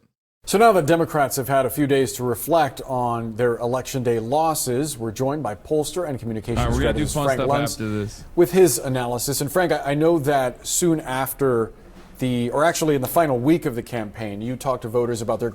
Chatter, stop telling me the Dems who voted for the bill. I know. I already literally copy-pasted that list onto my fucking tweet. Greatest hesitation against voting for Vice President Harris. Look, what did you find? Look, chatters who keep spamming the fucking Dems who voted for the bill. Look, you see this? I know. Two things. Number one is they weren't sure about what exactly she would do in the first hour, the first day, the first month. She never articulated exactly what she would do and how she would do it. And you can't expect to get elected president just by slamming Donald Trump. You have to put something out yourself. And second is that she never really convinced voters that she wasn't the Harris of 2019 and 2020 because her politics were different in 2024. But if you're not telling people what they need to know, they're not going to vote for you. There was also, and we spoke with Jasmine Wright from Notice, who wrote a really interesting piece pulling back the curtain on what happened with the Harris campaign. And one of the things that she reported was that the campaign may have misread certain issues that were animating the public. Like there was a top Harris campaign aide who said the issue of how Harris had responded in the past, and it was the target of a Trump ad, to a transgender issue was something that was really finding an audience, and yet they thought it wasn't. What did you find? Because they weren't listening to the American people. Someone needs to go back to the polling to understand what they were thinking. Can you name anything that we learned about Donald Trump in the last 100 days? Anything that was different? We know what he is, good and bad. We know who he is, good and bad, and there's nothing there. But we did not know the same thing about her, so I did not understand. And in fact, you can pinpoint her rise. It peaked at exactly when she turned on Trump. Up to the point when she was talking about herself, the joy of her events, the convention where everyone's dancing and happy, and she's talking about the future, awesome. And then she goes dark against Trump, and that's the end of the climb, and in fact, she goes back further and further and further. And one other point, men. I know the gender gap, everyone focuses on the female vote, but the truth is she did so badly among middle-aged, middle-income, moderate men. They found the Democratic Party having moved so far to the left, and these were among people who voted for Biden and voted for Clinton, and they felt this is not the same Democratic Party. I hear the recriminations. I'm getting calls from Democrats all the time over the last 72 hours, and they want to know, how do we avoid this in the future? What did we miss? And the answer is they missed common sense. They missed efficient, effective, and accountable. They missed the center of the American public, the center of the issues. They became ideological, and they should have been personal. I wonder what you make of the argument from some Democrats, and specifically talking about Latino men in general perhaps as well, that misinformation and disinformation played a huge role in swaying those voting blocs. Did it really play an outsized role? I don't accept that. And I recognize that there was some of that online, and it's a challenge we're going to face, and it's going to get worse as we move further and further into the AI age. But in the end, the Latino voters, despite what had happened in Madison Square Garden, despite that horrific joke about Puerto Rico, Trump still did better than any Republican ever. Why do all these motherfuckers like Frank Luntz and Alan Lakeman have a weird obsession with looking like they're 13-year-olds with these haircuts? Like, you're just old, just embrace it. I don't even know if that's a haircut. I think that's a hair piece, right? I assume that that's what's going on. Like, that's not a haircut. That's a hair piece.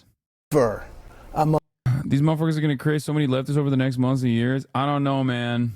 You missed the trans part? I don't care. On the Latino vote. To me, that's the most significant story of the campaign. The left tried to demonize him and tried to focus on his language, and in the end... What's up? Let's get to Brianna Chicken Fry and Zach Bryan's relationship and breakup. The short and sweet of it is, I assume this is Brianna Chicken Fry. That's her name. She's a Barstool content creator. Okay? So is Josh Richards, who's been on the show before, alongside Bryce, what's his name? Bryce Hall, who is now, Bryce Hall is now a right-wing content creator for Donald Trump. To the right of them is Dave Portnoy, also known as Dave Porkboy. He is the owner and founder of Barstool. Why am I talking about this? Because we all like to take a little break sometimes, okay? We all like to take a little break from the insanity of the awful nature of American politics, okay? Then there's also the Cutie Cinderella drama surrounding the Streamer Awards allegations. We'll talk about that. Kai Cenat drama. Oh, wait. Before I even talk about that, hold on. I forgot. Tim Pool covering this Wired story where they shit on me, apparently. They say it was these podcasts and streams that Trump spent a disproportionate amount of time in the final weeks of his campaign for a good reason. That list above. And then we'll do the dramas, okay? And then we'll watch this Canadian video, okay? Boys and girls, welcome. Oops. Tucker Carlson includes the four biggest podcasters on Spotify. Trump sat with all of them, often for hours, reaching millions of conservative or apolitical people, cementing his status as one of them, a Sigma guy, a guy with clout, and the apex model of masculinity that prioritizes fame as a virtue unto itself. Certainly not the message that was delivered, because nobody looks at it that way. But what I love about this is they mention his podcast appearance, and then they have this. They say what Trump and his team understood is that the disclosure, to whatever extent that means anything anymore, no longer happens in op-ed columns or The Daily Show. Kamala Harris seemingly did not. She did appear on Call Her Daddy, a stratospherically popular podcast with an audience primarily comprising young women. And her campaign enlisted a number of influencers as surrogates. But she skipped Rogan, Lex Fridman, and other mainstream adjacent marathon podcasts. And even if she hadn't, the world of conservative influencers dwarfs their liberal counterparts in both follower size and impact. In the same way Democrats never found their own Rush Limbaugh, they don't have a Steven Crowder or a Ben Shapiro or even, so help us, a Tim Pool. There are Democrats with followings online, but the cumulative gap in people paying attention to what they say is several orders of magnitude wide. Reflect, please. Reflect on this. Yeah, my neighborhood in Chicago flipped for Donald Trump. Yeah. I want to say this. It's MAGA and Seamus too. Yeah, that's right. When I was a little kid, I lived there. Garfield Ridge boys right here. And this is blue Chicago. In 2016 was blue. It started to turn red in 2020. And now Garfield Ridge and Clearing are red. Yeah. Not the entirety, but in the westernmost portion, there's a gigantic red square of my entire neighborhood. Everyone's like Trump. It's because of you and the manosphere that you lead, obviously. Yeah, so help us. I love that they're talking about how there's like no Tim Pool or whatever, and they totally ignore the communists. The Twitch communists. I'm not even going to say his name. Everyone knows the Twitch communist that I'm talking about, the himbo. Regis, but I want to say this because a point was made. Mehdi Hassan. Damn, I live in this dude's mind, dude. God damn. Hassan was talking to some guys on some show, and he was like, they said Kamala should have gone on Rogan, and he goes, no, we Democrats needed Joe Rogan. And the response was, they had one. His name was Joe Rogan. That's right. That's right. That's right. Well, I also just want to point this out. This term manosphere is hilarious because it just turns being a man into a political opinion. What do these podcasts actually have in common with one another? What they're saying is we have failed to secure the male vote. So what we're going to do is tie together a coalition of things in podcasts that men happen to. You have more than twice as viewers, Law. I know, but hey. It's all good, baby. Enjoy, and then say this is a dangerous political movement that was working against us. I need to stress this real quick because they're saying we don't have a Tim Pool. You did have a Tim Pool. His name was Tim Pool. Mm-hmm. My neighborhood in Chicago, which has been... What the fuck do you mean? You were... Dude, come on, dude. This guy, he's still doing the... I guess at least he's admitting that he's no longer... He's left the left now. Democrat my whole life, which had the mayor come down, a Democrat mayor that everyone cheered for, is now voting for Trump. It's not that you don't have one. It's that Democrats want to live in a world where the only... Remember when Tim Pool did a whole ass video about how I was going to kill myself because I'd fallen off when I was in Australia And it was because he got duped like everyone online from Destiny's Orbiters somehow finding a way to clip me out of context in my Discord when I was living my life with my fucking friends, not having a care in the world, not online at all. And people were like, dude, what the fuck? I heard you wanted to kill yourself. Are you okay? I was like, what are you talking about? These motherfuckers clip me out of context on Discord, dude. Only thing that makes you a Democrat is choosing to be a Yeah, I fell off so hard, dude. Democrat. They're like, we don't have a Garfield Ridge. They're thinking, what they're saying is, we need a podcaster who, no matter what happens, no matter what the policies, they will always just say they're a Democrat. The liberals have ostracized everything masculine and code. Wait, wasn't I mentioned in this article? They literally move on from reading it. I'm literally in the article. Am I not? I think I'm straight up in this Wired magazine article, which is kind of funny that they're like, oh, this guy, they never even mentioned him in the article. No, they do. I'm pretty sure. That's funny. Anyway, aren't they kind of right that the establishment left has ignored the material needs of young men for too long? Not the other stuff, though. Yeah, they have. And they've ignored the needs of everyone, not just young men. Oh, this is the Donald Trump Manosphere 1 article. Maybe I wasn't in this one. I got a Wired magazine piece all together, though. Maybe this is probably a different article that they're reading. I'm glad that they voluntarily brought me up as the Joe Rogan of the left, though. But the man called me a himbo. That's crazy. Democrats are already talking about 2028. Josh Shapiro is already fielding calls from Democratic Party leaders in Pennsylvania urging him to run for president. Gavin Newsom held a Friday call. I told you guys. I told you that these three were going to be the dumbass picks from the dumbass Democrats. And they're already on their dumbass shit. What is this? Admin getting fired? Did Twitch actually post this? Is this a real tweet that Twitch actually posted? Because that is fucking insane. That is fucking insane.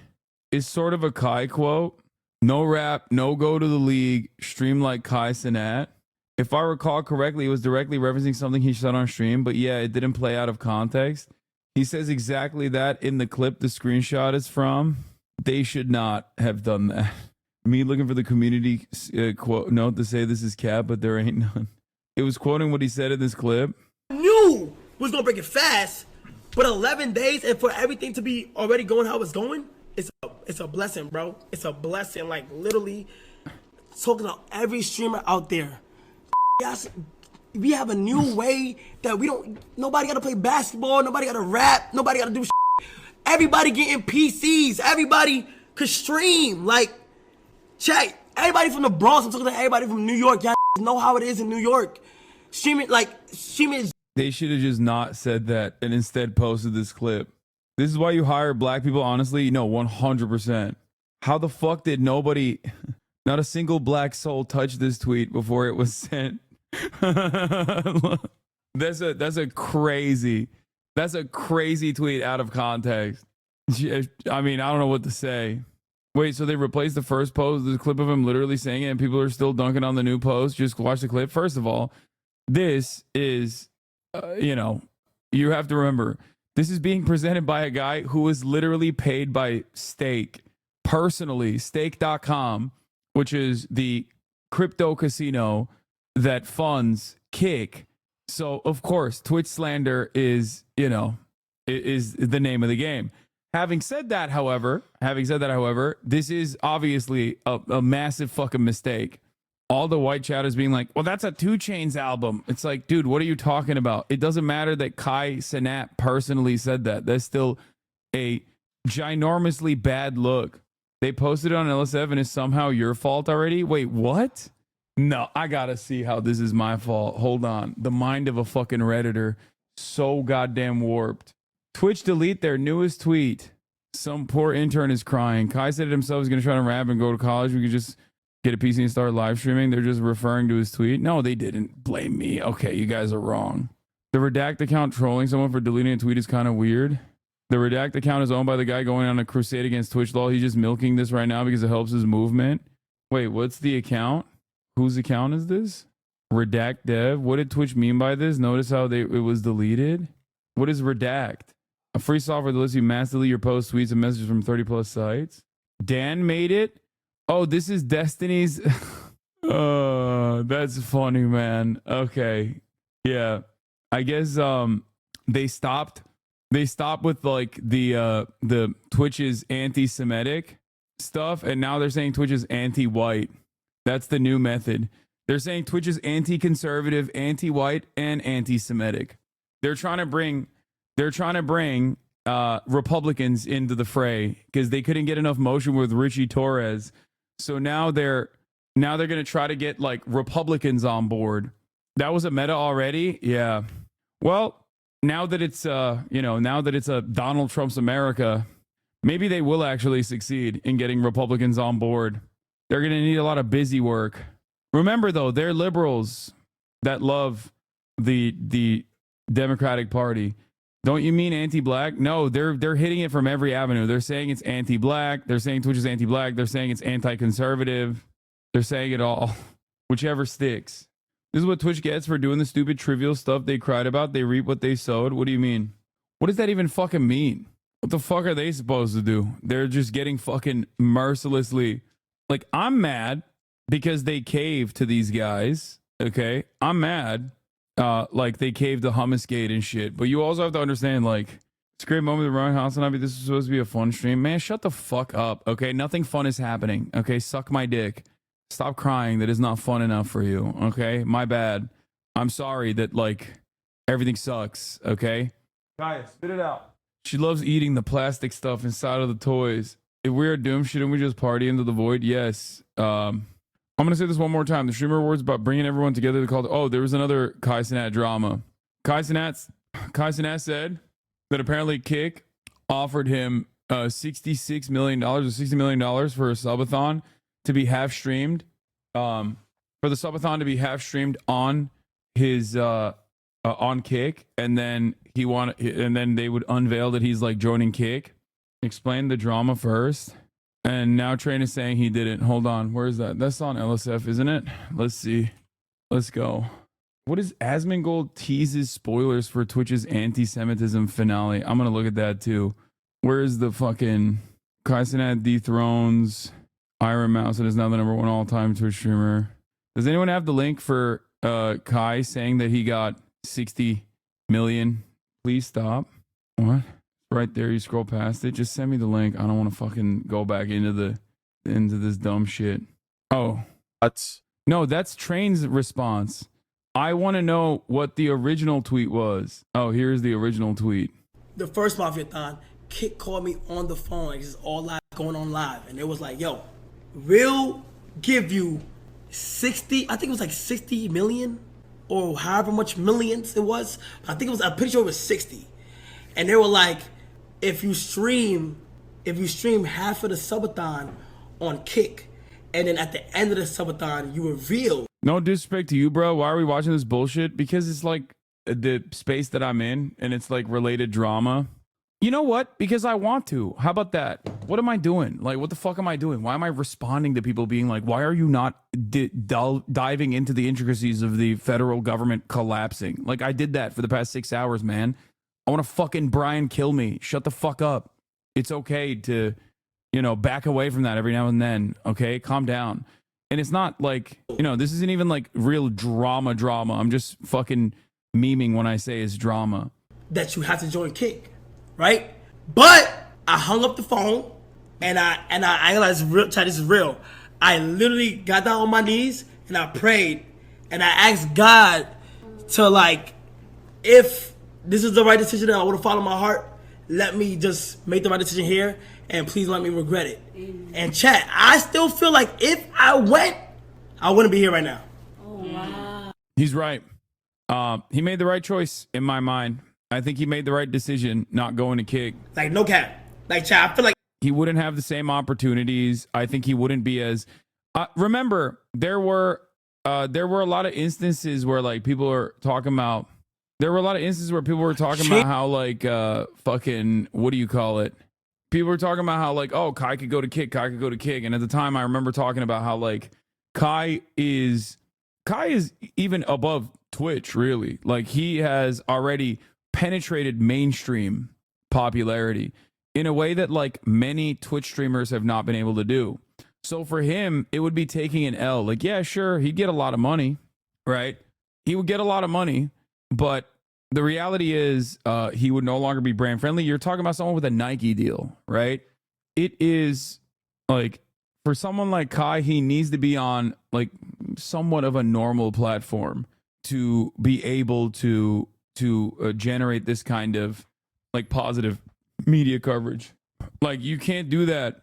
You can't do that on a platform next to like a dude having a mental breakdown every other week, 11 people tasked with like accruing child sexual abuse material and circulating it through their fucking discords. Aiden Ross, who is the guy that connects all of that, and crypto casino gamblers who are degenerates, right? It's just not going to happen. It would have nerfed him for no reason if he went on Kick. These are the categories on Kick. So revolutionary. Oh, and pedo hunters. So, yeah, instead of going on the fucking playground of degenerates where Nicholas Fuentes makes an appearance every other fucking week, he stayed on Twitch and continued carving mainstream prominence. Are you saying that pedo hunters are not good? It is the filthiest type of content. If you were to make the dumbest argument and be like, I guess you like pedophiles, you're the biggest idiot on the planet, okay? It's just degenerate shit. Straightforwardly, the most degenerate shit possible. And evidenced by the fact that they have no interest in actually stopping pedophilia, considering that, there's a shit ton of people who, once again, spend every waking moment on the platform, which was a meta on Kick for the longest time, collecting child sexual abuse material by going on these like ChatterBait style websites and talking to underage people and getting them to undress without telling them that they're filming the process, only to circulate the footage through paywall Discord servers. It is the most insane level of like illegal activity I have ever seen, serialized and turned into content. So suck my fucking dick. Why don't the pedophile hunters actually hunt those pedophiles for once, Anyway, yeah. Even the most professional version of pedophile hunters oftentimes ended up flubbing investigations that threw out like straightforward pedophilia cases. And I mean like Chris Hansen, right? He was the OG. He was the method. And even he, despite following protocol to the best of his abilities, routinely caused actual active pedophilia cases to be thrown out. Look at all the prominent pedophiles that have been caught, like EDP and shit. Fuck's he doing, He's still operating. Anyway, that's not the point, regardless. The point is that Kick has a bad rap, and much of it is deserved because of their lack of moderation, lack of interest in moderation. And if someone wanted to be a guy with a Nike deal, like that would make it much harder if they were a Kick streamer. Trainwreck reveals that Kai Cenat lied about Kick offering him $60 million for the first Mafia-thon, $22 million was for a year. Here was, I guess, Trainwreck's response to Kai Cenat. Let's look at that first, and then we'll look at Kai's response to Trainwreck's as well. I saw a clip. I think Scuba Ryan posted it, talking about some deal that Kai got. I really want to ignore it because I really love Kai. I support him in so many ways. He's mentioned it on stream as well.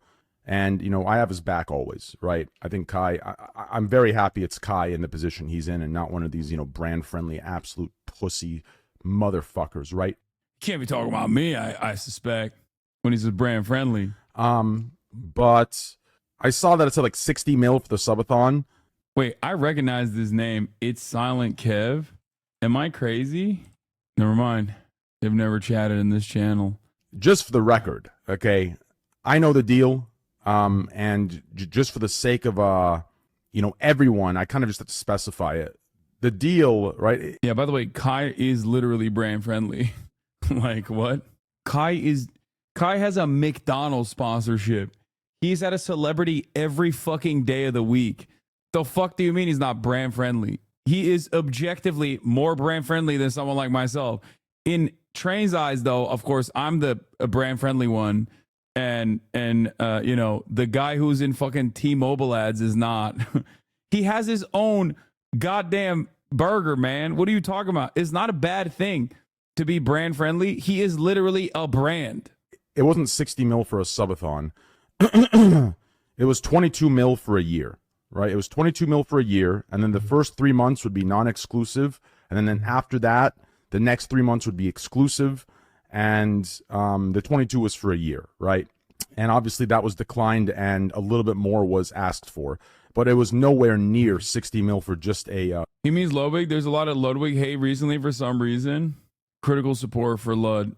A subathon.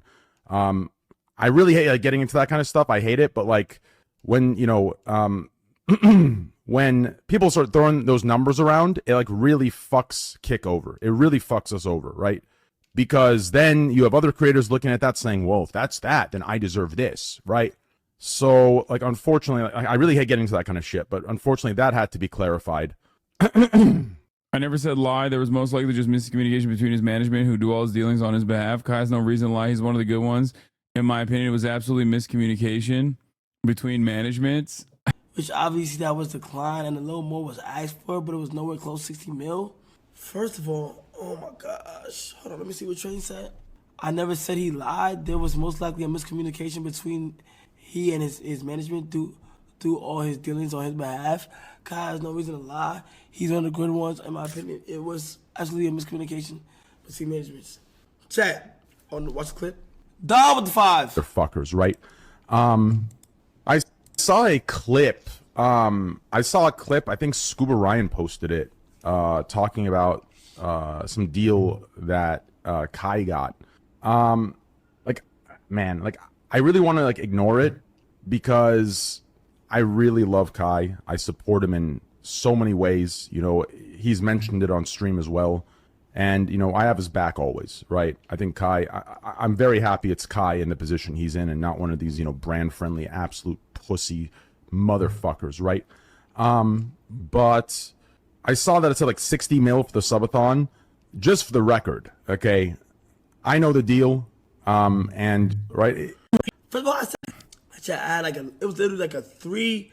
First of all, I said it was either 60 or however much millions. I forgot how much it was. Yeah, that is funny. Trainwrecks literally sound like a big corporation telling their employees to not disclose their salaries, even though it only benefits the corporation. He's like, yeah, I hate when people talk about how much money they're making on the platform because then all these other fucking content creators want more. Welcome to the world of HR, baby. HR Rex TV. But I'm pretty sure it was 60, chat. It was a 3-year deal where they get this subathon because I remember it. Look, chat, I would not even lie. First of all, I have no reason to lie. You feel me? For anybody who thinks I lie. Chat, I literally didn't. In the moment of time, they wanted the subathon so bad that I literally denied it multiple times to where they just kept rising it and rising it and rising it. You feel what I'm saying? And then after... How does Trains know so much? I thought he wasn't part of the team and was just there at the start. Yeah. It was a 3-year thing, and then after it became a half of the subathon on Kick, and you got to reveal. But I believe Kai Cenat on this over Trainwreck. Chat, I don't fucking know. I don't give a fuck, chat. I ain't gonna lie. Hold on. 22 mil for a year, and then the first 3 months would be non-exclusive, and then after that, the next 3 months would be exclusive, and the 22 was for a year, right? And obviously that was declined and a little bit more was asked for. But it was nowhere near 60 mil for just a subathon. Hell no. It wasn't 60 mil just for the sub. Hell no. It was for a full-time agreement.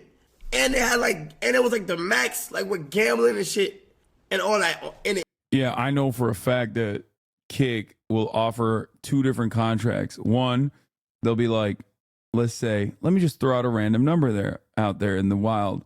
They'll be like, oh, it's a 10 million contract. And then they'll be like, but if you gamble, that contract is 40 million. Okay. And if you say fuck us on top of that, unlimited money. No, I'm kidding. And all that. I really hate getting into that kind of stuff. I hate it. But when, you know, when people start throwing those numbers around, it really fucks Kick over. It really fucks. Nah, yeah, Trainwrecks, we good. Trainwrecks, trust me, I know we good. Trainwrecks, trust me, I know we good. All that, Train, for real, that it'd be you know, it's always difficult. Everything is training. I ain't gonna lie. Trust me, we good, bro. Trade is my brother, bro. Also, Kai gambling on stream would immediately pigeonhole a lot of future prospects for him. Maybe, probably. I don't fucking know anymore. I think every up is down, bad is good, good is bad. You know? Yeah.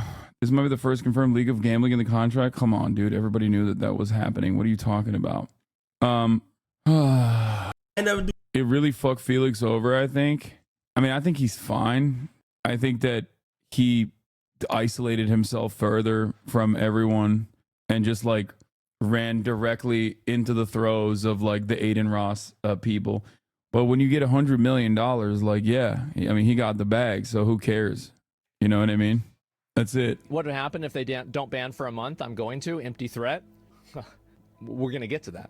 So I went and I said that if this guy doesn't get banned for 2 weeks, I'm going to bring Dan Saltman, who is the guy who has been talking about all of the anti-Semitism. And by the way, I don't want to spoil a whole lot, but he and I have had extensive conversations about this.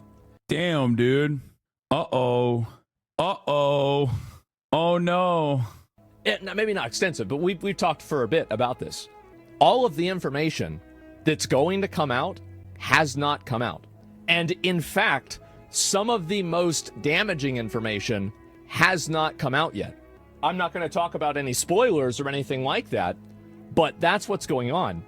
And so anyway, yeah, Twitch has had a massive problem. Twitch has an anti-white, anti-conservative slant and also an anti-Semitism problem. I think these guys are playing with fire. One, they're playing with fire because like this straightforwardly is being conducted by people who don't give a fuck about any of these things. And they're just running this Gamergate style campaign directly against Twitch. And this platform has, not only does Twitch employ hundreds of people, but outside of hundreds of people being employed, you might not like them, but you're also quite literally fucking over thousands, if not tens of thousands of content creators that have a direct lifeline here, you know, because of one man and his rabid sociopathic cult's crusade. It blows my mind. Like, it's so crazy. These are the same people who are like, oh, Gamergate, or not even necessarily Gamergate, but it was like, PewDiePie and all the adpocalypse that happened. They were very mad at the media for launching this crusade against YouTube in the PewDiePie era. And now they're trying to do the adpocalypse, ironically enough, to themselves. And it doesn't make any sense. They're talking as if it's a drama rather than actually possibly taking Twitch to the courts. Well, yeah, because it is just drama for the most part. But so he's saying Dan didn't show all the evidence he has because he's holding back for an Asman collab. I call bullshit on that, Chief. I'm sure there's more extra stuff. The problem is it's over, dude. You're cooked. They found the emails between you and the CEO. Yeah, I'm done. It's over for me. It's Jover. The problem is for every like one real thing, like for example, Twitch, for some reason unbeknownst to me, unbanning fucking Sneeko or Fresh and Fit and then subsequently banning them quickly. There's like a million different things that they're slamming onto it in an effort to draw the attention of whoever the fuck they can. Like, you know, Twitch purposely was IP banning. Twitch was purposely IP banning. What do you call it? Twitch was purposely IP banning like people from Israel, you know, because they're secretly anti-Semitic or some shit like that. And it's insane. It's insane. And no serious person is ever going to fucking, you know, get invested in this, which is why the only thing that you'll be able to get out of this is like maybe a New York Post article, right? This time, if Asman gets involved in any drama, don't call him the tank for the hate again, please. First of all, I didn't call him the tank, the hate. Dan will 1000% bring you and the community into whatever stream they do, by the way. I cannot believe Twitch is allowing it. Yeah. This is just like purposeful brigading for the most part. I don't know how like anybody doesn't consider this to be a scourge on the platform. And I also don't know. A congressman was interested. Yeah, dude, it's Richie Torres. And it was 5 days before a fucking general election. Like, get the fuck out of here. What is this? FaZe Kson has been demonetized on Twitch due to the fact that he had Iran in his stream tags. He's also originally from Iran and says, I was receiving $0 of ad money for the entire month. I've never talked about politics on Twitch before. With this logic, Assange should be banned indefinitely. Wait, what the fuck? How do you not understand that this is like dumb as fuck? Yeah, this is a great example of like random people getting caught in the fucking in the crossfire. Bro, why does everyone hate you, Lamafau? Everyone does not hate me, my friend. But in the areas that we're in, I think a lot of people think that people have my same opinion. Like, because you're in this community, you assume, and because this is a pretty big fucking community, you falsely assume that other people have the same perspective that we do in here. Okay? That's not the case. The unfortunate reality is that, especially online, a lot of fucking right-wing content pops the fuck off, especially for a lot of younger people. It's easy to consume. It feels like it upsets and offends, your teachers and your principals. Asmongold is trying to turn Twitch into Twitter. In his eyes, he's not fucking the bag for everyone. He thinks he's doing them a favor. Yeah, it's crazy. They will see a bad thing happen, and instead of wanting it fixed, they just want it done to you. I know. Nah, but every random Reddit, Twitter, TikTok post you always catch a stray and mention for zero. Yes, I have a lot of people who are extremely online who fucking despise me. That's it. But in the real world, they virtually do not exist. Problem is, the internet world is becoming increasingly more important than the real world. It is what it is. Literally, most of the other streamers love you. It's a very loud minority of psycho streamers and a lot of nerds in their basement that hate you. Exactly. That's why that's why it doesn't actually work when people go, why are you collaborating with this guy? And then the streamers will be like, because I like him. You know what I mean? Complete case on clip with this question for you. Dashboard, right? This month. And I noticed that I was receiving $0 in ad money. That's really fucked up, by the way. While running ads this month, right? Well, I ended up messaging my Twitch rep, who I'm not going to name. And I asked her, I said, hey, this has to be a mistake. I go to my activity and it says that I'm running 180-second ads every 8 minutes, which is strange, right? I see it. It's on my activity. It's on my activity. Just because he had the Iran tag, they fucking, like, they slapped him on the politics category? That's wild, dude. I messaged her. I say, hey, do you mind looking into this for me? This is a little strange. She came back and told me that essentially I got demonetized because I had Iran as a tag. You guys know on the bottom, it says FaZe English D10 FaZe Clan Call of Duty. And I got demonetized because I had Iran as a tag. As you guys know, I am Iranian. And I've had that same tag for about 2 years. And as you guys know, I don't speak about politics. I don't come on here and speak about politics. I'm actually very curious to know if streamers like Hassan Abi have been demonetized for talking about politics. But now I'm not gonna sit here and blame Twitch necessarily because I don't know the facts, but I do know that she said that's so fucked up. That's so fucked up, dude. That's crazy. Like, yeah, sorry, buddy. Your existence is political now. Is an insane thing to do. And a lot of this, for the record, a lot of this is coming from the fact that, like, these guys, Destiny and fucking Dan Clancy, or not Dan Clancy, what's his name? Dan Clancy's the CEO. Fuck. The other guy, Destiny's guy, Dan, okay, have basically, it's too many fucking Dans, man. They've basically launched this like campaign to just be like, oh, these guys are doing anti-Semitism. They're doing anti-Semitism. And they're just like, and when platforms respond to that even a little bit, okay, which is completely rooted within no real ambition to tackle any sort of like bigoted sentiment whatsoever. It is just cynical as fuck, right? The very same people that have launched these campaigns are openly talking about how funny it is that they're doing this, that they don't even give a shit about it at all, right? And now you got random content creators getting screwed over, dude. It's crazy. This whole campaign was disgustingly Islamophobic from the start. I can't believe you Americans don't see it as such. Americans love Islamophobia, okay? I work for a major ad serving company. Iran is embargoed. It's against the law to target ads to Iran, Syria, etc. To me, this is an overkill application of the law. It's supposed to be based on IPGO. At least that's how we handle it where I work. It's the end result of new policies. Their goal was to get you permabanned, and Twitch's compromise choice ends up fucking people over. Yeah, it's insane. said that it was the advertisers who have been steering away from quote unquote politics, I think because of the election. So I guess advertisers didn't want to run ads on my stream because I had Iran as a tag. I thought it was a little weird. I would have appreciated though if Twitch That is weird. That's weird as fuck, dude.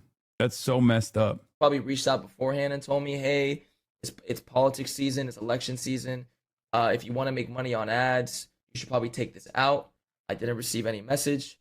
So the whole month of November when I was streaming and whatnot, and I was running my ads properly and it was on my activity, I made no money. I got demonetized because I simply had Iran as a tag. And you know what disappoints me, chat, is I have to remove the tag to make money, bro, to run ads. Isn't that crazy, bro? It almost feels like I'm selling out. That's so fucked up. What is this? Happened to my dog too? I'm about to go live right now. I just found out I was demonetized on Twitch for representing my country, Venezuela, for the past month. I didn't make a single penny on ads. I had Venezuela in my tags for the longest. This is absurd. I'm missing thousands of dollars. So what are they doing? They're just like, they just added like every official America's enemy list onto the fucking same category. Like, what the fuck? What an incredibly stupid thing to do. Oh yeah, they're gonna do they're gonna start doing this to China too. Fuck it, add Haiti on there too. I just want you to understand, by the way, when Asmongold is making threats like this is the result. Okay?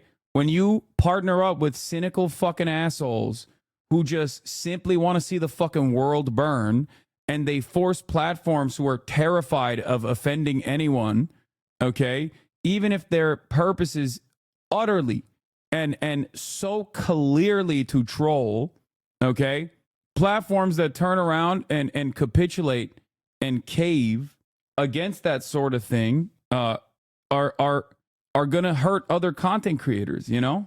This is the list of OFAC countries that you can and can't target to. Yeah. OFAC administers a number of different sanctions programs. The sanctions can be either comprehensive or selective, using blocking of assets and trade restrictions to accomplish foreign policy and national security goals. Office of Foreign Assets Sanctions Control. So I guess if you have like, if you probably had like a Cuban flag or the Cuban tag, you probably would still get cooked in this situation. Kason wants to talk to you. I don't know how to reach out to him. This is giving 2016 when people would troll by claiming something was racist or mass reporting over it, and companies would panic and take it down for no fucking reason. And then the media would run X's racist stories. Yeah. Tell him to add me on Discord. He said Insta. I don't see it. I don't see his DM on Instagram. Kason followers. Sorry, my streamer is old. Bitch, Kason is old. What the fuck do you mean? We're both boomers, dog. The Hansanabe community phases up, no question. Yeah, we do. We phase the fuck up around here. What? No, Donald Trump, there's no way he appointed. What? He did not actually. You have to accept the DM, he says. On what? On Twitter? Because I don't have any DMs on Twitter. I thought he DM'd me on Instagram. I don't think. Oh, I got it. Hold on, I got it. Hold on. I got it.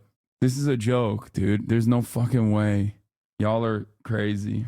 Even though having a Fox News guy be the fucking Department of Defense, leading the Department of Defense, is pretty crazy.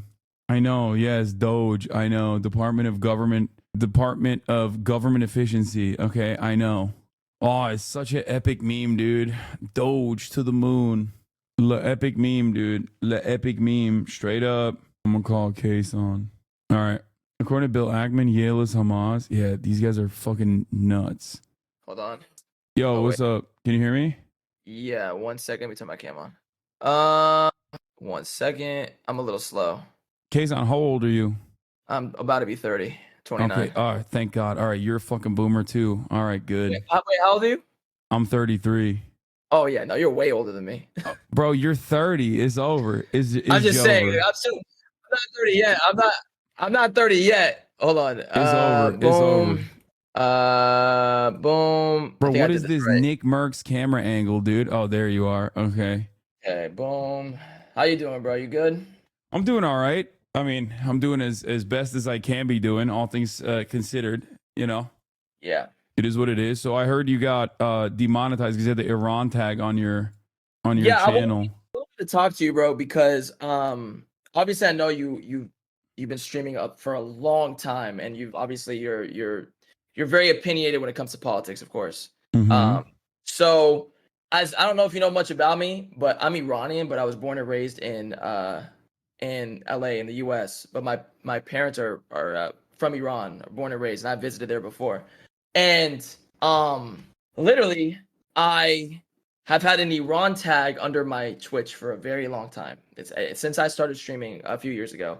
It says Iran and Persian because I'm Iranian. So to attract Iranian viewers, I would obviously, Yeah. put yeah, it's normal. But yeah, no, I understand. Yeah. yeah. So I realized that I'm running ads and I'm fully demonetized. So I reached out to my Twitch rep, and I'm not gonna say her name, but I reached out to my Twitch rep. I just said, "Hey, this has to be a glitch in the system, or whatever." She obviously responded to me and told me I was not making ad money because advertisers were choosing not to give me ads because I have Iran as a tag and avoiding quote unquote political, whatever the case may be. Which, in my opinion, in the moment I read that, I was like, "This cannot be real. This is insane," because it felt racist in a sense. No, And- I mean it is. That is what it is. They're like, oh, you're Iranian, so automatically, if you put that as a tag, that means your existence is like political. That's ridiculous. And bro, I don't know if you know much about me, bro. Regardless of anyone's political stance, regardless of whatever their ethnicity is, whether you're even Republican, Democrat, Israeli, from Palestine, from Iran, whatever the case may be, bro, I've always preached world peace. Always, no matter what. That is the one thing if you know me and in my chat or whatever, I've always preached world peace. I stay far away from everything. Like I really do. I genuinely just stream, I vibe, I chill, whatever. I used to be a little more outspoken a few years ago and I've really calmed down. And all I simply had was Iran as a tag and I somehow get demonetized. So I wanted to ask you, as someone who is extremely opinionated and obviously you've made an incredible career in what you do, I am curious to know if you have ever been demonetized for anything you've ever spoken, or till this day, do you Yeah, definitely. I mean, in the past and even like even now, like not only have I been demonetized, I had the reason why that happened to you is partially a response to this like never-ending smear campaign that's been going on, I think, led by this dude who used to be on the platform, who's like permanently angry that he's never unbanned from the platform. So he just kind of made it like his life's mission to get the platform taken down now, basically. They've been like applying pressure. Like they've been doing this like vicious smear campaign non-fucking stop with the hopes of triggering. Do you remember the adpocalypse?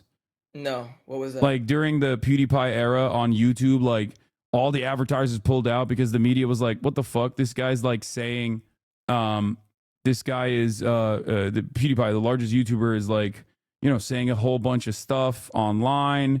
And then there was like, I think, like all these creepy videos that were targeted towards kids.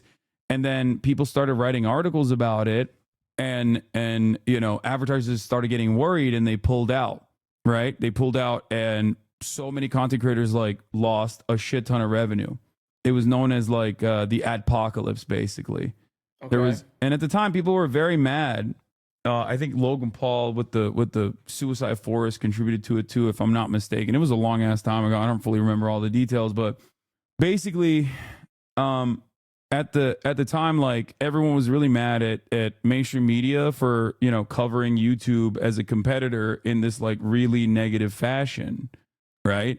And it caused a lot of content creators, random content creators like yourself, catching strays for no reason and like losing out on revenue. Right. And now these guys are basically doing the same shit. Without warning, by the way, without no message warning, nothing. Yeah, I think Twitch is just responding to like pressure that's coming from outside groups being like, oh, these guys are anti-Semitic. Twitch has an anti-Semitism problem, and Twitch has a problem with like political content. It is extremist, and they haven't gotten a lot of motion overall.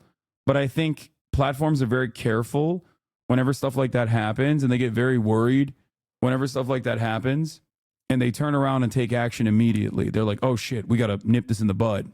And in that process, they get a little bit ahead of themselves and they end up doing insane stuff like what just happened to you with the Iran tag, where they're like, oh, if you have a tag, they overcompensate out of fear. If you have a tag for any of like America's sanctioned enemies, I guess, like Right. Iran or Venezuela or Cuba, then you're not going to get monetized. And Yeah, this is- one thing that they took, was like they created a new content classification system. Like right now, when I'm talking to you, I have a content label: politics and sensitive social issues. Discussions or debates about politics or sensitive social issues such as elections, civic integrity, military conflict, and civil rights in a polarizing manner. Now, I put that content classification label on voluntarily, and that's a new thing. And they did that in response to like all of this pressure, right? They did that in response to all this pressure. And, you know, I'm abiding by that standard, but I think that it automatically, and now there's a link that, or there's a warning that says like, this is intended for certain audiences. And I think in the process, they also took me off the front page as well. Like even on election night, when I had 300, Yeah, 300. I'm sorry, 300. yeah, I had 314,000 live concurrent viewers on election night. I wasn't on the front page. Asmongold was, Jinxie was, and every other content creator that was covering the election was, but I wasn't. So if you, unless you went directly to my website, twitch.tv/Hasanabi, or I guess if I was on your following list already, then I would show up. But there was no other way for a not logged account unless they typed in twitch.tv/Hasanabi to actually, I would not appear in front of them. Because you're politically opinionated. That was, I think, deliberate beyond being politically opinionated. I think they straight up shadow banned me because they were worried about all of this extra pressure that was surmounting on the platform. Okay. And the pressure is coming from Destiny and his community. Now, it didn't matter in that process. Like, who knows how many people would be watching if I also was in the algorithm as normal. But it didn't matter at the end of the day. I still had 314,000 live concurrent viewers. But the problem is, yeah, people are in my chat are saying not even for subs, I had to manually search for you. Like people were manually searching to find me, and they still did. But it was basically to try and withstand all of the outside pressure that's coming in, to make it seem like, we're moving in the direction where we're cleaning up the website, that sort of thing, because they are obviously afraid of like advertisers pulling out. Now, I think it's really stupid to respond to this kind of like cynical smear campaign, but I understand why corporations do it, because they want to protect their bottom line at the end of the day without rocking the boat too much. But I think you and others exactly like you they lose monetization. Catch a stray in a sense. Yeah, people like yourself lose monetization in the process because the platform is overcorrecting. Yeah, I mean, I can read you her message. It was. I reached out, sent the screenshot. I said, "This can't be right." My activities showed everything was running. Mm-hmm. I was just like, "What's going on?" I had to message her a good amount of times. Say, hey, I know if she was streaming with specific tags that advertisers may find political, which could be impacting your ad revenue. We are noticing advertisers avoiding political tags right now. Are you streaming political content or using tags like Iran or Venezuela, for example? That's crazy. So the Venezuela thing is real too. Yeah, removing these type of tags and or not producing political content will likely fix this issue for you and increase ad monetization. And I responded saying I was in disbelief. I was just like, I don't think that's correct. That makes no sense, because in my head, I'm like, that's racist. So, whatever. We talk a few times. Yeah, we talk a few times. She comes back. She says, here's an update. We're 100% sure that this is related to the Iran tag, and I performed all the tests needed to figure it out. However, we highly recommend everyone run a test stream before your event. If you can't do that, could you please send me a list of tags, blah, blah, blah. So essentially doubled down to let me know that is the case. And obviously, as an Iranian, it's very disappointing because I simply had to tag to I'm Iranian and to attract more viewers of my ethnicity. So I'm not gonna lie, it's crazy, and it is very disappointing for the fact that I had to take it off to make money, which in a sense it's Kind of feels like I'm selling out right now. I don't know what to do, and it's also like, here's the thing that sucks about, with Twitch is in no questions asked is like the mainstream platform. So it's like you speak up, you don't want to get banned, you don't want to get shadow banned, right? So it's like you're in this lose-lose situation of like, well, you guys aren't letting me attract Iranian viewers or represent Iran. At the same time, now that I'm speaking about it, I'm putting myself in essentially a horrible position of Twitch can silence me whenever they want, which I don't know if they will, because Twitch is claiming it's the advertisers, of course. So I'm just in this very weird position. And again, as a man who never speaks about politics ever. So I don't know what you think. I mean, you obviously told me you were speaking on it, but it's kind of shitty. No, I 100% agree with you. I think you should be able to fucking put the Iranian tag on there proudly and not suffer any sort of penalties for it whatsoever. I think it's straightforwardly racist. Same with Venezuela as well, or even Cuba if that's one of the official. Because like these are all, on the America's enemies list. It's like so insane. America's a diverse nation with a shit ton of Iranian, Venezuelan, Cuban people. Like that's what's supposed to make America fucking awesome, that you can be from a different country and say whatever the fuck you want, even things that you wouldn't be able to say back home, right? Like I'm Turkish. I would not be able to say 90% of the things that I say right now in the United States of America in Turkey without facing severe repercussions. And it's not only completely unacceptable, but it's straightforwardly un-American, Yeah. Yeah, no, I agree with you. I think it's fucking crazy. I don't know. I mean, I'm sure they'll fix it, and I'm sorry that it's like impacted your revenue for the month. And like I said, I apologize. It's just it's a direct consequence, like I said, of outside groups that are like falsely fucking attacking the platform nonstop. And I think that a lot of content creators that engage in this and play fast and loose with this shit in order to be punitive towards the platform because they're angry. Because like I was just talking about this with, and then they brought up your case because Asmongold is like, oh, I'm going to go and talk to one of the guys that's been leading this initiative. His name is Dan Saltman.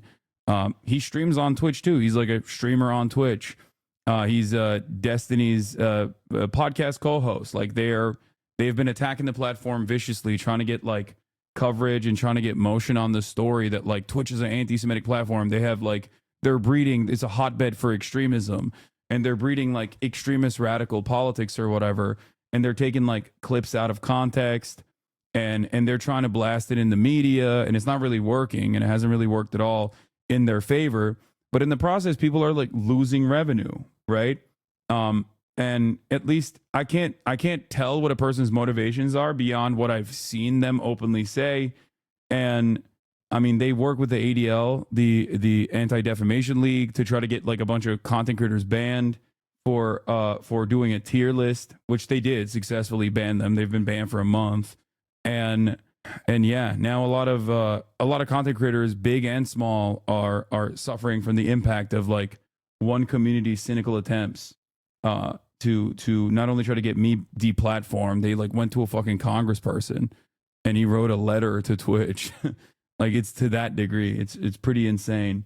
So it is Islamophobia as well, which is like totally seen as permissible. I don't know if you're Muslim or not, but it doesn't really matter. You're Iranian, and even if you weren't Muslim, it still wouldn't matter. But like, everyone automatically is like, oh, you're Muslim, you must be anti-Semitic automatically. Like it is what it is. But that is like the reception for the most part. Like I doubt, and this shouldn't exist either. I'm not saying that this is appropriate, but I doubt that there is like demonetization if you have a tag Israel on your profile. Curious to know if someone did have that, if they would. Yeah, and they shouldn't. Like I have Israeli chatters in here. Like if they're content creators, if they're Israeli content creators, like why the fuck should they get demonetized? Like that's ridiculous. Yeah, listen. I've said this many times, guys. There are great people in all these countries, as there are bad people. But I'm not going to judge someone based on who the country I'm from is at war at because of that reason. I'm going to judge you based on the person you are, not the. No, I 100% agree. Yes. And I've always preached that, and I feel like this is just it's it's really fucked up. And it's not about the money as much as it's the premise of what is happening, and why I was essentially demonetized, right? You know, the money is unfortunate, is what it is. But it's totally fucked up. It's totally unacceptable. It's the principle. And I hope Twitch fixes it ASAP. No, for sure. Yeah. Like, but you listen, I appreciate you taking my call. I know we've never really spoke before. But I appreciate you talking to me. I wanted to obviously ask you about it. No problem. It's your world, When am I gonna beat your ass on the courts is the real question.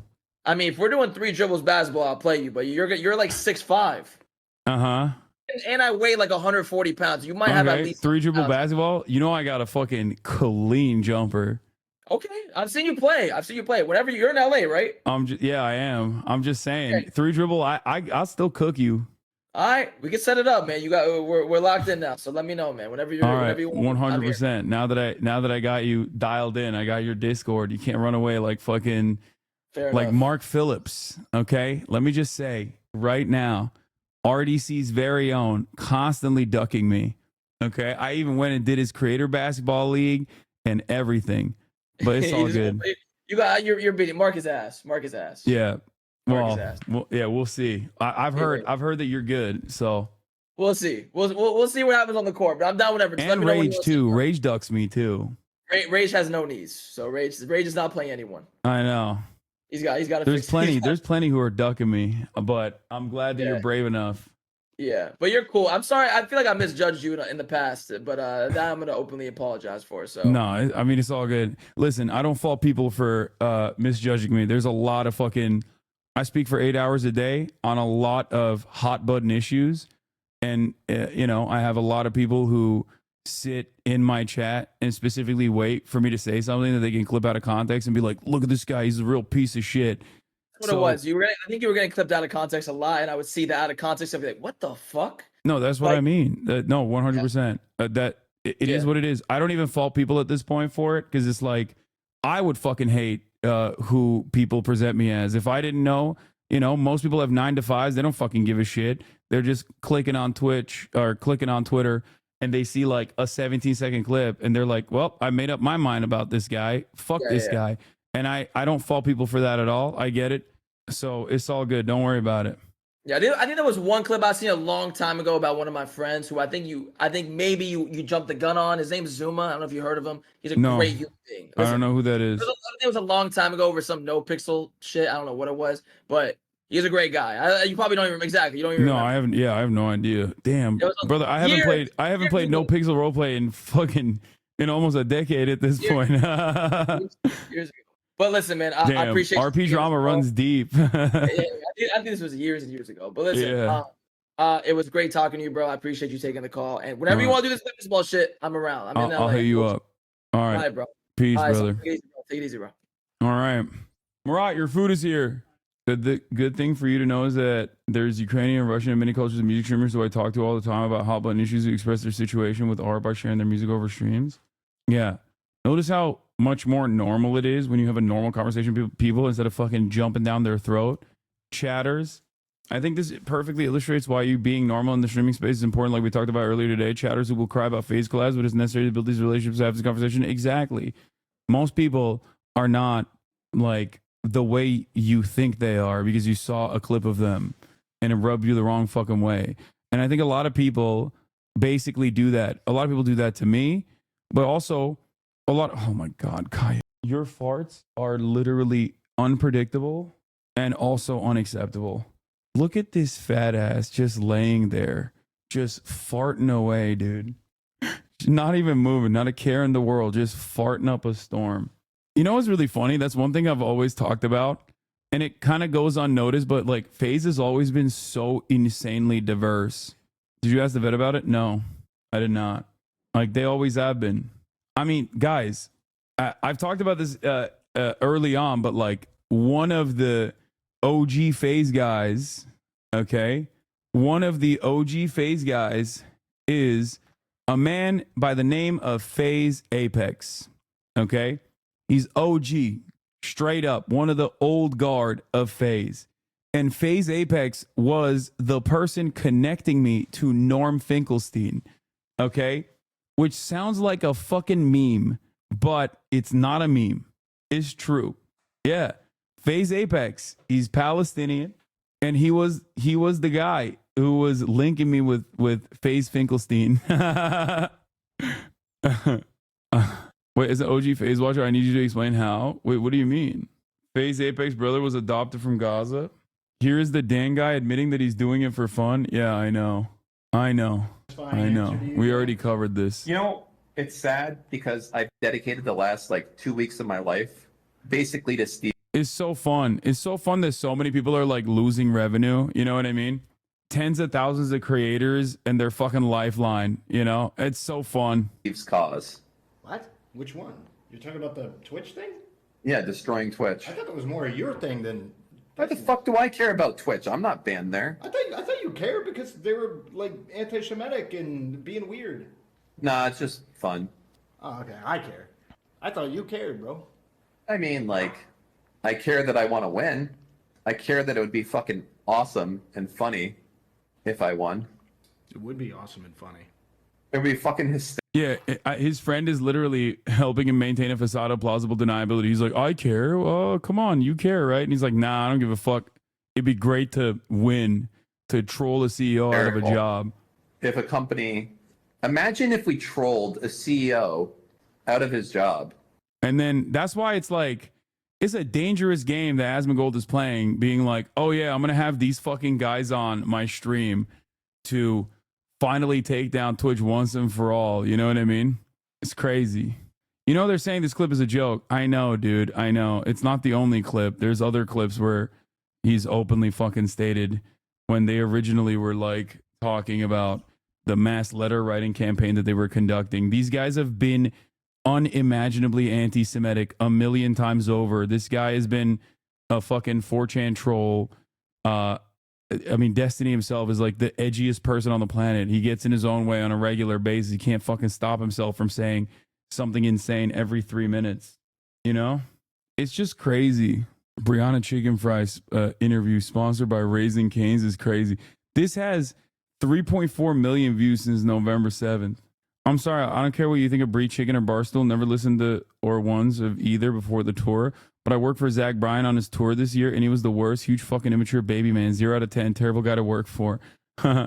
Yeah. So the short and sweet of it is, oh, I was going to talk about the fucking one last drama. Hold on. Not even drama. But I still keep dodging this fucking Brianna Chicken Fry shit. This is like when Train was using sexual assault allegations as nukes. They don't care about the actual problems. There's drama. I know, it's fucking gross. Problem is, if you care about stuff, you will always get punished. Okay? Caring about things means you fucking lose. All right? Caring about things means you lose. You can never be genuine. You must be disingenuous. There is no, you know, the fuck is this? Dan even got libs of TikTok and against Twitch. Yes, who cares? It's because Dan never forgave you for not going on that Hawaii trip with him and Mr. Mooten back in 2019. Yeah. What's the Asmongold deal? He was banned for 14 days for genocidal shit, and Frogan and others were banned for a month for making a hummus joke. What the fuck does he want? I mean, I don't know. I'm always going to be open-minded to someone and their path towards changing, and it doesn't seem like his apology was genuine. I don't know. I don't watch him. I'm live at the same time that he's live, so I never get to see. But I think he's pissed that Mike got a 3-day ban, and he's like, oh, he should be banned for longer. And for a lot of these guys, they just don't give a shit. His dad is cool, though. Yeah, I love Asmongold's dad. Dadmongold, OG Hasanabi head. His friends I'm friends with, you know. People in his immediate orbit are friends of mine. But like, you know, Wake Wilder, also AKA Woke Wilder. We're in an election year. Political commentary's hot. A lot of people like to meta chase a little bit, you know. Maybe he had personal perspectives that align with certain things. I did see something, though. I mean, Asmongold is now officially the largest political content creator maybe on the planet, literally. Here, let's look. He could be. Asmongold TV is his main channel, right?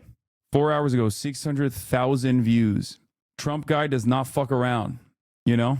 Legacy Media realizes is dead. 70,000 views through Migrants flood New York City to avoid Trump deportations. Asmongold reacts, 2.1 million views. Trump's plans for the next 4 years are getting crazy, 1.5 million views one day. This is literally in a sea of like, how DEI is ruining games. Fuck around and find out. Bernie Sanders of the Democrats. We saw this on stream. We clicked on this on stream. Trump will end this war on free speech, 1.6 million views. Trump has more plans for these next 2 years, 2 million views 3 days ago. Left-wing YouTuber, why are people unsubbing? Come back. I wonder why. 1.2 million views 3 days ago. Trump is Hitler. She's losing it. 1.3 million views 3 days ago. Trump has a wild plan for the next 4 years. 2.3 million views 4 days ago.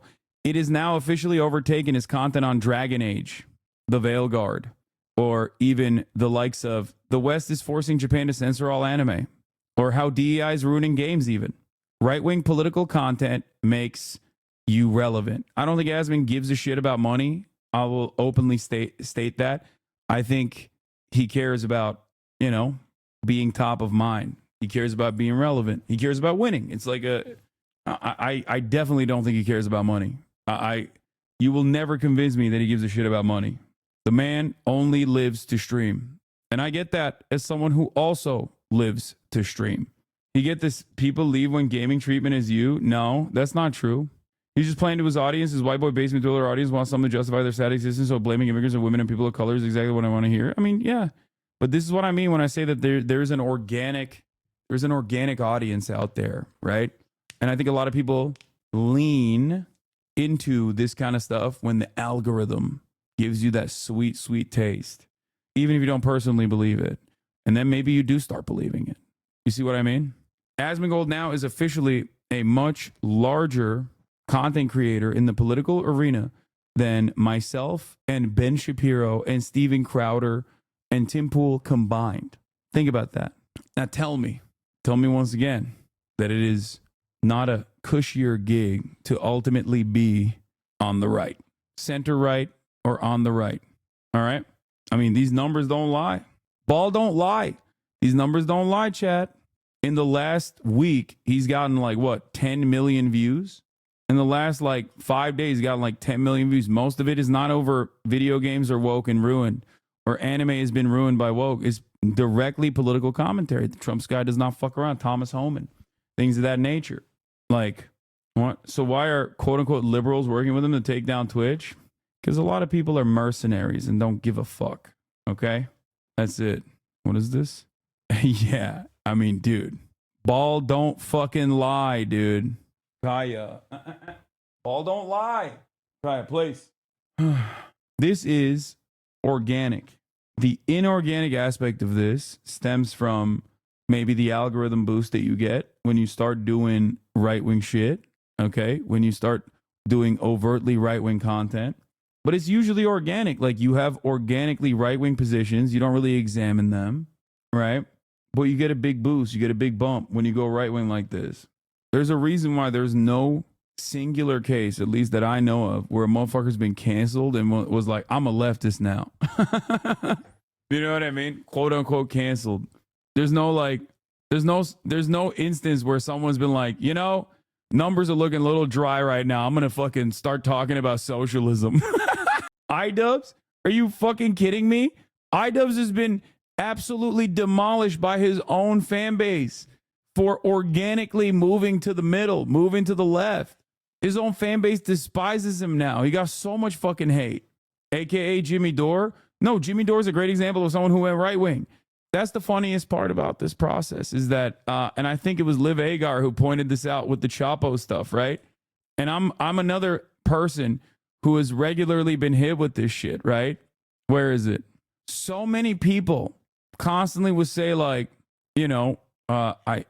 guess she deleted it. I don't know, but there was a tweet about this exact same thing, this particular phenomenon. But so many people always are like, Hassan is going to go right wing. People on the left, liberals, are always claiming that big prominent content creators like Chapo or myself, we're going to go right wing. We're going to go right wing. We're actually secretly right wing. There's a fascism pipeline or whatever. And we're still here. Meanwhile, the Democratic Party has firmly planted their toes in the fucking right. Yeah. I'd say you've even grown in the recent years and will continue to grow. I will, but that's not because the type of stuff I talk about That's not because the type of stuff I talk about is like, you know, great for the algorithm. That's my point. When you're a leftist, and you grow in spite of all of the avenues. Everything is designed to fuck you over. And on top of that, you have a shit ton of people, even who are also on the left, who go, nah, he's fake. He's not sufficiently leftist. He's not sufficiently progressive. We're fucking annoying. There's no one that the left hates more than another leftist. All the while, the Republicans and everyone that's like apolitical but firmly planted on the right is running away with it. Wait, did Liv predict Chapo Boys pivoting right? No. Liv was making a joke about how there were so many people that claimed that myself and Chapo were actually secretly invested in a right-wing pipeline, and that we were reactionary, and that we would inevitably cave to the right-wing grift and openly admit that we're right-wing. You know, so many fucking people said that we were going to pivot right, but that they were going to pivot right, that they were already secretly right-wing. The post-left watch crowd, exactly. But what happened? Do you think this type of content is too boring to normies? Whenever I show clips of yours to my coworkers, they yawn or get bored when I'm lamowing. People say our content is niche homework, not gonna lie. Yeah, that's why I gotta do more diverse content. I used to watch Jimmy Dore back in 2015, 2016. Can you explain to me how he went right-wing? That's surprising to me. I don't know. Who did he support in this last election? I'll tell you. His name is Donald Trump. That's why we gotta do the fucking funk edits, okay? We gotta do like the fast-paced funk edits. We need it. We need some of my best hits. Some of my best takes with like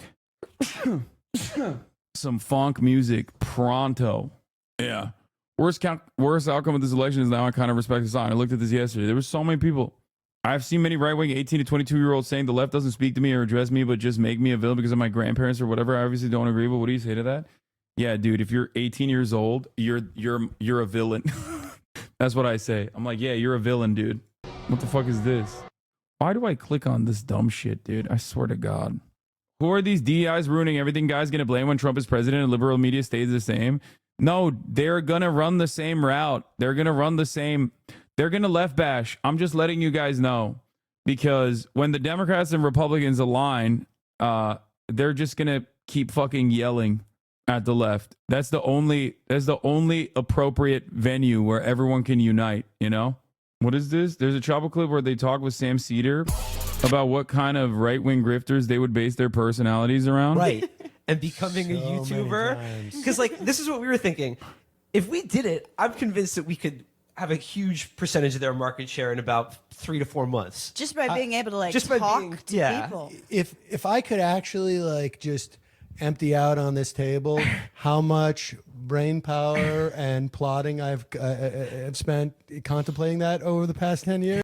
Why would you put Destiny as a racist Twitch streamer? He's one of the most liberal Twitch streamers out there in 2017. God, I can't believe I went on Chapo. Not the last time, but the first time I ever went on Chapo, I defended Destiny. Oh my God. Ugh, how fucking embarrassing. Not gonna lie, you took the L on this? Yeah. Look at my goat. Look at how young he looked.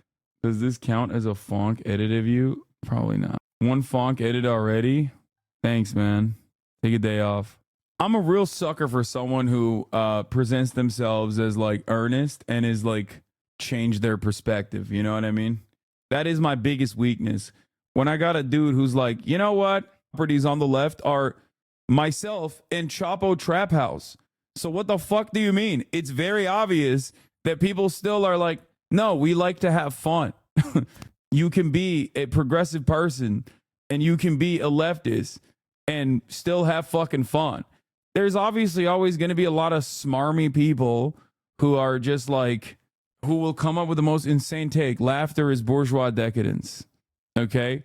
Laughter is bourgeois decadence. That always is my favorite one. But that's how it is. Oh, yeah. Matt Christman is one of the goats on talking about specifically disability, modern disability politics. This is going to disrupt and upset a lot of people. But, I mean, Matt ultimately says something that you will also probably recognize, but Modern here. disability politics, Matt. Well, I'll end on that one. I won't say too much. I don't want to. I mean, anyone who listens to this understands. I'm not going to get canceled. Even you can't resist punching left. This isn't punching left.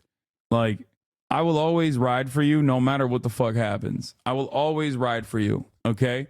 But, you know, I'm going to make fun of anarchists. I'm going to make fun of fucking MLs that get out of line. I'm going to make fun of trots.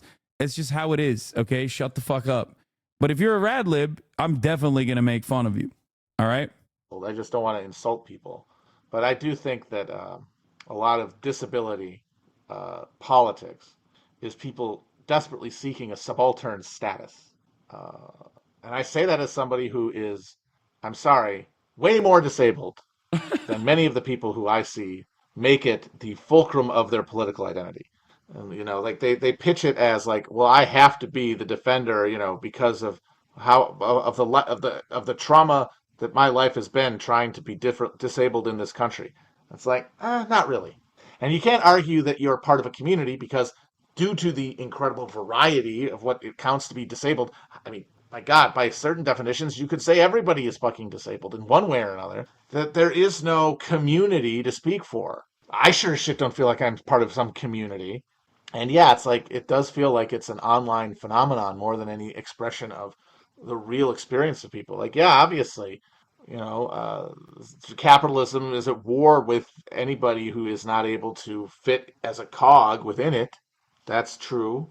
Yes, read Caliban the Witch and all that. But as with most things, the way to fight that is to fight capitalism. And trying to play gotcha with people for being discriminating against your disability of whichever one you have it's a recipe for the opposite of that. He's just speaking to the unnecessary divisions that go against intersectionality. Like, I would say that I'm a more libbed up than a lot of the Chapel Boys are on this issue, but like ultimately everything still comes back to class violence, and that any matter of violence is still dished out on the virtue of class, and the ultimate solution is still to try and tackle capitalism rather than unnecessarily fighting with one another about not being sufficiently not getting caught in the fray of like boycotting Kellogg's is ableist ass discourse, exactly. Or when you're advocating for people to work out, you're engaging in body fascism, right? And that's just one aspect. That's one simple aspect of how certain identity markers within the progressive movement have caused unnecessary tension and division within the progressive movement, where people will say, oh, well, we were all there. We were like, where were the Palestinian protesters at the Black Lives Matter protest? That type of shit. And it's like, that one was obviously created. Okay. That one was obviously created by, an intelligence operative, I think. But people still do it to themselves, right? People still do it to themselves, and there's no reason to do that. It's really just a way for you to be the center of attention and for you to have a cudgel against other people. Point of me. And I feel like that is where we are now. Everyone is, and they're not doing it on purpose. There's nothing else to do. So focused on ourselves as the only point of meaning in the world that we're compelled to relate everything to ourselves. Yeah. And that makes all communication and interaction a fucking minefield. But then again, maybe I'm just an Uncle Tom of disabled people. Maybe I'm the Candace Owen of disabled people. So yeah, I think Americans are just very selfish, the American consciousness is so primed towards hyper individualism where they just cannot even recognize the class interests of people who have the exact same material conditions as themselves. we're so atomized and we're so alienated and we're just so personally invested that a lot of people will go me, and people do that in here too. And I try to rail against that regularly, right? People will be like, I misunderstood what you said and it offended me personally. And now I need you to center this conversation that has taken place in front of 30,000 people on my own personal misunderstanding. And that's like an incredibly selfish act, right? That is an incredibly selfish act. But because we on the left always are sensitive to the needs, especially of those who use the right language, right? We notice that and we're like, let me squash that real quick. Let me address that real quick. Okay? And that's how it is. We routinely get duped. As long as someone comes in and uses emancipatory language, they can successfully demand attention and center themselves in the conversation as though we have to talk about you. And in most circumstances, your gripes just simply stem from a lack of understanding, like a misunderstanding. Dog, turn around. No, she can eat the fucking toy. I know. She's eating the shit out of the toy. That's what she does, okay? Let the queen eat the toy, which is what D is doing with his war on Twitch. No. What Destiny's doing is purely selfish. He's just a madman. He is a troll. He's nihilistic. He doesn't give a fuck about anything. He doesn't care about any of the things that he advocates for. He just wants to aesthetically win an argument. Oh, and you aren't nihilistic? Bourgeoisie, noise-canceling propaganda? Oh, and you aren't nihilistic? I mean, if I was so nihilistic, I probably would have given up on what I'm doing here a long-ass fucking time ago. And I would have, pivoted to the right-wing grift. Apolitical, normie right. I'm nihilistic, but I don't push a gun to my mouth. What do you mean? I don't know what I'm doing right now, talking about this person. Anyway, that's all for today. No chicken fry song. No chicken fry situation. I'm not covering that drama. Maybe tomorrow. All right. I'm tired. I'm gonna go hang out with my brother. I love you guys. I'll see you tomorrow. We have Rashida Tlaib on the stream tomorrow. We're gonna talk about immigrants' rights and what to do next. Okay? That's right. Peace, everybody. Love you all. Bye-bye. The starlight to the starlight to the topic just begun. There is again a sun is streaming, a sun is streaming. There is again a sun is streaming, a sun is streaming. Review in the P.O. box, Uncle Uger's face. Sat in Discord at your prop, great names take on breaks. Tiny Bernie Sanders, LGBTQ Air Force. The whole left at your fingertips, Ane at your door. H3 crowded debate, the Young Turks online show. 3 full fucking years of this, plenty more to go. 90-day fiance, talks of champagne, bourgeoisie. A Trump rally live reaction, a mass riot at DC. There is again, a sun is streaming, a sun is streaming. There is again, a sun is streaming, a sun is streaming. Reading live stream, fair comments, Austin show chat advice, and all the ways the right-wing pipeline can suck you in online. JCS react, Lord frame gets broken, cover blown. A full-blown mass pandemic, monster streaming at your home. Total radicalization coming out to find the system you were taught to trust in was broken the whole time. All these daily streams, whether big or whether small, have helped me and so many find the meaning through it all. There is again a sun is streaming, her sun